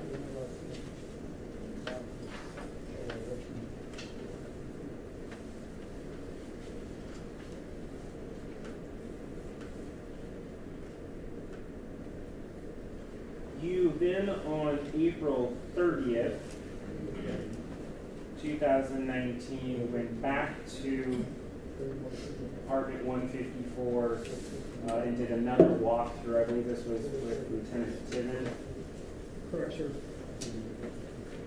And that was to see if there were any other relevant pieces of evidence that could be collected, correct? Correct. And during your walkthrough, this is when you were collecting those buccal swabs that we've heard about on direct examination, correct? Correct.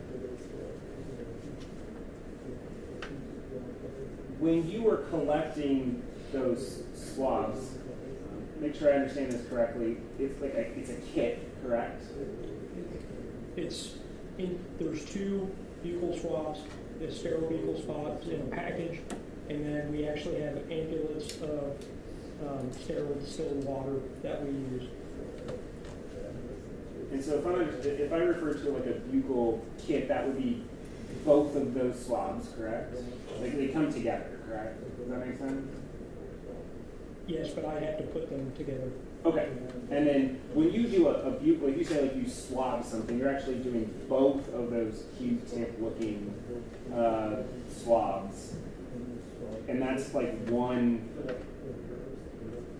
kit or one sample, is that correct? That would be, I would consider one piece of evidence. One piece of evidence, okay. Just want to make sure I use your, so one buccal swab piece of evidence to you is actually two separate Q-tip looking swabs. If sometimes use two, sometimes one, it's just kind of, if it's in a package, it's one piece of evidence. And in this case, you used two individual swabs every time that you collected a buccal swab from a location, right? That sounds correct, yes. To be thorough, Yes, make sure you picked up as much as you could, correct? correct.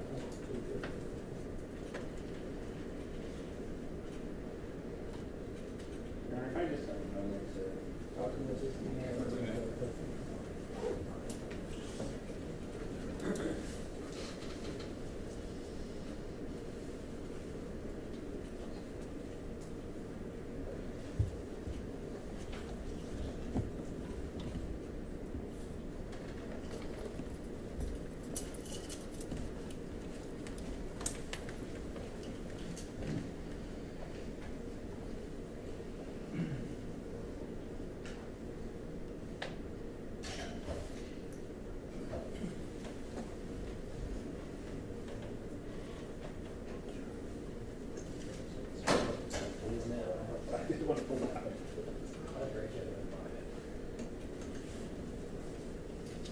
Just switching tabs.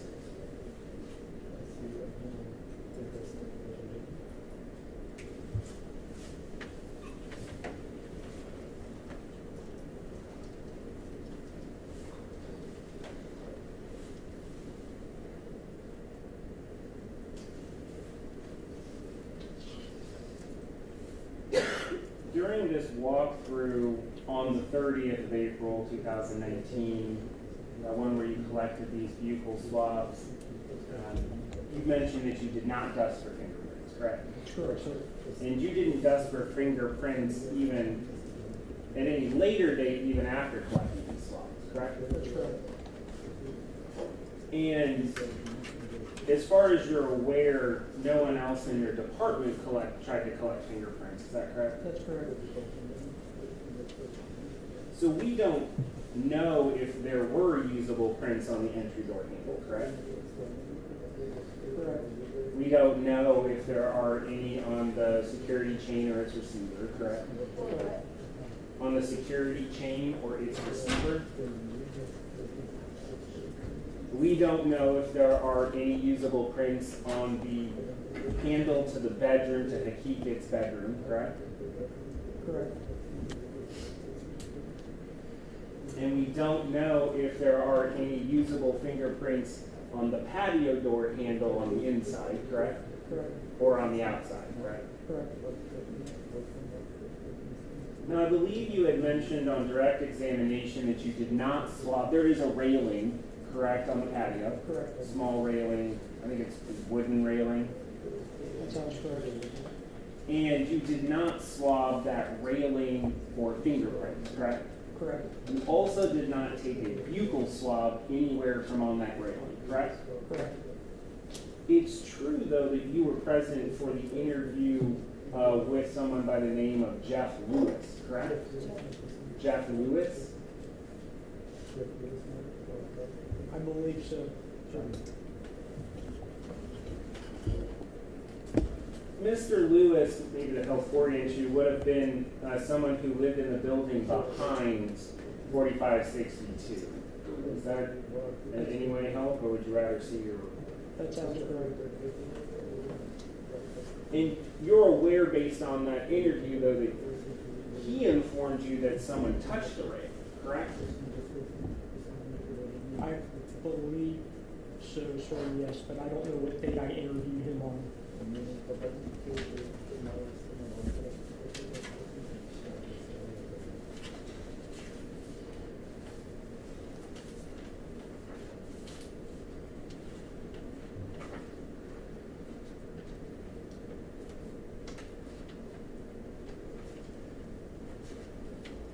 I told you it was May 7th, 2019. Does that seem right? It could, sir.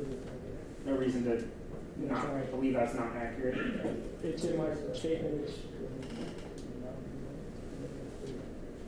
At no point after May 7th, 2019, in that interview with Mr. Lewis, did you go back to get buccal swabs on that railing, correct? that's correct. Or fingerprints? That's right.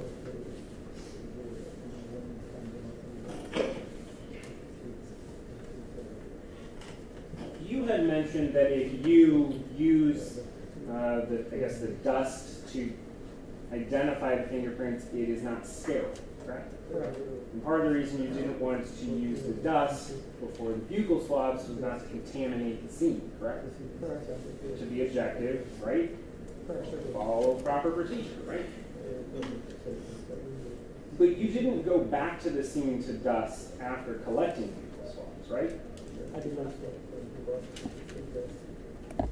And you didn't dust for fingerprints on that corner between the patio behind apartment 154 and the breezeway that we were just talking about earlier, correct? Correct.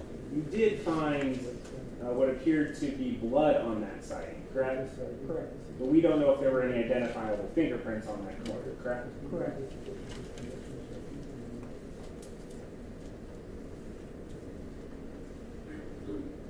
And the places that you decided to test for DNA with the buccal swabs, those were places that you thought might be relevant, correct? Correct. But you didn't know if DNA was present. Correct. That would be for labs to determine. Correct. But you specifically picked places that you thought would be important to the investigation, correct? Correct. You weren't wiping everything down with buccal swabs. Correct. On April 30th, 2019, there was, as we just said, there was the blood out on the patio that you noticed, correct? Correct. You took a buccal swab piece of evidence from that, correct? My lieutenant did, yes. Okay, Lieutenant Tibbin did that, Correct. but you know that was done. Correct. And that means there were 2 different swabs that were collected for that, correct? Correct. You then, inside the apartment, found 13 different locations that you took buccal swabs from, correct? I believe so, yes. That includes the door handles inside the entryway, correct? Correct. It includes the actual entry door and its molding. Correct. You took one of the security chain, correct? Correct. And the receiver to that security chain, or where the chain latches onto the door, correct? That's correct.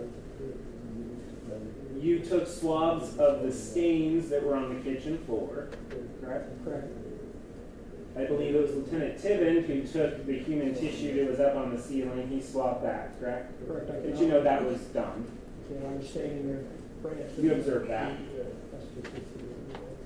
You took buccal swabs of the stains that were on the hallway door, correct? Correct. And when you took those swabs, you didn't know whether or not those items would contain DNA, right? Correct. But you wanted to collect them to be fair and objective, right? Correct. So if we count the 13 that are in the apartment and the one that was out on the patio, on that day you collected 14 pieces of evidence via buccal swabs, I guess is your reference, right? That sounds correct.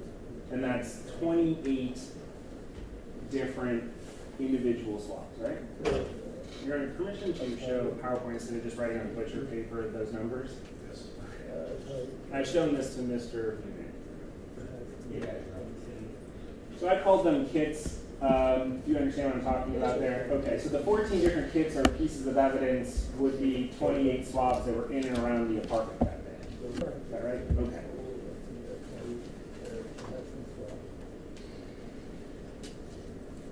On May 2nd, 2019, you come back to the apartment to gather more evidence, don't you? Correct. And in those 3 days that had passed from the 30th, when you took those 14 different swabs, you had gone to interviews with a Brianna Stutt, isn't that correct? Correct. And that Jeff Lewis that we already talked about. Correct. And you were present for those interviews, right? With those two individuals. And based on what they stated, a male figure had come out onto the patio on the evening of April 28th, 2019, right? Correct. And that would be objectively relevant to your investigation, right? Correct. And so you went back to apartment 154 to get more buccal swabs from the patio, didn't you? I can't recall the exact dates that they would have been taken from the patio, so I apologize. But you did go back to the apartment to get more buccal swabs from the patio area, correct? Yes, I believe so. Specifically, you swabbed the interior patio handle, Correct. so the patio door handle from the inside, correct? Yes. The exterior patio handle on that same door, correct? And then you also did the patio screen door on the outside. You swabbed that handle as well, correct? Correct. So that's 3 more kits or pieces of evidence that you swabbed on that day, correct? Correct. So that's actually 6 more total that you would have had from the 2 for each kit, correct? Yes, sir. All right. I'm a lawyer here, but to me that's 17 total kits, right? Yes, sir. All right, for a total of 34 total swabs that you would have taken from Gurpreet's in and around his apartment, correct? Correct. And the reason that you did that was to get a better understanding if there might be DNA on this door Correct. that you had been told someone went through on that night, correct? Correct.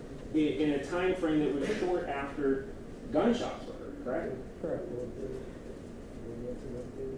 You also took photographs, I don't believe we saw them, from the vantage point of Brianna's stuff, correct? Correct. She was across the pond, more the southwest corner, up on stairs, correct? Correct. And you took that perspective photo during the day, correct? Correct. And then you also took a photo from Jeff Lewis's perspective during the day, isn't that correct? That sounds correct. Yes, sir. And the reason you would do that is because they were important, right? Correct. And that was relevant information to the investigation. Correct.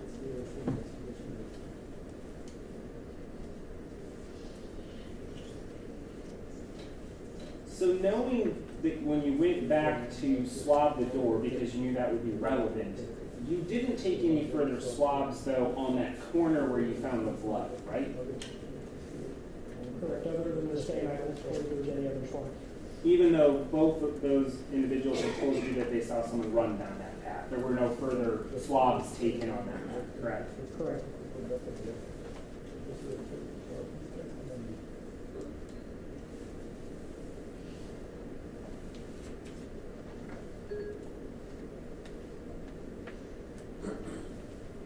Now, the state of Ohio has a laboratory within the Bureau of Criminal Investigation that would actually test those swabs for DNA, correct? Correct. That's not your job. Correct. You hand it over to the evidence department at Westchester Police, correct? And your job's done, right? Correct. But the reason you collected all of those swabs that you handed over to the evidence department was so that, because you thought they could be relevant, correct? Correct. Places that you had identified could be relevant to this investigation. Correct.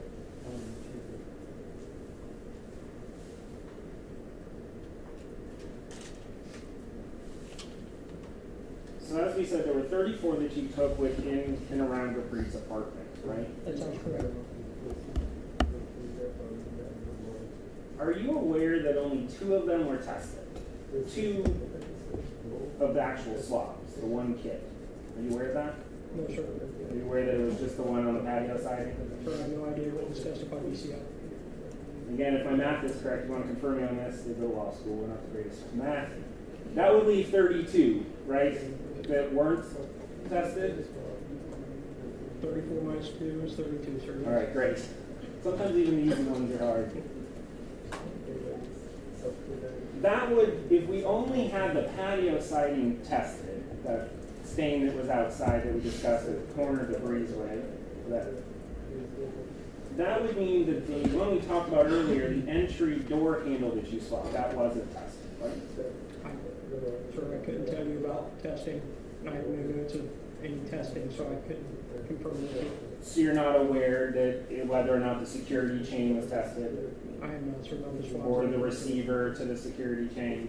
Correct, I'm not aware. The handle to Hakikat's bedroom? Correct.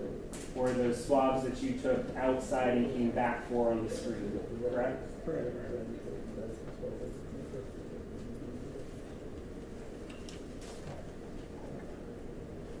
So because they weren't tested, we don't know if there was DNA on those, is that correct? If they weren't tested, I do not know if there's DNA on them, sir.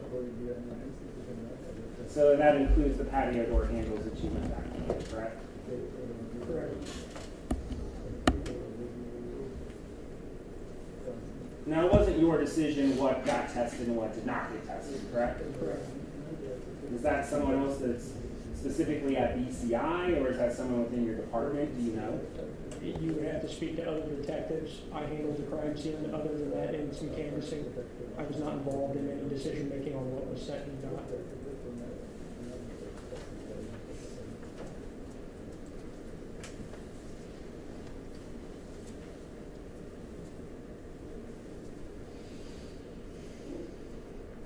On May 3rd, 2019, you helped execute a search warrant at the residence for Maninder Khan, correct? Correct. And I just want to make sure I understand, because I know you took some photos. I want to kind of figure out what you did or did not take. Did you take photos inside the apartment of the items that were collected? No. Do you know who would have taken that? I do not recall. There was a lot of detectives. I do not recall who would have taken the search. I apologize. Oh, it's no. I didn't know either. I just wanted, since you were here. Okay. You did take the photos that we saw generally of the apartment. Okay, the research, yes, sir. And then the ones in the Ford Mustang, correct? Yes, sir. While you were out at the Mustang, you also collected 15 pieces of evidence for bugle swabs, correct? That sounds correct, sir. So at the Ford Mustang from Maninder Khan, that 15 kits or pieces of evidence would be 30 individual swabs that you took, correct? Correct, sir. You swabbed the door handles for the Mustang, Yes. both the driver and passenger side. Yes. You swabbed the steering wheel of the Mustang. Yes. You swabbed, it was a manual transmission, right? I believe so. You swabbed the gear shift. I did, sir. You swabbed the armrests, Correct. the trunk lid. That sounds correct, yes.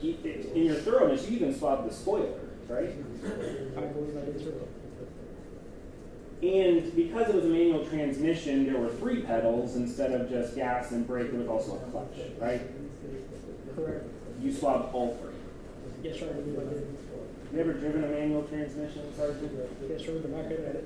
I think we can all join that, but you would agree with me that that's usually two different feet that are operating, one on the clutch, one on the gas and the brake, right? Clutch, brake. Usually it's 2 feet Sounds though. right, yes, sir. Perhaps why we're not good at driving then. But you swapped all three to cover all the bases on what might be. Correct. And that's because you wanted to be objective and partial. Correct. You didn't know if there was evidence there. Correct. And you turned all 30 of those distinct swabs into the evidence department at Westchester Police Department, correct? Correct. So that they could be tested if they were sent to the lab, right? That's correct.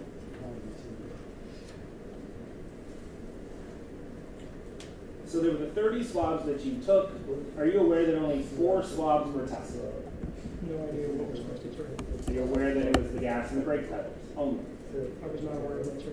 Again, if you could double check my math, that's 26 that were ignored, correct? 30 minus 4, sir, yes, 26. All right, thank you.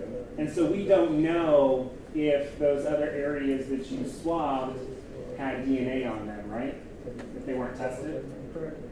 And that would include the steering wheel, Correct. the door handles, Correct. the gear shift, Correct, sir. areas that typically are touched with hands, correct? Correct. Not just feet, correct? Correct. They can be covered with footwear. Correct.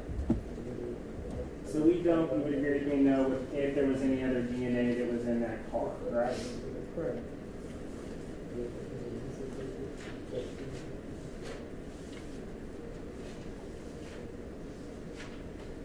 You did not swab any other vehicles in this case, correct? No, sir, I don't believe I did. You interviewed, though, a man named Tarak Sandhar, correct? That name is not ringing a bell, but I actually do have a copy of my supplement with me. Would it refresh your recollection if you could look at that? If I can, sir. Yes. Or if you could please look at that, just look at me when Do you want to see what I'm... I have a copy. Okay.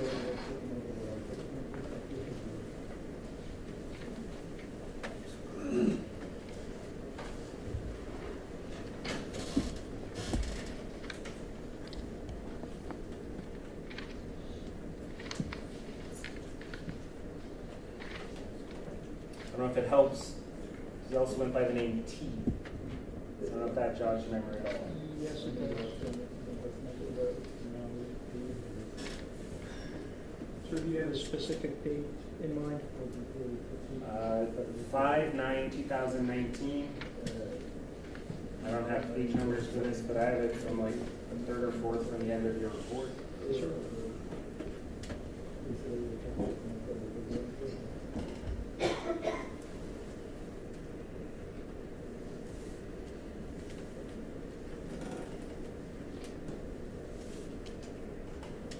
Tarat Sandhar, sir?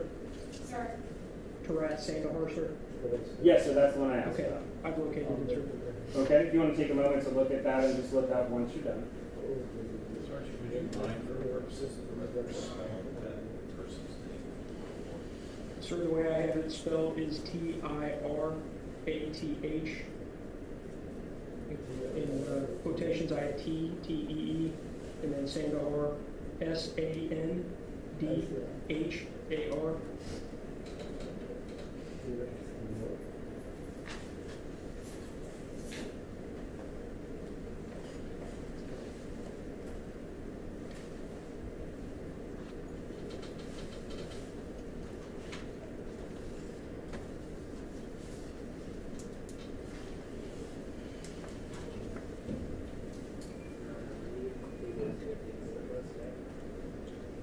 While he's doing that, I'm sure first.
I apologize.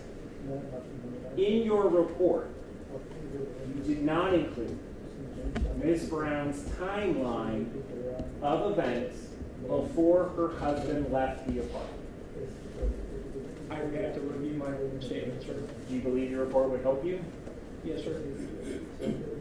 Take a look at your report there. Look up once you have had a chance to look at. It's on 5/10/2019, Sergeant, I believe. Second to last, third to last page. Yes, sir, I found it. In the middle of the page there. Yes, sir.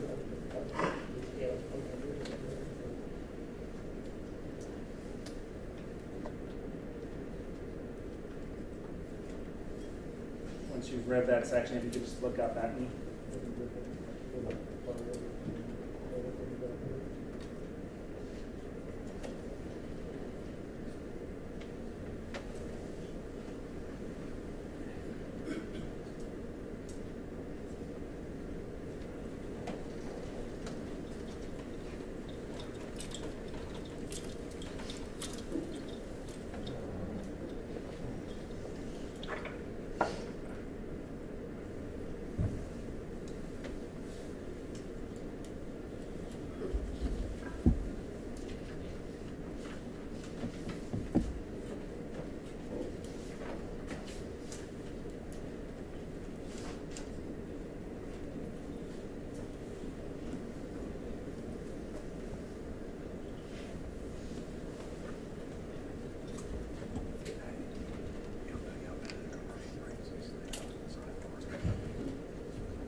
You read it? Yes, sir. You can set that aside, please, Sergeant. Your report omits any mention of a first set of bangs before 9/15, correct? It omits. Omits, does not include, not include. I don't believe so, sir. You don't believe it omits it, or you don't believe it's in there? I don't believe that statement is in my. It also does not contain any mention that about that series of bangs that would have been heard before 9/15, correct? Correct. From Donna or Daniel, correct? Correct.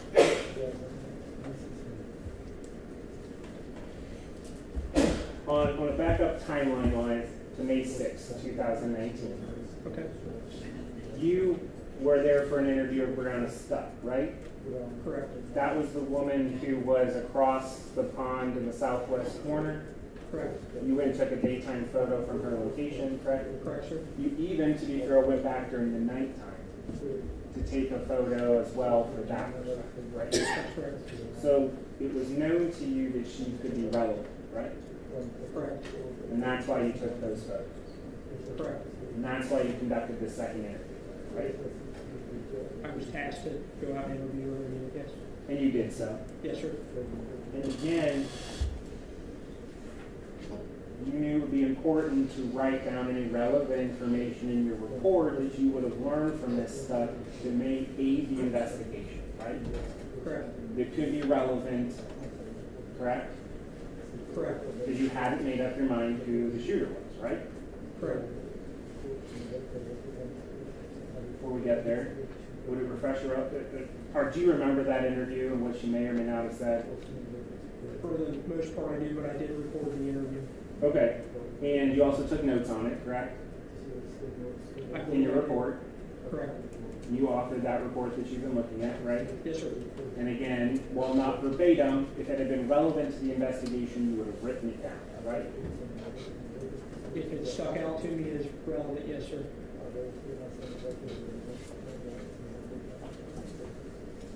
You discussed with her what she saw on the night of April 28, 2019 in the patio area of apartment 154, right? Correct. She provided you with description information of what she saw. Partially, yes.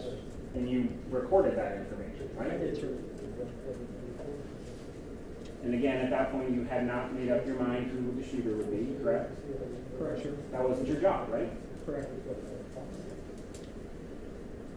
In your report, you did not include the description that the figure that she saw had long sleeves, did you? Sir, from what I can recall, she was hesitant on giving me a description of clothing unclear. She did give you a description, correct? I believe she did, yes. And she included long sleeves in that, correct? I believe so, sir. I don't know if that's the exact phrase, I can't recall. You're aware that she wrote a written statement. She was originally interviewed, correct? I believe another detective interviewed her first. And got a written statement from her, correct? I can't testify to what the detective did, sir. Standard protocol to get a written statement from someone who's willing to provide one, correct? Yes.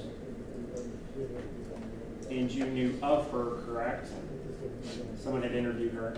When I was told yes. And you knew enough to go back to her apartment twice to take photographs, right? Correct. And then conducted an interview with her, correct? I was instructed to, yes. Do you have any reason to doubt that she told you that there were long sleeves on the figure she saw? No, sir, I don't. I have nothing further, Your Honor. Thank you, sir.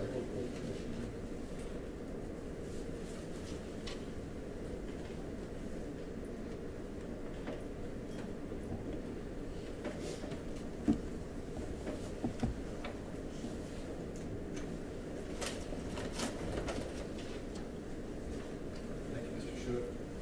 You were your water bottle. Thank you, Your Honor. Just when you sat down, you wanted to work on I would have been very upset.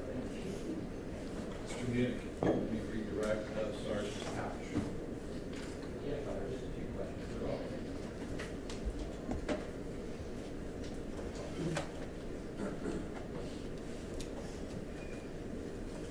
Sergeant, you mentioned during direct examination that one of the training courses you've been to as an examiner, crime scene examiner, is fingerprint. Is that right? Correct, sir. And Mr. Schuett asked you some questions, in particular about the siding that's at the back of this patio. Do you recall that? Correct.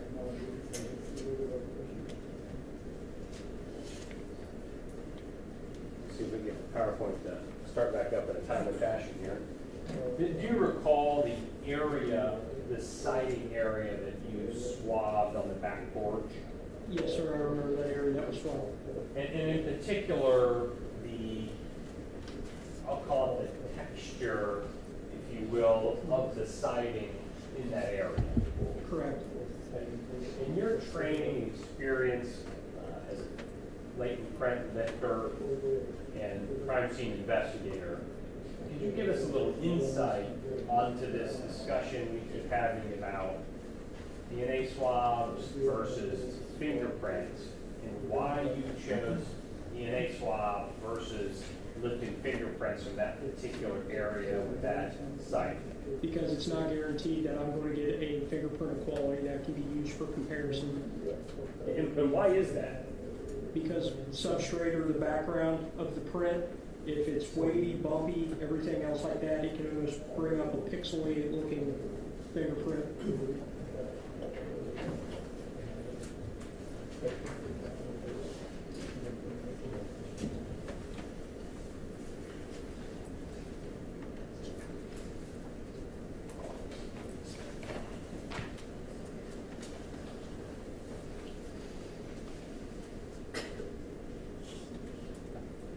I'm going to show you again what's already been identified and admitted as State's Exhibit 187. And so this is the swab you keep getting asked questions about, this area. Correct. What do you see when you look at the texture of these areas? It is very textured. And does that facilitate or hinder the possibility you would get a print from that area? Makes it a lot more difficult. And in terms of the suitability then, or the superiority of a DNA swab from that type of textured surface versus a fingerprint, which one would be better? In my opinion, DNA. Is that why you didn't fingerprint this area? Correct. Now, you've also been asked a few questions about different people you've interviewed, and we're not going to get into those interviews and have you discuss those issues at the moment. But you write a police report for performing these tasks that we described, correct? Correct. Collection evidence, your observations of the crime scene, Correct. and potential witness interviews, correct? That's correct, sir. When you interviewed Jeff Lewis, did you record it in any fashion? I believe I did, sir. Okay, and why would you record an interview? In an investigation like this, I can get very busy, go all over the place. I might not be able to type up what he told me that specific evening to be able to memorialize the interview with him. So I could go back to it down the road if needed to. And typically, when you interview somebody out in public, like, outside their house or maybe inside their house, do you audio record that only, or is there a video and audio recording? At that time, when I was in investigations, we did not have body cameras for our unit, so I used an audio recording. And so would that interview be recorded Yes. and be accessible to you later Yes. and saved as part of the evidence in the case Yes. and potentially turned over to defense counsel as part of discovery? Yes. When you interviewed Brianna Studd, were you also similarly recording that interview with her as well? Correct, sir. Sorry, did you record your interview with her? Yes, sir. And similar setup, was it audio recorded Yes. and preserved, Correct. so you could reference it later, Correct. and also provide it to defense counsel as part of discovery, potentially as evidence? Correct. Then you'd agree with me, your police report is not a transcript of your interviews with these folks. No, sir, it's just more of a detailed summary. It's not verbatim. And so if they differ slightly, the information is still preserved Correct. and provided Correct. and accessible later. Correct.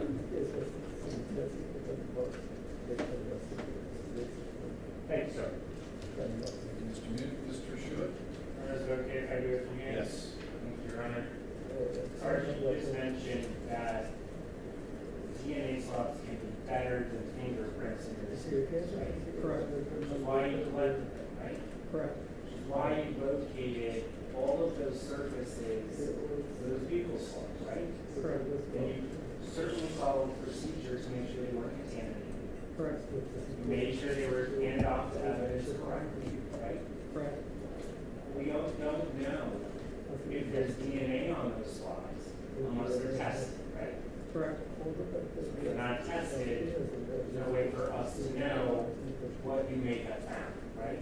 Correct. You did your job and handed them off like you were supposed to, right? Correct. And it was out of your hands, right? Correct. Thank you, Your Honor. Thank you. Redirect. No, Your Honor, thank you. Sergeant Couch, thank you very much for your patience today, sir, your testimony, and you are highly excused. Thank you. Ladies and gentlemen, we may have one more witness that we can get to, a brief witness, I'm going to call him short witness, a brief witness. We've been going at this for about an hour and a half. Is everyone okay if we stay till maybe 4:30 today, even though it's a Friday? I mean, I'm sure everybody's working late on Friday. But would you like to take about a 15-minute comfort break? Yes. Take a 15-minute break, then we'll resume at approximately 3:45 with our next one. All right. All rise. Court is in recess.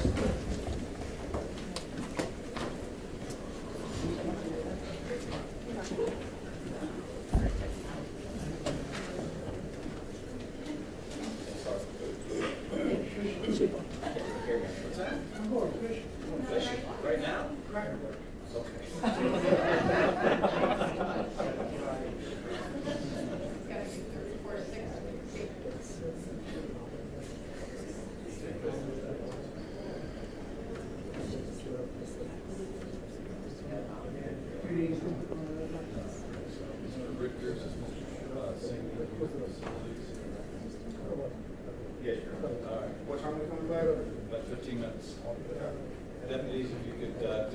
Singh to the rescue police.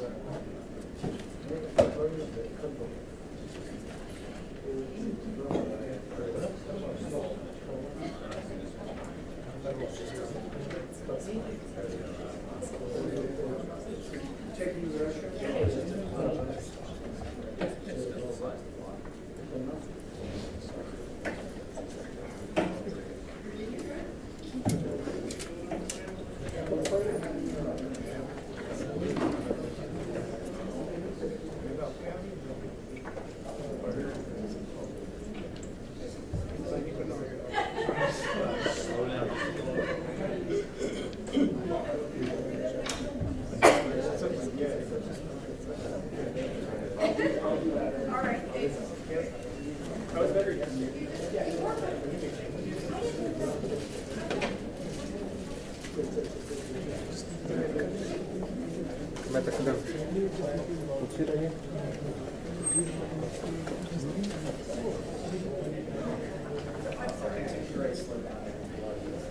I always tell her, if you speak up, that tempts you.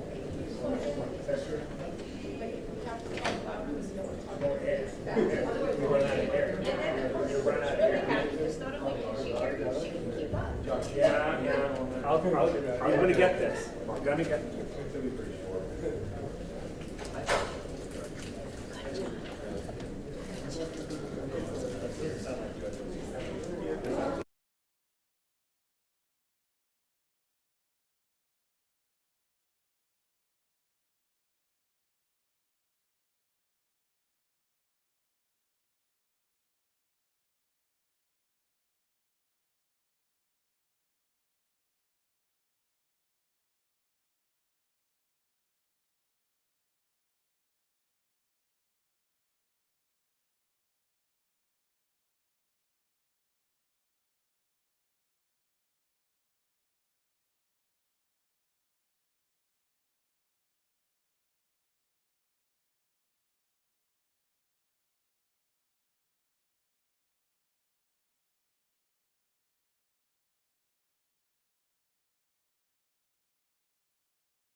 Team are present along with Mr. Singh, our court interpreter, present at our court, and all 16 members of our jury are present as well.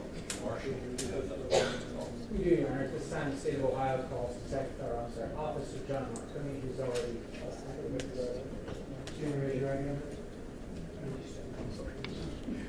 You solemnly swear to tell the truth, the whole truth, and nothing but the truth, so help you God. And you just speak loudly because I'm okay? Thank you. Mr. Marconi, do you have any objection to being photographed or filmed during your testimony? Yes, sir. All right, very well. Thank you. Mr. Marshall. Thank you, Your Honor. Good afternoon, sir. Good afternoon. In a really nice, loud voice so that everybody, especially in the jury box, can hear you, can you please say your name and spell your last name for the court report? John Marconi, last name's Marconi. Are you employed, sir? I am. What do you do for a living? I'm a police officer, Where are you employed as a police officer? currently employed with the city of Mason, For how long have you been a police officer overall? going 12 years, For how long have you been a police officer with the city of Mason? a little over 5 months. Where did you work as a police officer prior to working as a police officer for the city of Mason? The Westchester Police Department, For how long did you work at the Westchester Police Department? just over 4 years. What were your assignments or duties, or what was it that you did for the Westchester Police Department during those 4 years? I was a patrolman, a SWAT operator, and a field training officer. Specifically as a patrolman, what is it that you would do during your routine shift? Respond to calls for service, make arrests, take reports, take traffic accidents, help citizens in need. When you would work as a patrol officer, would you dress in a suit and tie like you did today, or wear a uniform? Did you drive a marked police car? I did. And I want to direct your attention then back to April of 2019. Were you working in that capacity as a member of the Westchester Police Department? I was. Specifically, were you working as a patrol officer on April 28th, 2019? Yes. Do you remember or recall what shift or what hours you were working that day? I was working, we were on 12-hour shifts still at that time. I was working 7 p.m. till 7 a.m. On April 28th, 2019, were you working alone or with a partner? I was a single man unit in my car. At that time, in April 28th of 2019, Westchester police officers have so-called body cameras attached to their uniforms. That's correct. And did you have one on that particular day? I did. Do you recall on April 28th, 2019, Officer Marconi, if you were dispatched to the area of 4562 Wyndtree Drive, apartment 154, at approximately 9:43 p.m.? Yes, I was. Do you recall where you were when you received that dispatch? I was over near the streets of Westchester, up Union Center. How far away is that from Wyndtree Drive? Approximately 10 minutes or so. Did you respond to that dispatch? I did. What information, if any, were you provided in that dispatch that would have triggered you driving to the Wyndtree Drive address? The initial dispatch came out as a medic run with an injury, a head injury, and then shortly after, as I was en route, it got updated to 4 individuals in the house bleeding from their heads, lying on the floor. Were you provided any other specifics or details about what kind of scene you were responding to at that time? I was not. Do you recall what you saw then when you arrived at the Wyndtree Drive area? Upon stopping up in the area of the scene, we stopped a little short because there's an indication with the flagged address was a little further back than what it should have been. So we had to run decent distance to get to actual 4562 address. We were running on foot, kind of entered into this meadow area in the middle of the parking lot. There was a middle-aged man to my right that was standing there, and I didn't know if he was a caller or not. I remember asking him if he called. He said no. I believe it was Sergeant Beck continued to my left towards the address, and started hearing him give commands to somebody to show me your hands. I started running towards Sergeant Beck, where we met a male wearing a red shirt. I looked of Middle Eastern Indian descent, had blue jeans on, socks. Sergeant Beck was giving the commands to prone out. I kind of took over. Sergeant Beck ordered me to cuff him. Let me maybe interrupt you right there, officer, and just make sure we all understand what's going on. You said you were in a grassy area. Is this in the middle of the apartment complex area? Yes, it's kind of like a big turnaround, like a pull-around parking lot. This is in the center of the This parking is the lot? center of the parking lot, yeah. So you're running towards a particular building at this point? I was. You said you saw a male. I did. You described him as being of either Middle Eastern or Indian descent. Yes. Could you make any observations about him as you approached? Did you see anything? The guy that we were giving commands to? Yes. Yes, he had a large amount of blood, what appeared to be blood, on his jeans, on his hands, and I saw that his socks were soaked with blood. I'm sorry? His socks appeared to be soaked with blood. He wasn't wearing shoes? He was not. Could you tell what kind of, or what color shirt he was wearing? He had a red t-shirt on. And as you sit here today, can you look around the courtroom and tell me if you see that same person? We stipulate that we already did to trace identity here. Thank you, Mr. Rivers. You indicated or told us that Sergeant Beck started giving the defendant some commands. Do you recall that? I do. Why is that being done at that point?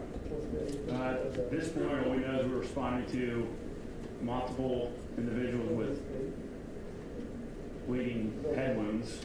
And we had no other information on who the caller was or if anybody's going to be beating us and what this person's involvement was with this scene we're about to go to. So what are your concerns then in that moment? Officer safety and trying to just lock in who's who at this point. What were you then instructed to do by Sergeant Beck? To place him in handcuffs, stay with him at that moment. You're talking about the defendant? Correct. Why are you placing him in handcuffs at that point? Because we haven't identified him, we don't know who he is. And Are you concerned about your safety and that of your fellow officers? yes. Did you have your body camera on you at that point? I did. Was it functional and operating that day? It was. Did you have to manually turn it on, or does it come on automatically when you respond to a call? I have to manually turn it on. Did you do so in this particular instance? I did as soon as I was pulling up on the scene. Very well.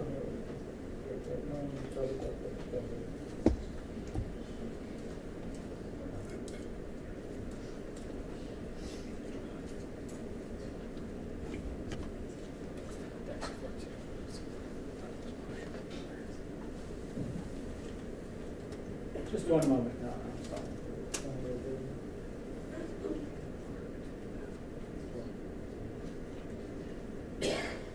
May I approach the witness, Your Honor? For the record, I'm handing the witness the warrant for identification purposes as Stacy 613. Officer, if you could please take this item from me and tell me first if you recognize it. I do. It's body cam video. How do you know that disc, and for the record, it is a disc, how do you know what's contained on that disc? I've been shown it. And have you initialed it in any way to indicate that you've already seen this video? I did at the bottom underneath my name. I initialed it JM. You reviewed this video that states Exhibit 13 prior to your testimony here today? Yes, I have. Is it a fair and accurate copy or recording of what it is that you did and encountered on April 28, 2019? It is. For the record, State's Exhibit 13 is I believe, a 10-minute approximate portion of your interaction with the defendant on April 28, 2019. Is that correct? That's correct. Has anything been done to it? Has it been altered in any way? No. At this time, Your Honor, State would move to admit State's Exhibit 13 and play it before the jury. No, Your Honor.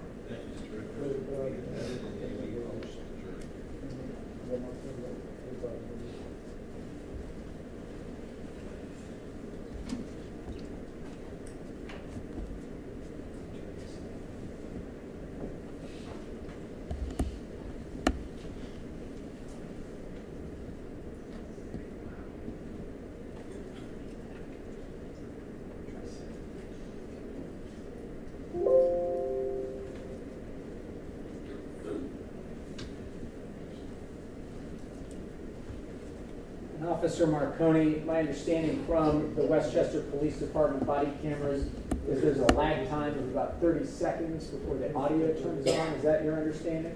It is. Okay. So while we're waiting, then, can you orient the ladies and gentlemen of the jury to what we're looking at? Stopping my cruiser, meeting out with Sergeant Beck and Sergeant Bruce. We thought we were at the correct address, but figured out it was further down at this point. Yes, sir. Additionally, there are a couple of state troopers in the area. There are 2 cars.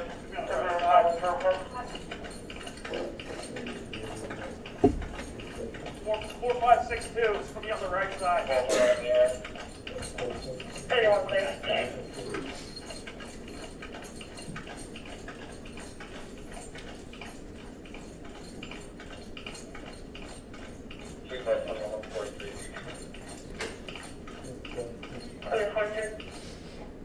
Are you the caller?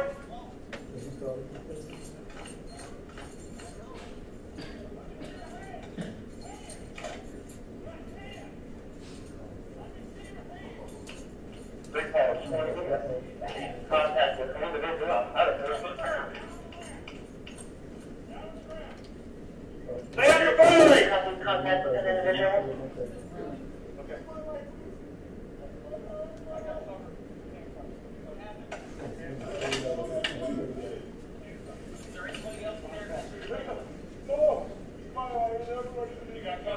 Come up here.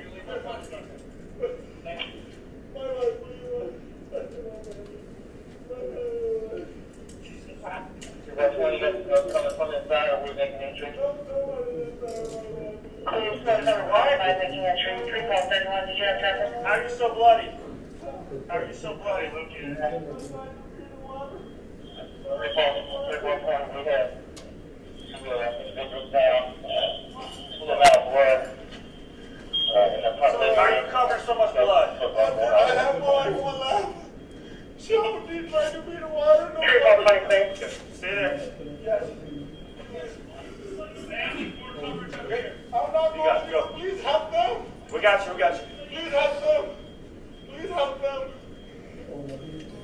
Help them, sir, please. Help them. Nobody there. I checked the hole. Nobody there. You got any weapons on you? No, sir, I don't. I don't. Please don't worry about me. How am I life? I'm good. How am I life? You can have my life. Yeah, I'm good. I'm good. Sir, please. Ambulance. Sir, I have ambulance, please. Oh, yeah. Where are you hurt at? I'm not hurt. Is this blood from other people? Yeah, I have my wife, my mom, and my mother's trying to give her water. No one there. Did you come home and you found them like? Officer, I'm going to pause it right there and make sure we all understood what we just heard. You were speaking with the defendant at that point. Is that correct? That's correct. Did I hear him say that he held his wife and his mom in his lap? Is that what you heard? I didn't hear that. I'll go back.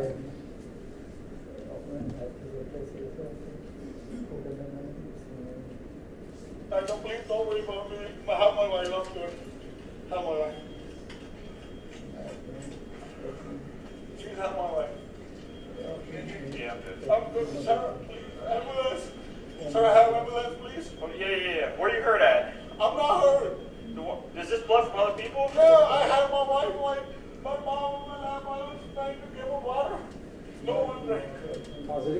Did you hear that? I did. What did you hear?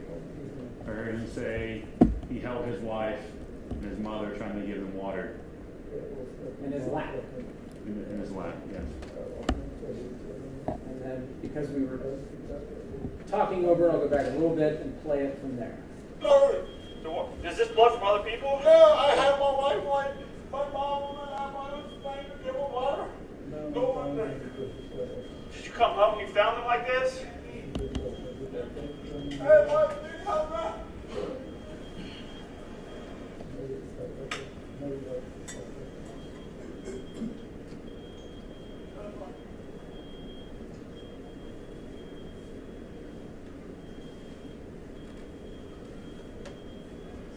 You guys see anything or hear anything? Okay. Okay. You guys want to clear out the upstairs? Go ahead. Yeah, just get down the get down the street. Yeah, now see smoke coming out of there. I'm sorry. You cannot right now. Okay. Was there anybody else in the house? How long you been home? I just got home. Attention all parties, information, fire Wife was not breathing?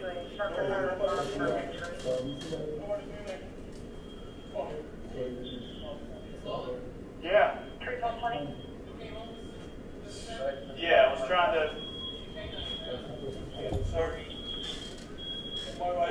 Was your door open when you came? So you think someone forced in? Okay. My door open. I see my wife and mom on the ground.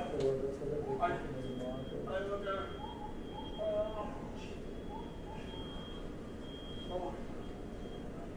Please help her.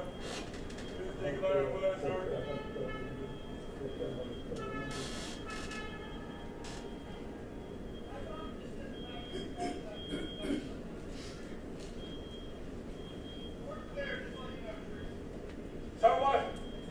Someone wife okay?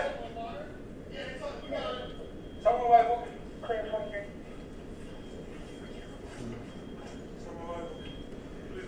I don't know, man. Yeah, that's you. Do you have ID on you? Please.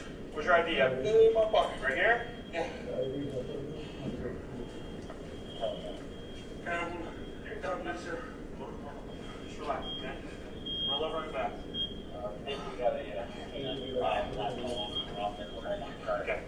Lay back over on your side. Roll back over to your side.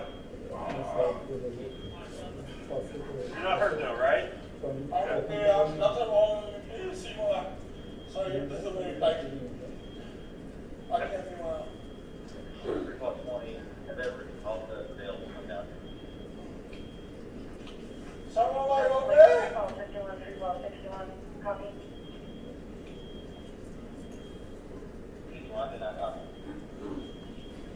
Once your pen is there, we'll just want to one tree.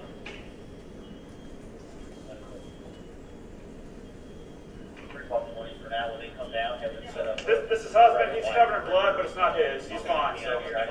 Yes. Yes. Here's the bid. So hold on.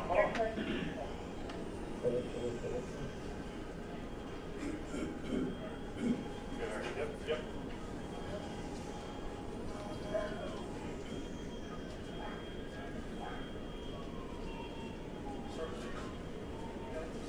Let the medics do what they're going to do, okay? I don't know. I haven't been inside your house. Yeah. My bag. Want to sit up? Bring your knees up to your chest. Now roll over. Get your feet under you, right?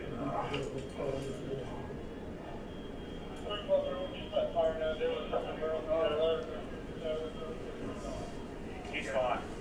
Yeah. They're all inside the apartment there. My wife, my mom, my aunt.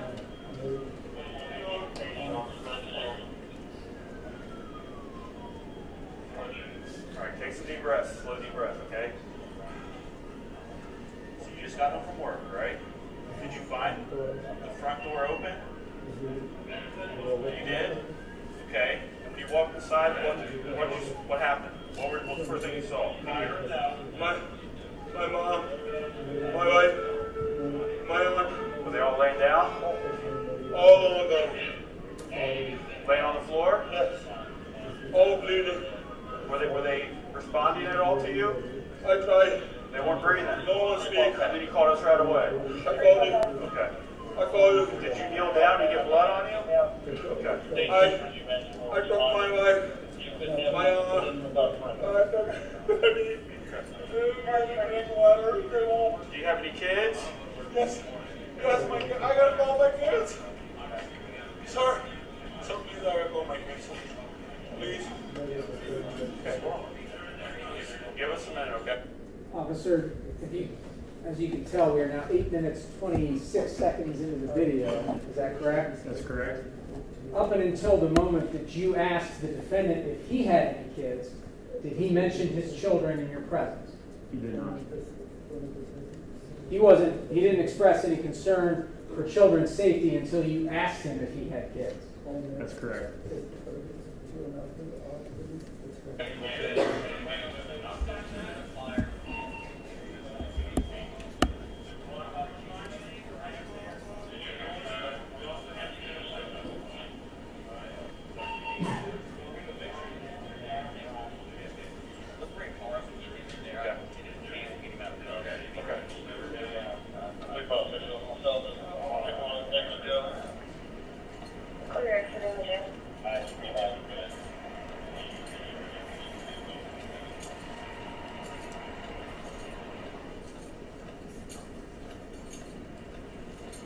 I'm going to pause it right now. What is it that you're doing, Officer Marconi, as we see on the video?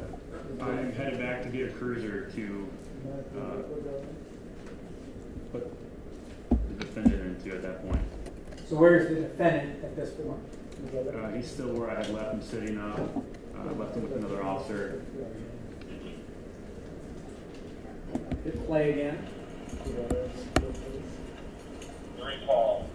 And talking to the trooper here, there's 4 more units coming our way. You could set up a perimeter through their dispatch. So, and if we maybe can get a alternate channels for all that. I'm on the line with them now.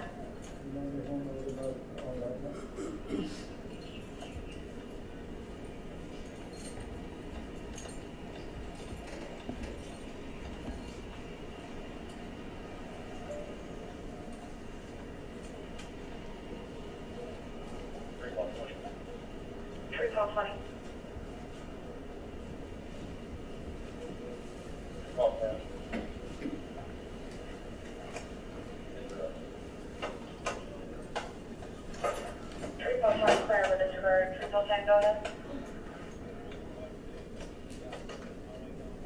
Recall 10, I'm in 20 traffic, but if you could go ahead and get, answer first, and if you could have Captain Guthrie, give me a public service, 305-917, 305-9117. That's clear. Recall 607, West Wyndtree. 616. If you want to see traffic. You're clear. Recall 20, get hold of K9. Fairfield K9 is responding.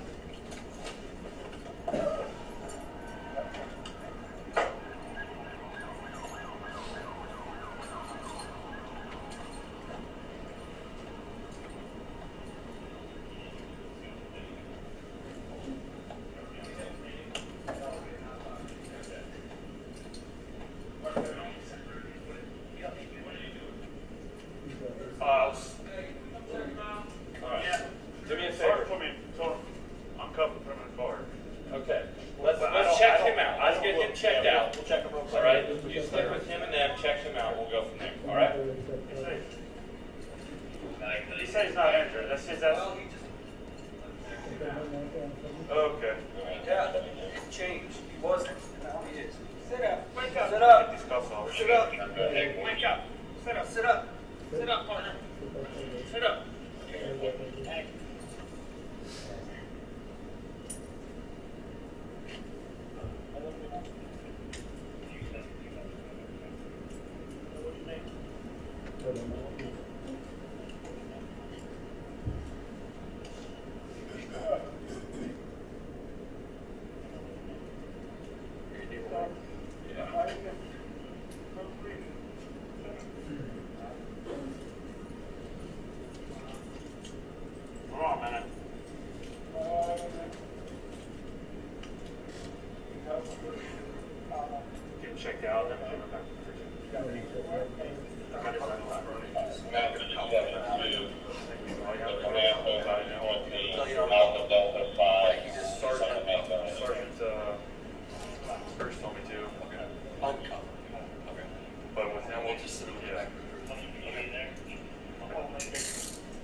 Working with state on setting up a right perimeter.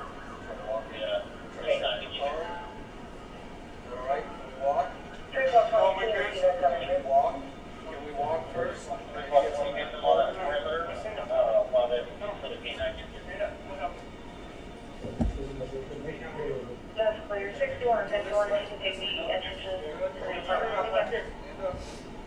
Well, they got 6 versus 4 at the top as well. That's clear. Yeah. We're gonna get right there. We're gonna go right there. 3 laps, okay? Right there? You're clear.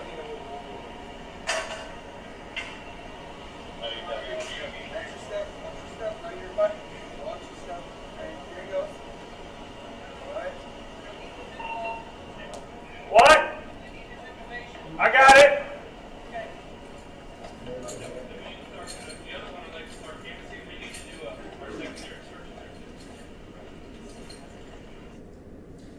Officer, you agree that concludes the portion of the video contained in State's Exhibit 13, is that correct? Correct. I noticed at one point when you were dealing with the defendant, you asked him if he had just gotten home from work. Do you remember that? I did. What was his answer to that? Yes. Did he say anything about having arrived home prior to his family being injured? He did not. Did the defendant say anything to you about 3 intruders coming in the door? No. Did the defendant say anything to you about masked men with baseball bats coming into his apartment? He did not. Did the defendant say anything to you about fleeing from his apartment when intruders entered and running away? He did not. He just told you he just got back from work. That's correct. Found him this way. Yes. Didn't provide you any other information about who could have done this. He did not. You walked into a cruiser, as we saw, or at least some officers did. Yes. Did that end your involvement at the scene that night? It did not. What did you do after you performed the tasks that we saw on State's Exhibit 13? So I continued near the crime scene, running crime scene log, so anybody that would go in or out of the crime scene, I'd have to timestamp it, put their name down. And then I got statements from the people living across the hall, and it was apartment 156. Is that a Spanish-speaking woman? Yes. In addition to that, it's my understanding that you ultimately did collect some physical evidence there at the scene. Do you remember that? I do. What is it that you found and then ultimately collected, officer? Was his cell phone. Where did you find his cell phone? It's actually on that post right there. Okay. And get out of this video.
May I approach the witness? For the record, handing the witness was the marked identification states exhibit 527. There's a photograph, officer, or at least a still shot from the video. Can you please tell me if you recognize what's depicted in states exhibit 527? It was the defendant's cell phone. Is that a fair and accurate depiction of the location in which you found the defendant's cellular telephone? It is. This time, Your Honor, is given request permission to admit and publish states exhibit 527.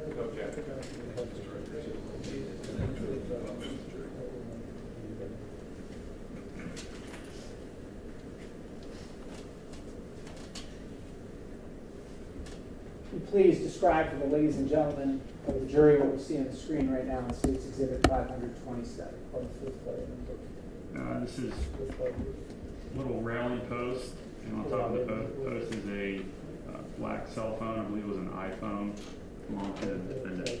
And it was just sitting perched up on that corner of the post? Correct, face up. When you saw it there, what if anything, did you do with it? Well, initially I thought it could have been a supervisor's phone that was left there until we figured out it was his. And then I grabbed it and handed it to Sergeant Bruce. To be collected as evidence? Correct. Well, I gave it to him while I went to go get my cruiser. Why did you do that? Because I was going to be transporting him back to our police station. Were you also then tasked with taking physical possession of that cellular telephone that we see in States Exhibit 527? Yes, it was. What do you do then with a piece of physical evidence that you find like that? Put it in an evidence bag. And then transport it to the Westchester Police Department? Yes. May I approach the witness? For the record, I'm handing the witness what has been marked for identification purposes, the State's Exhibit 525. Please look at this item and tell me if you recognize what it is. I do. It's a Westchester evidence bag with the Apple iPhone.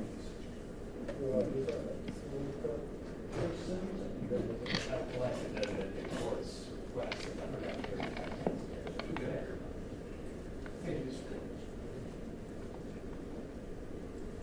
I'm not sure where we left off, but do you recognize State's Exhibit 525? I do. How is it that you recognize? This was the bag I placed it in. And if you could please go ahead and open up that bag. Yeah, we have questions. I have plenty.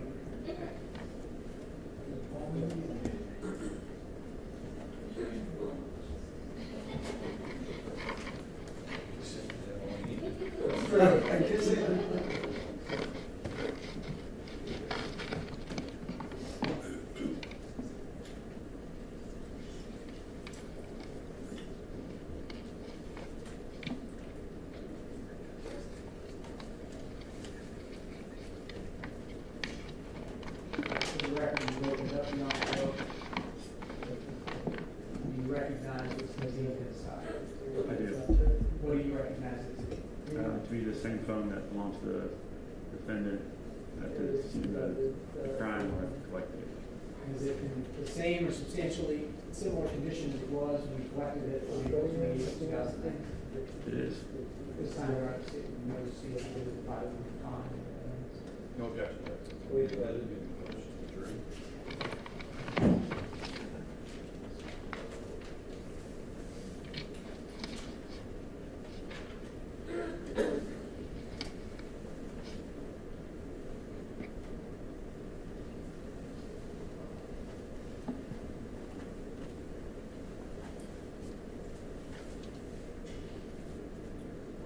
You told us that you went to get your police cruiser because you were going to transport the defendant to the Westchester Police Department. That's correct. Why were you going to do that night? Was he under arrest? He was not under arrest. Was asked to transport him back to a more secure location, away from the scene and all these bystanders that were coming around, so we could detectives could freely talk with him. How did you transport him then to the Westchester Police Department that night? He was placed in the rear of my cruiser. He wasn't handcuffed. seatbelt him in, and then started to transport him to the police department. Did you say he was or was not handcuffed? He was not handcuffed. You drove him to the police station? I did. What did you do when you got to the police station? We waited out front and pulled to the front of the public entrance to the police department. Waited there. There's another gentleman coming in at that time related to Caprit. He was there to meet with detectives, I believe, as well. And we were going to wait to have him get placed in another soft interview room before I escorted Caprit in. So you pulled up to the front of the police department? Yes. You walked him in the front door? Yes. Was he handcuffed? He was not. Is that the public entrance to the police department? It is. Where did you take him once you got inside the police department? Once we made our way through the general lobby and went through the doors where we bring everybody in, any interaction, want to talk to police, and we call it a soft interview room. And once you got into the soft interview room, what, if anything, did you do with the defendant? I asked him to just have a seat, and the detective would be in shortly. At any point while you were driving the defendant to the police department, did he tell you that there had been intruders in his home just prior to this murder? He did not. Did he say anything to you about running from the apartment when people broke in? No, he didn't. Did he express any fear of anyone while you were driving him to the police department? He did not. When you got him to the police department, that being the defendant, did he again express to you that someone had broken into his home, or three people had broken into his home, armed with baseball bats, wearing masks, and that he ran away? He did not. I noticed, officer, on the body camera footage that we saw, that at all times that you appeared to touch the defendant, you were wearing gloves. Is that correct? That's correct. When you showed up on scene, were you wearing plastic, or I should say, the kind of surgical gloves that you just used to open up that envelope? Not initially, no. What kind of gloves were you wearing initially? They were search tactical gloves, shooting gloves. Prior to that night on April 28th, 2019, do you recall the last time that you had ever discharged your firearm? Would have been probably our last department qualification testing, which I don't know off the top of my head. It was probably early in the year, maybe February, March. Okay, so a couple months had passed before you had last fired your gun. Correct.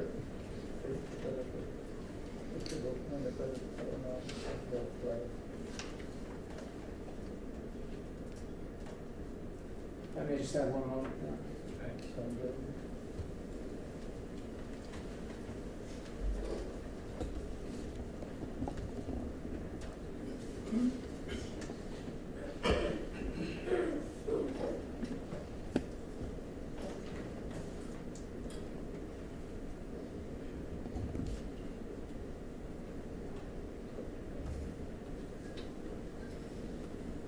And maybe just, officer, to help us all understand, on your body camera, it has the date and the time. Are you familiar with that? Yes.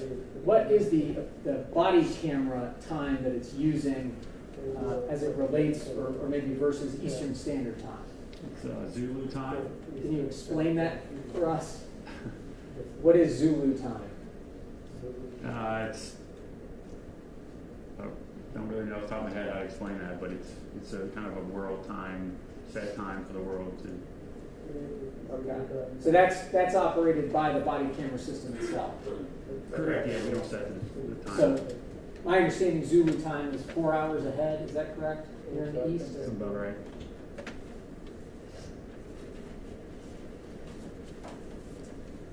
Thank you, Your Honor. I have no further questions. Mr. Rickers. Your Honor, is it okay if I start questioning the officer while Mr. Fernandez helps me with the technical? Yes.